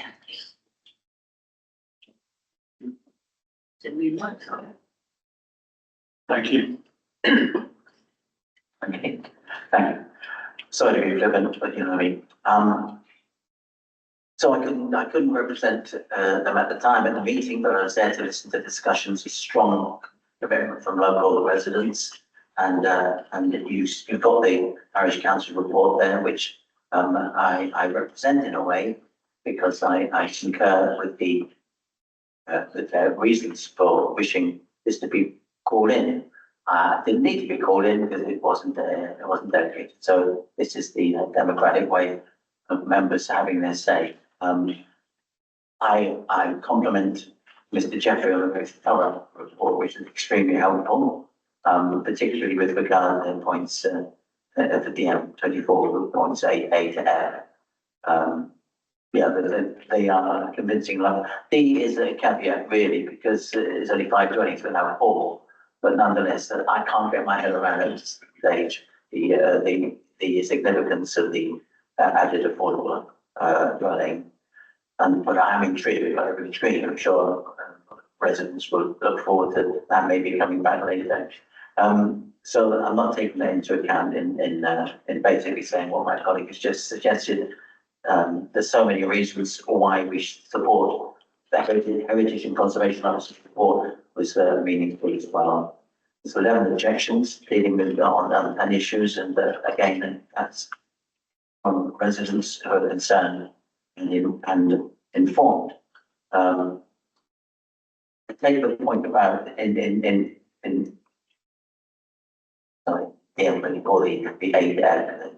point in E, which refers to the elevation of we talked about the elevation, but nonetheless, they make a comment that this is both a buffer for the community, but also it's part of the community.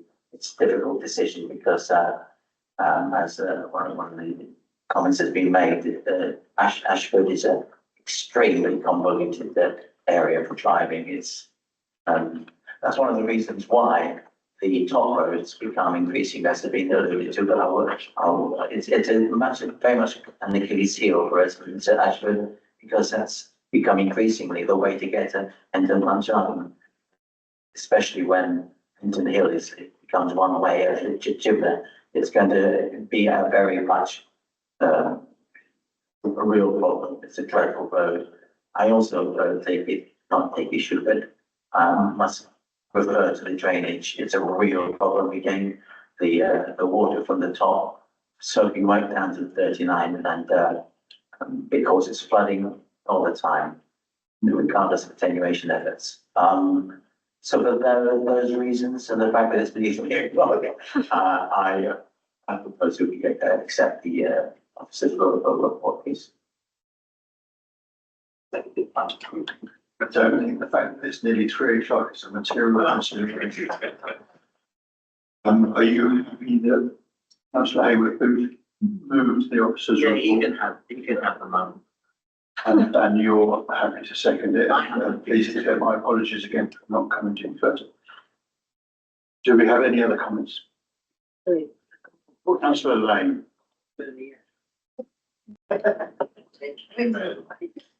I just wondered, Chairman, if it would be able to actually say this so that the members, full members, could look at the site itself, and then you can come back with further information, because our financial suggested that they would like to get some space, which is part of what's proposed here. I mean, give the house financial a chance to respond to that. And then also, if you can firm up what is proposed going forward, it may not be suitable, but I mean, to be honest with you, the houses up on the top road, they look too much like, there is houses up on top road already, and they're going to the west. So there is development already there, so how you define that, I'm not too sure, because it didn't right.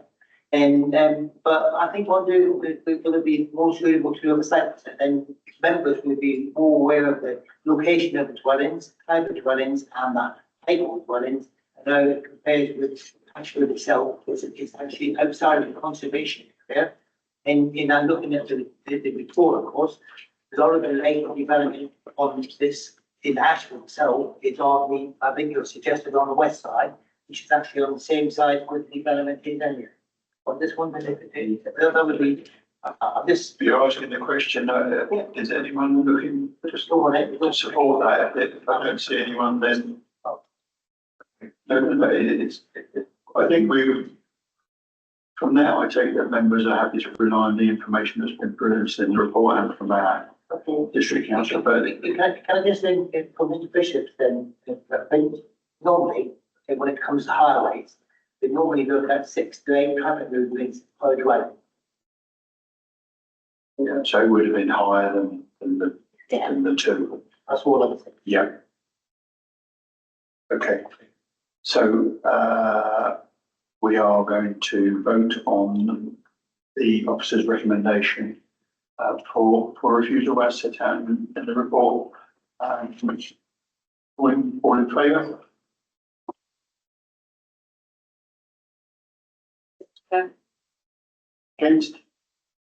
Abstentions? So that's carried in the application left and launched. Where are we going next? I'm going to ask members how they're feeling at the moment, because I do have to have a comfort break personally. So we will have a comfort break, but is everyone else here happy to stick around for a little bit more? Which one? Okay, thank you, members. So we are now in the report item 10. So that is application 80530, land off the east of Bucknell Way, South Molton, and this came before us not too long ago. Yeah.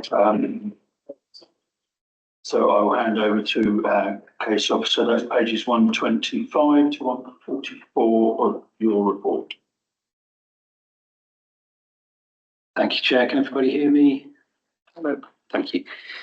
So yeah, this is application 80530 for amendments to a battery box and associated fencing. So it's called to the planning committee as the site is owned by North Devon District Council. As the chair points out, members may remember it from a previous committee from application 79032, I think last year. In terms of the site, it's located in the same location within the Pathfields Business Park in South Molton, which is a designated industrial and commercial zone. The site is positioned east of Bucknell Way, opposite the Mole Valley building, and also hosts an existing electricity substation. As members can see, the arrows show the proposed location of the unit, and the site is well screened by mature trees and vegetation, minimising visual impact.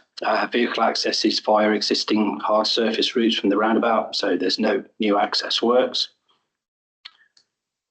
So this is a Section 73 application which seeks to amend the Planning Permission 79032 by varying Condition 2 for the approved plans to reflect updated external treatments to show a light grey colouring of the battery boxes and introduction of timber perimeter fencing, and also removing Condition 3 relating to materials, which specified a fir green finish for the battery boxes and the green finish for the wire fencing. So I'll just put the approved plans for 79032 on the hopeful left and the proposals side by side for members to compare.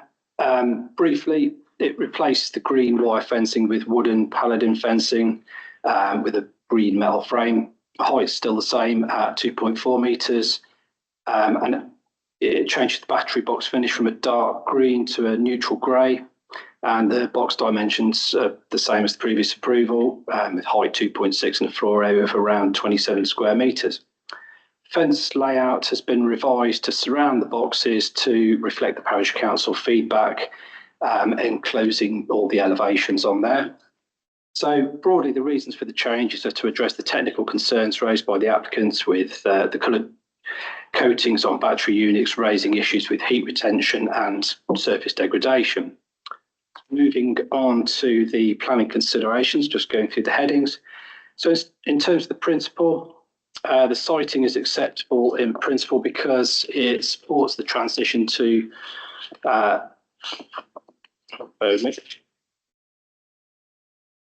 wrong bit of paper. So it provides 800 kilowatts capacity to 200 homes for 4 hours if required. Supports energy decentralisation, and the principle has been established in permission 79032. It's also within 50 metres of an existing substation, which is a factor. And the screening minimises the impact. In terms of the design and impact on the street scene, in design terms, the amended scheme is acceptable because it's located in a built-up commercial estate with industrial and office buildings where the boxes won't appear out of context. The existing infrastructure reinforces its suitability for the utility-based development. Although green colouring was preferred, the technical constraints make it unsuitable, so the light grey finish offers acceptable integration and reduced maintenance concerns, and the timber fencing will effectively screen all the units off. So the removal of condition 3 in terms of the colouring is justified, and it's also now covered under the requirements to adhere to the new plans in updated condition 2 for the plans. Just go quickly through the amenity, ecology and highways and flood risks. So there's no harm to neighbouring users, and there's no residential properties. Environmental health and the fire service have confirmed there are no adverse impacts in compliance with DMO1, DMO2, DMO4. In terms of ecology, there's no protected zones. The footprint is 24 square metres, which is below any B&G thresholds. So that's aligns with ST14 and DMO8. In terms of highways, the only highways of note is in construction phase, access would be via that northern route, limited HGV movements over a short period, very limited movements in the operational phase. And there's no flood risk or drainage issues. It's in flood zone 1, not in the critical drainage area. So, in summary, this supports the transition to low carbon energy. Proposed amendments are minor, site appropriate, and don't adversely affect the character or appearance of the area. So it's recommended to members that planning permission be granted for the variation of condition 2 for the plans and the removal of condition 3 for the green materials, and the construction of the scheme can go ahead as proposed, subject to the conditions listed in the officer report. Thank you, Chair, and thank you, members. Thank you very much. Really, no one registered to speak. Any questions? We move to approve. We have no questions. So, Do you want me to get one now? Councillor Madden. And support. Yes, yeah, happy. Yeah, because you've got like TOT into the thing. We into our ward. Yeah, I do. I move that you approve the I'm sorry. So I move that you approve the office. thank you very much. Seconded by Simon Paddock. Is there anything further you wish to add about the colour of things? See if I can get Okay, so we will take a vote on that. So all in favour? That's everybody. Thank you very much. Can we go 11 now? So now we are going to 11, which is 80415. So Councillor Maddox, you will need to vacate. Do you know how to do the slides? If not, I'm going to interrupt now. Let's see, is there a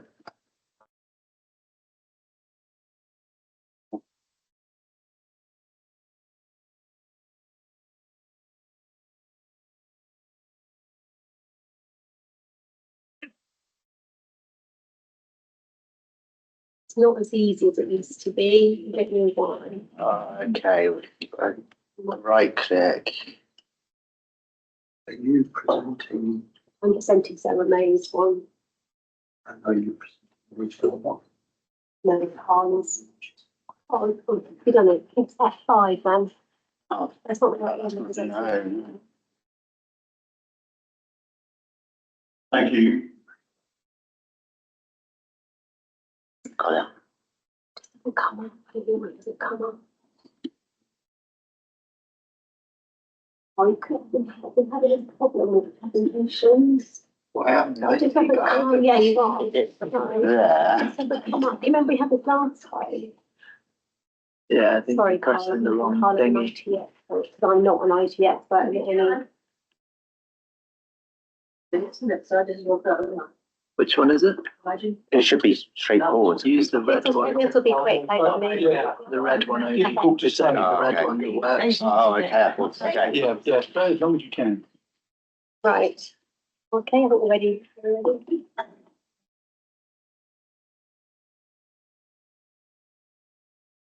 Okay, members, so this is item 11 on the agenda, application 80415 Rowlands, Croy, Bolton. So over to our police officer. Thank you, Chair. This application is before the committee because the district councillor is the applicant, as you're aware. It relates to the temporary change of use of an existing holiday lodge to an annex. The applicant's personal circumstances are of relevance in this instance because it's intended that the mother-in-law, an elderly mother-in-law, is going to occupy this lodge for a period of up to 3 years. So just a point of clarification, also there's a slight mix-up in the report as to the name of the actual parent property, and I can clarify that it, as per the wording in condition 2, so it's Roylands. The old coach house is a separate dwelling. So here's the location of the site. It's south of Moor Lane in Croyd. The aerial location. It's closely related to the existing holiday park in Croyd. And here's a photo of the existing lodge, which was consented in 2014, subject to a condition that it would only be used as a short-term holiday let. This is shows the relationship of the lodge itself to the host property, which is their Roylands. So, given that it's a continued residential use, there are no concerns in relation to amenity, ecology, drainage or parking. It's purely related to the temporary change of use as an annex. There is, because of the temporary nature of the change of use, and that the change of use will be tied up with a condition so that it can only be occupied by a relative of the owner of the host property. There's no conflicts with local plan policy DM18 with regards to retaining tourism uses. And the application is therefore recommended for approval.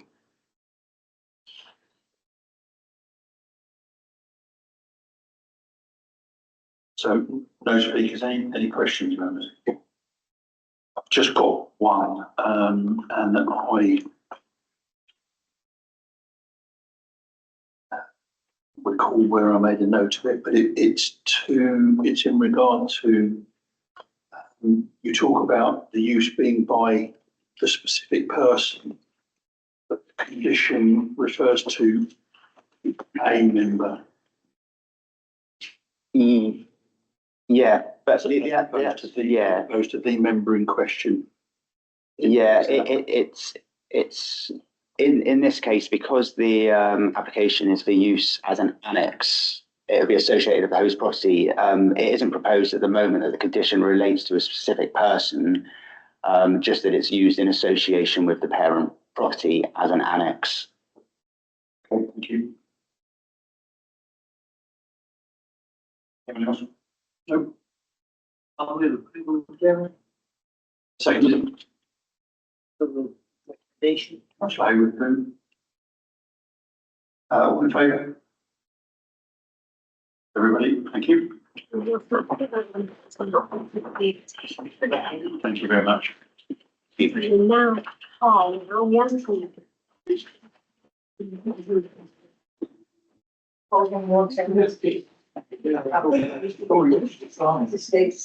So now we're 209. 14. 9. I believe you're going to, are you going to present all of the applications together? Yeah. So that's item So we 14. have to do it separately because there has to be a separate vote, but Yeah. it's got one presentation with all of them in. And that will be for item 14, 15, 16, 17. Yes. 18, 18, 19. 19. Yeah. And then you've got 20 and 21, haven't you? Yeah. Yeah. Fine. It's 80321 is where we start. Yeah. Okay. Over to our officer. Thank you. Is there a switch? I'm telling you, Oh, I'm yeah. the expert here, what to do.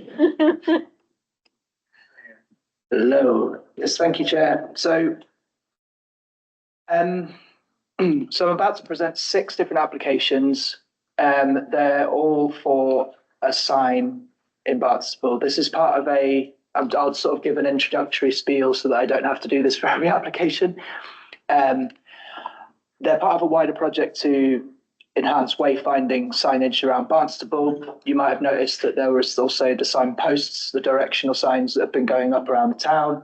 There's now also part of that project is 23. Well, I handled 23 of them.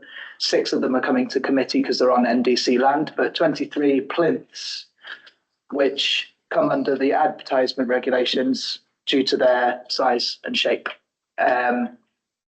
Obviously, highways are a consideration in this case, but this is why they've been dealt with under the advertisement regulations. So the following 6 are going to be advert consents for signage to be placed on NDC land.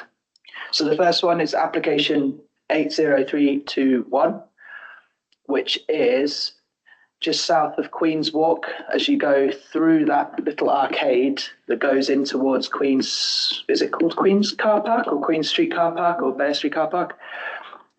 So as you can see, you've got the aerial footage there. It's the car park's been currently redeveloped. This has now pretty much been complete now.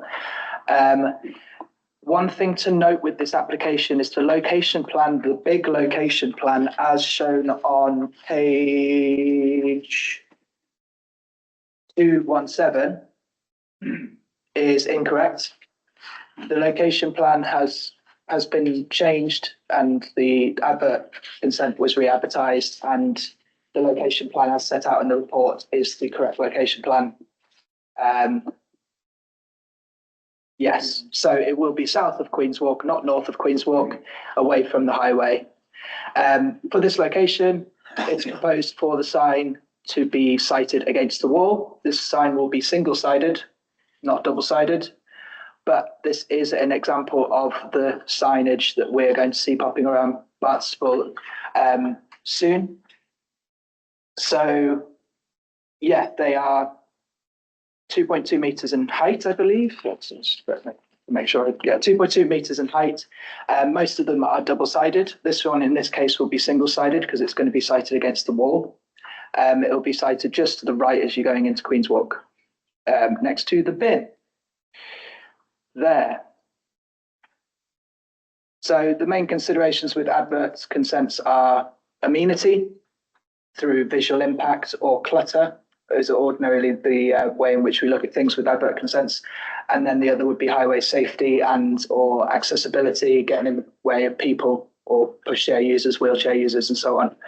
In this case, being sited away from the public highway is not a concern with regards to highway safety. It's out of the way. It's acceptable in terms of accessibility, and in terms of amenity through any visual impacts on so on and so forth. It's not considered that there'd be any harm to amenity as a result of this sign going in place. So as per the report, I recommended approval, subject to standard advert conditions that are in that have been put in place. That's that one. Do we have to vote on that, don't we? Any questions? Move it. Seconded by Peter Bishop, all in favour? Everyone, thank you. Lovely. That moves us on to application 80319. It's a sign, as I said. Sorry. The same place. It's in a different place. It'll say something different on it.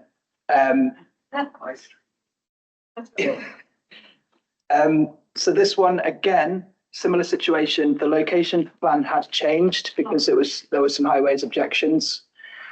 So the location plan as shown on page 227 is incorrect and has been changed to the area, the sort of wider pavement area outside the public toilets. This is at Cattle Market Car Park. I think the right location plan is 223, isn't it? It's in your report. Yeah, so as set out in the report, the correct location plan is on page 223 with the site plan also shown next to it. So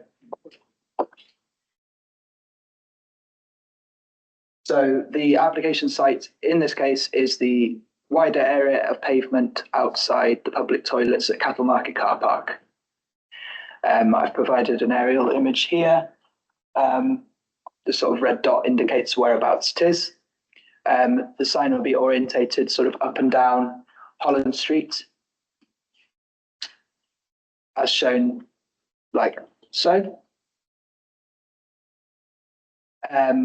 Here is another example. It's the same example for all the sign examples. Obviously, each sign will be tailored to its own site. This one obviously will direct pedestrians towards Holland's Walk, town, the library, and popular sites. And the original site has been changed for this one because it was originally proposed for it to be sited at the inside of a corner, but it was considered from a highways perspective that it would potentially block highways visibility. People would congregate to use it and so on and so forth. So the site location has been changed. So there's plenty of space here for people to stop and look at it and work out where they're going. So again, in terms of amenity impact, it's not considered that it's going to add additional clutter or harm amenity due to its visual impact. In terms of highway safety, it's been moved to address such issues. There's plenty of space around the sign for people to move, and it's not going to block anybody's way. So again, it was recommended for this one to approve the application subject to standard advert consent conditions. Any questions? Mover. Move, seconded by that's from Alex. All in favour? That's everybody. Thank you. Item 16.3A. Yes. Fairview Car Park. Thank you. This is application 80338 for land at Fairview Car Park.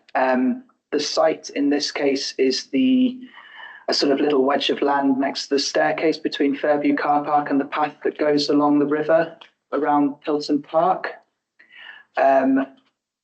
Same sign, similar situation. It will be sited to beside the path, out of people's way, like so. It's the same style of sign, depicting similar information. It will be sited sort of at the inside corner of where the stairs are, to the left of the stairs as you're looking here from the Google Street View image. Presumably will help to direct local residents and tourists and so on into town. Again, similar situation. Amenity impacts are considered acceptable in this case. It's not considered that the visual impact of the signage would cause harm to amenity in any way. As for highway safety and accessibility, it's away from the main highway, it's away from any highway, and it's not going to obstruct pedestrians or pushchair wheelchair users at all. So given that, it was considered that recommended that the application would be approved subject to the same standard advert consent conditions. Thank you. No questions. Approved. Seconded by Councillor Bishop. All in favour? Thank you.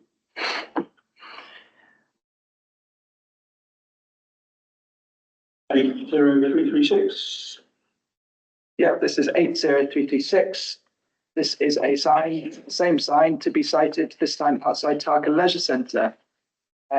This is also NDC land.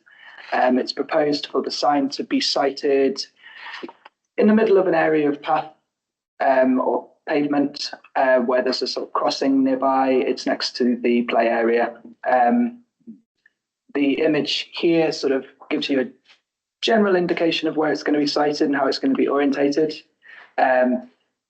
So while it's sort of in the middle of the path, it's not going to get in people's way. So again, similar thing in terms of amenity impacts.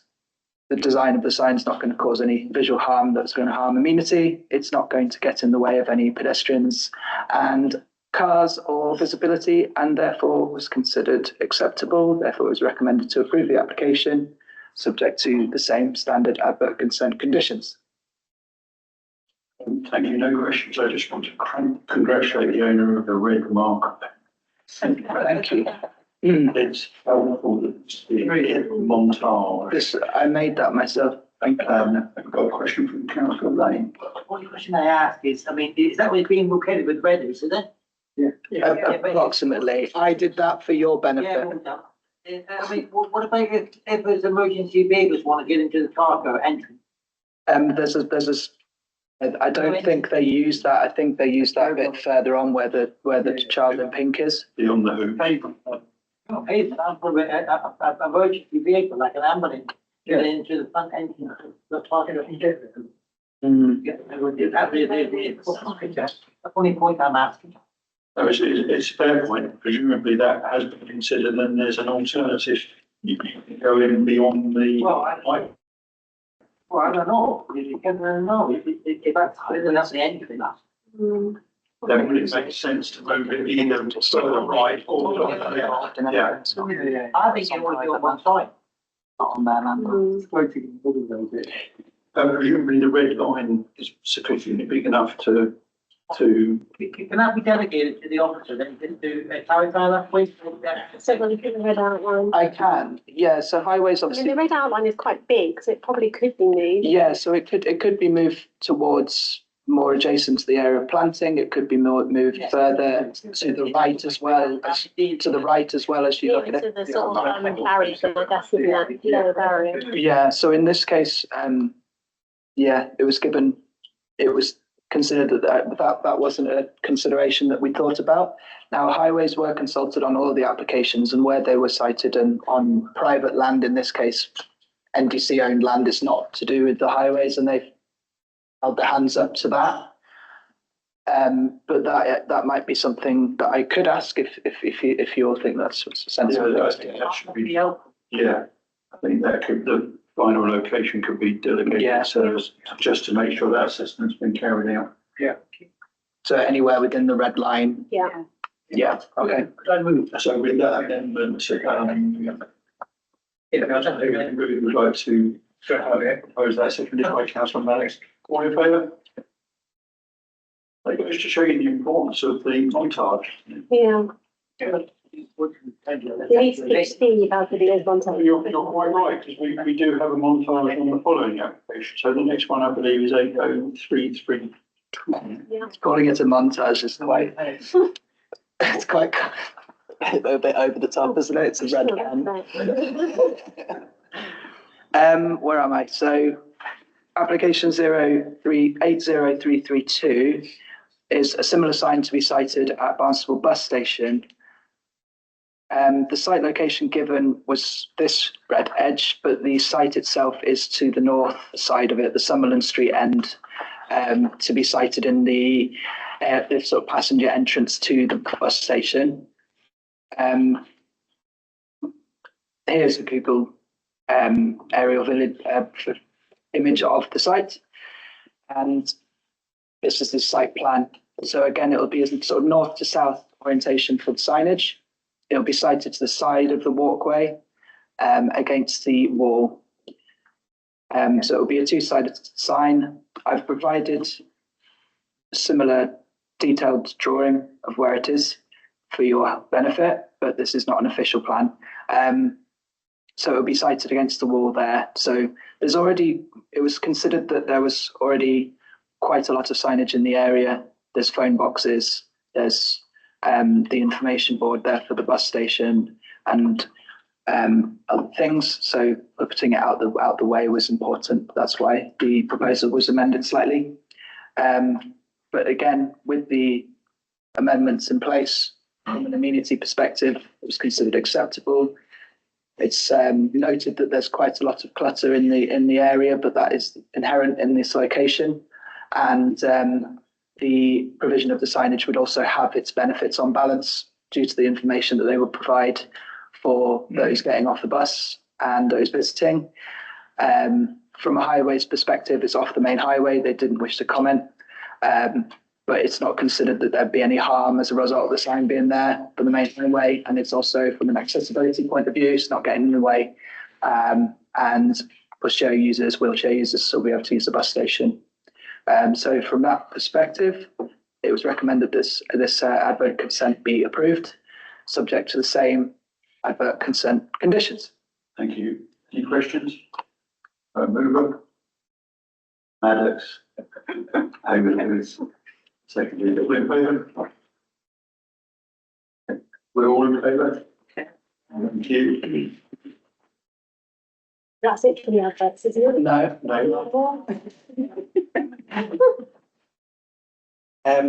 I believe, yes, there's the last one. 80331. That's correct, Chair. Thank you. This is application 80331. This is very nearby the previous one at that Silver Street, so basically the other side of the bus station. So here the site location shows an area of pavement next to the former Shop Mobility building. As you coming out of the bus station, going towards Silver Street and on towards High Street that way. Here is an aerial view. And here is the site block plan. Where is it going to go in that area? I'll provide a picture here. So as you can see from the sort of street view, it will be sited in the middle of that area. Obviously, people require some space to congregate around it to look at it. In the centre triangle. Can I use my cursor? Yeah.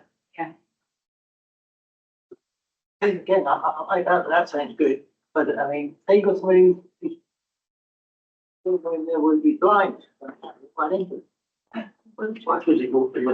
You say there was a pillar, they wouldn't do bollards. You have anything to say about anything? It's already a sign. It's also already, isn't it? There's also bollards there. Almost been top along the main over there. So would it be located on the post? Two posts there, wouldn't it? the post will remain. The other post is to do with the bus timetabling infrastructure. So it'll be sited in the middle of that area. Generally speaking, there's the red walkway that goes across the carriageway. That is the primary foot travel route. To the right is this quiet residential area, and the Shop Mobility building is now closed at the moment. But apart from those that are using the nearby bus stops, most of the foot travel comes past this, and you have quite a highway here where they're sort of crossing the road following the cobbled route. If you can see the cobbled sections, they're passing through towards and away from the screen as you're looking at this image. So while it looks like the signage would form some sort of obstruction, there is already an inherent sort of busyness to the area. There's bollards in the way to protect the pedestrians from cars driving around or turning at the location, which they do sometimes as well, and I've done before. So they're just there to protect the pedestrians. The signage itself would still leave several meters of space around it for people to pass. So while there is an existing amount of clutter there. The addition of the sign was considered acceptable in this case. It's considered it wasn't going to cause harm to amenity or harm to visibility of the highway or accessibility. Therefore, again, was recommended for approval. Yeah, Dirk, I'm just going to raise a general question because this relates to all of them in the sense that we don't know the protocols. Apparently, the actual exact sighting to the inch takes place when the contract is awarded. And does a member of committee go out, or is this marked? Well, given how specific the site location plan or site plan, or block plan in this case has been given, one would expect it would be pretty accurate to that location. But we're given an area still, though, aren't we? It doesn't actually pinpoint exactly where the sign's going to go. This does, because it's an approved plan. What's shown on the screen now, Chair? Apologies. Yeah, what you say is, see that red line up to where the approved plan is? You say it could be located anywhere in that? It's a bit smaller, this one, isn't it? But this one is a bit precise. This is the location plan, which gives you the sort of which is the general area chosen. They've then been more specific and provided this plan, which is an approved plan. So you can see the little P2022. The little P2202. I see it. That's how small it is. Couldn't it be put against the build, whatever that building, at the bus station? Two-sided, isn't it? Right. No, isn't it two-sided? This one's two-sided. Oh, they're two-sided, and I've raised a couple of questions regarding other signage proposed as well. They've already pre-designed them. Therefore, if you rotate them or move them, it might point you in the wrong direction. Or they have to. Is big in terms of. Yeah, unfortunately, that has caused some limitations as to where we can make adjustments because they're like, well, now the sign won't make any sense. Which I think they should have been approved first. Well, I think from members' point of view, the last thing that we want is someone saying, why on earth did you put the sign there? When logically it could have been moved 2 foot in one direction and been significantly better, which is why I asked how the actual commissioning of the pieces happens when the contractor works on site. You assume they know what they're doing. Yes. Well, That's all I'm saying, actually. I think there is a point to having, having to assume that somebody has some semblance of competence. And the town council obviously wouldn't want to be criticised. Town council, the applicant, they've done this and it's part of a wider project to improve the town, and it's in everyone's interest to do so. And should we've had one of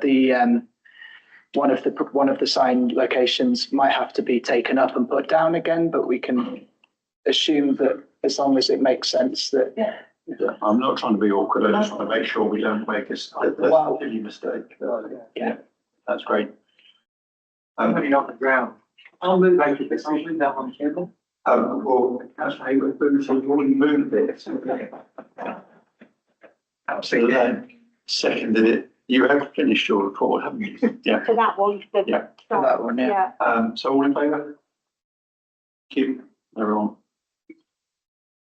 Right. Is that another one? And now it's Butcher's Row, isn't it? Yeah. We've already done that one, haven't we? No, we're now on Butcher's Row. So that's the end of signage. Yeah.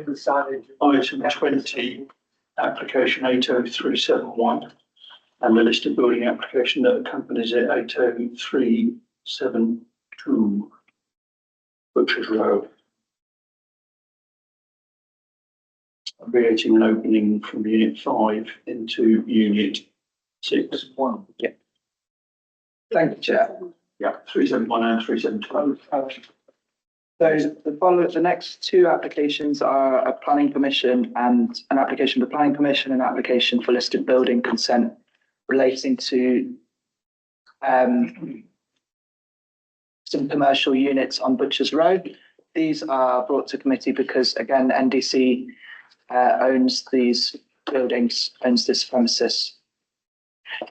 So the site in question is units 5, 6 and 7 of Butchers Row. Units 3 to 4 and 5, unit 5 is currently the pots and pans, kitchenware and crockery shop. The reason why this needs permission is because it's altering planning units. It's adjusting the divisions between and opening, creating an opening between unit 5 and 6, and then creating a partition between 6 and 7. So there's a general aerial image here which shows you whereabouts we are. We're on the high street side of, towards the middle or high street side of Butchers Row. Here are the elevation plans. Obviously there's no external works proposed here, so from the outside it's not going to look much different. Here are the proposed existing and proposed elevations. At the moment there's an internal partition between unit 6, which is the smaller unit at this time, in the middle, and unit 5, which is on the right.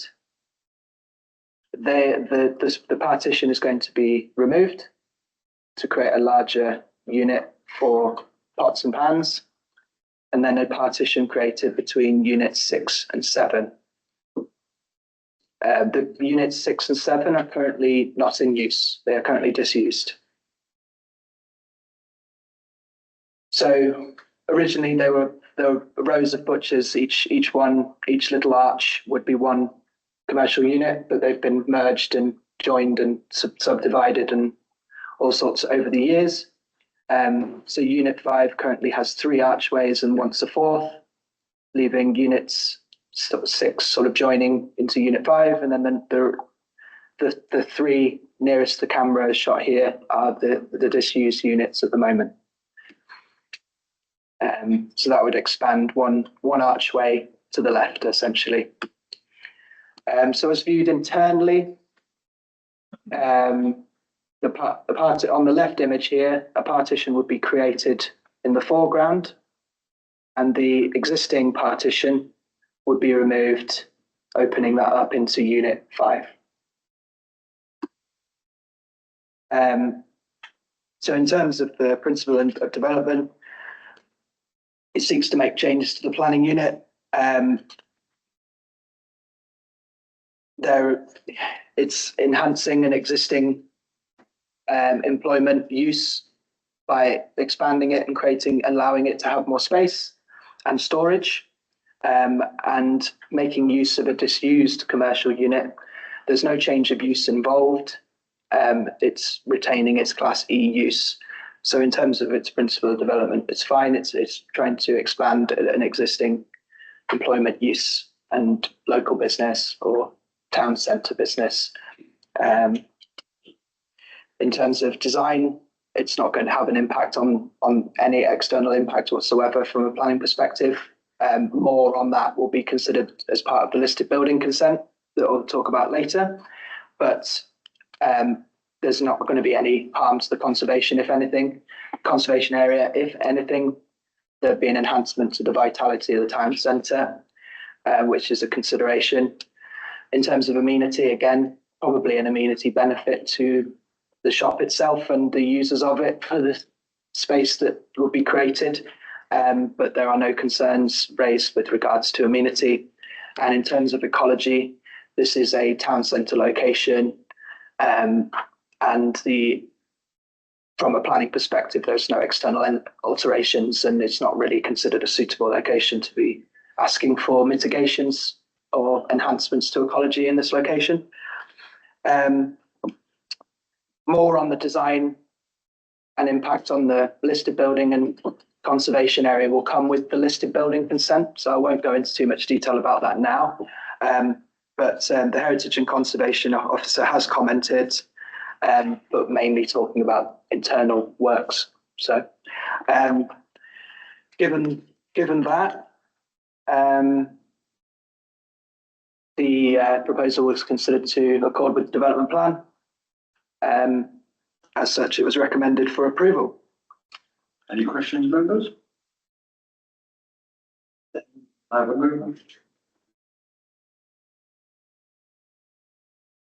Councillor Maddox moved, seconded by Peter Bishop.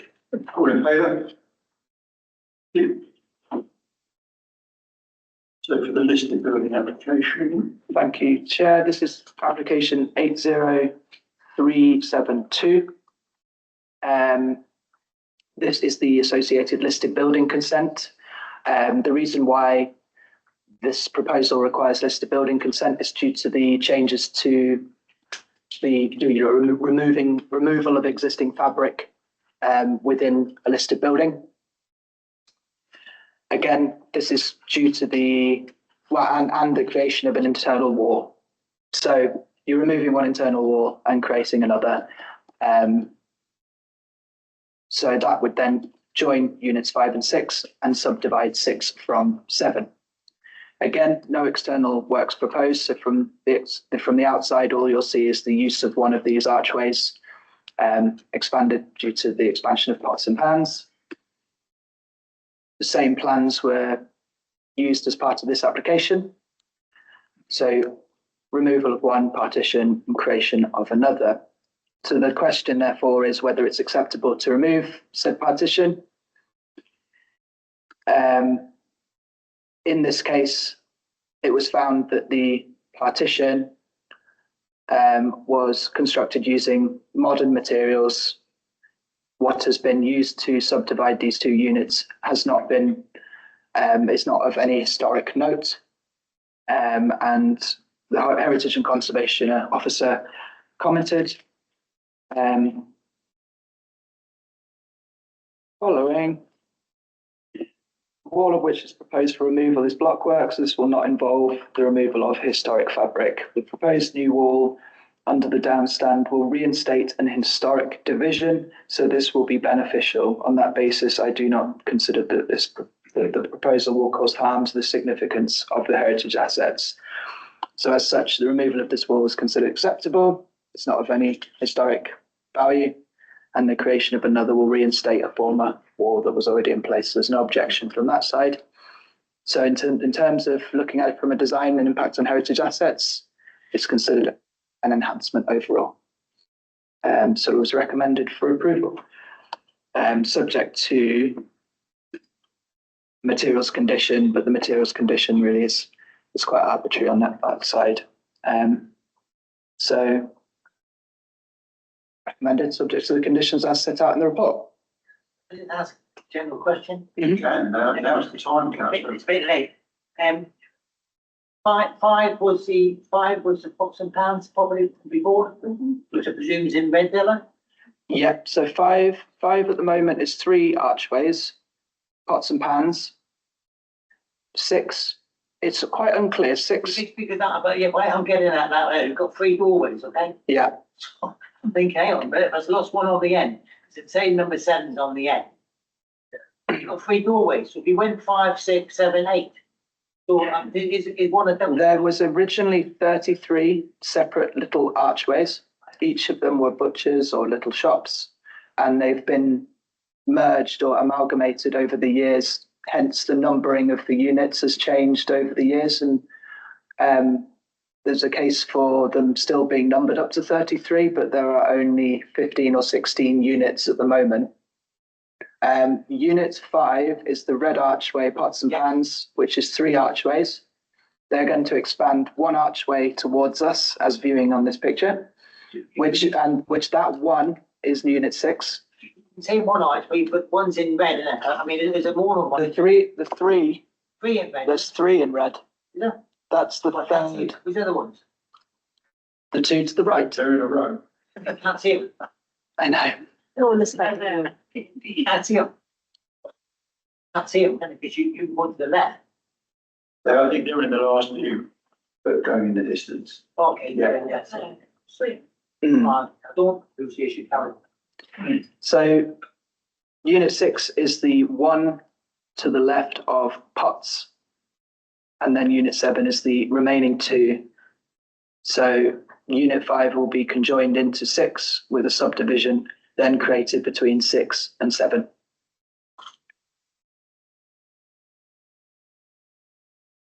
You finished? I think so. Lovely, thank you very much. No more questions. Mover, councillor Maddox, seconded by Ms. Hayward. All in favour? Thank you. But yours, you, the 9 and 10, 9. Councillor Bishop, can I ask for your? Yes. So just get mine, take it 4, We 5, we 4. will, we're not going to do the appeals We'll report. do it tomorrow, we'll do it next time. We'll just quickly see if there's any sign that we need to do. I leave my photo there. Yeah. That's all. Can you remind councillor Lane to use the microphone for the benefit of the recordings? Cleared the rat out the way for you. This could take a while. Oh, I can't, I still can't do it. Sorry, Carl, I can't get it on the laptop.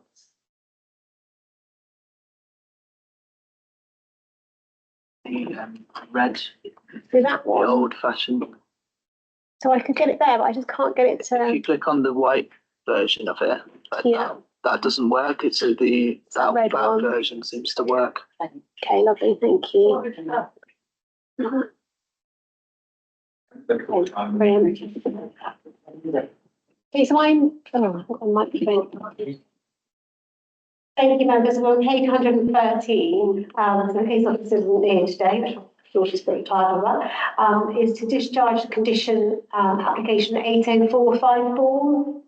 So this relates to approval of details in respect to discharge of condition 4 and 11, attached to planning permission 75220, demolition of existing agricultural buildings and erection of 4 two-storey houses. Members will be very familiar with the site because I think it's come a number of times in regards to changes. The location plan outlined in red, aerial image of the site. And this is the block plan of the previous planning permission for 4 units. And then a few slides, I'm just going to go through them quickly, of the agricultural buildings. Buildings have now been demolished, so this is the new, I don't know if it's working, new photographs of the site. The case officer recently visited the site. And this is one of the dwellings now under construction. The condition 4 seeks prior to the occupation or development details of the green roof, sedum roof shall be submitted and approved. The details have been submitted of the sedum roof and your officers are happy with these details to discharge condition 4. And condition 11 seeks no development should be completed past damp proof course until a detailed lighting specification demonstrating how the design is informed by guidance note 818, detailed factored lighting and artificial lighting. The submitted lighting specification has demonstrated external lights in accordance with the guidance note. And again, your office is happy with the details to discharge condition 11. So the recommendation of is approval for the discharge of conditions 4 and 11, Chair. You make a comment that shouldn't start. I've already told him that. You made a point that it shouldn't start about 3 people. I have told him that. He said, oh, because all good planning committee was cancelled. I think you need to step on it. I have told him. He's aware of it.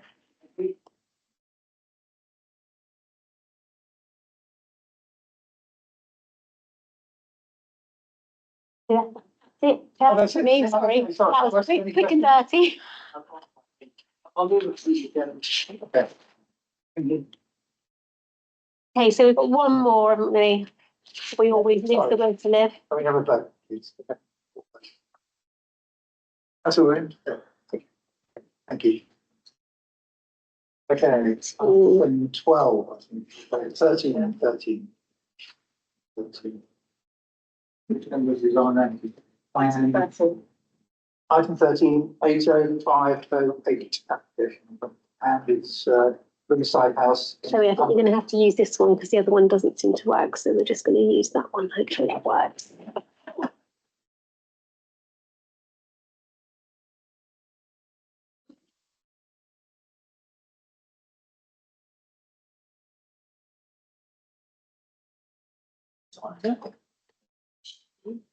Can you all hear me? No? That working now? Hand it down.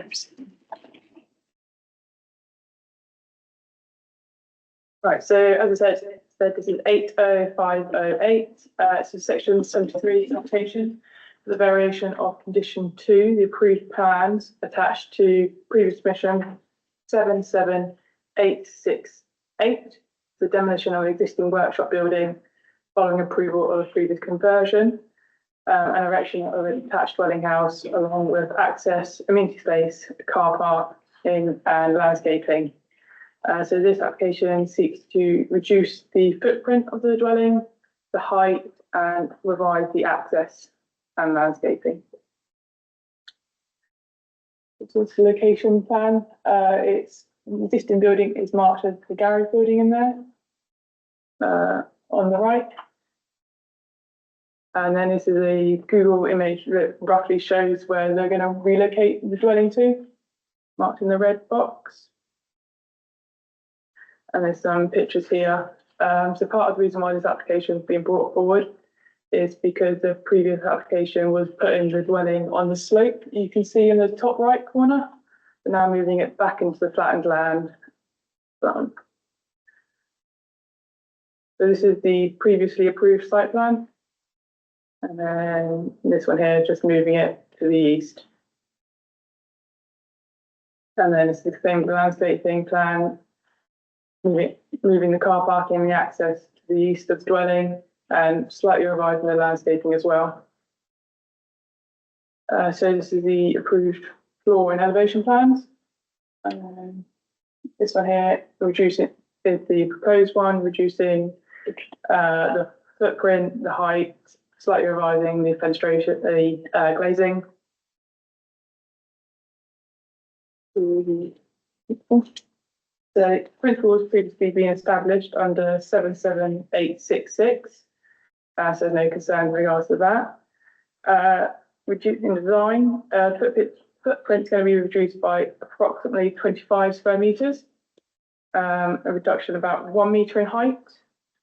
And then relocating the dwelling approximately 4.5 meters to the east. And then, as you can see by the plans, relocating the driveway and the car parking. In terms of amenity, no representations have been received. The dwelling will move closer to existing dwellings to the east. However, there's very limited glazing on that elevation, and the proposed landscaping will screen any sort of privacy implications from that. There's no impact on ecology. Sustainability officers confirmed the proposed landscaping plan is acceptable. No impact on the flood risk or drainage, and relocation of the driveway and parking. There's no impact on that. Apart from that. So officer recommendation is to approve. Okay, any questions? I'm assuming that the access right onto the road stays in the same place? Yes. Okay, thank you. Any more questions?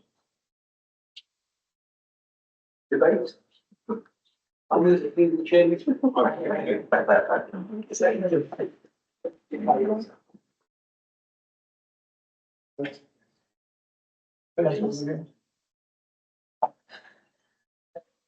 That's my turn.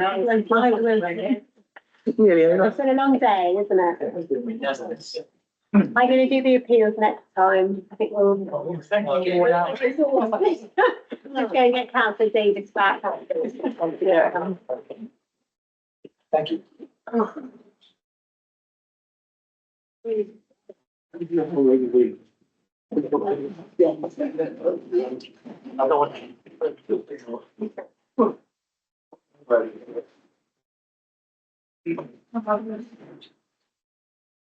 We delay appeals for next time. Yeah. Have you closed the meeting? No, Not yet. Do that. we'll see the next. It's just a long day, isn't it? So the appeals report we'll do at the next committee. And item 23 is to consider if any planning site inspections are required. I'm not aware of any. So that does bring us to a close. So I'd like to thank members for? We just, Did we have to have it in 3 in a row? because we've just gone 2 minutes and 4 seconds. And thank all the officers. Yeah, thank you. It's been good debate, isn't it? Thank you very much. Yeah, I think that was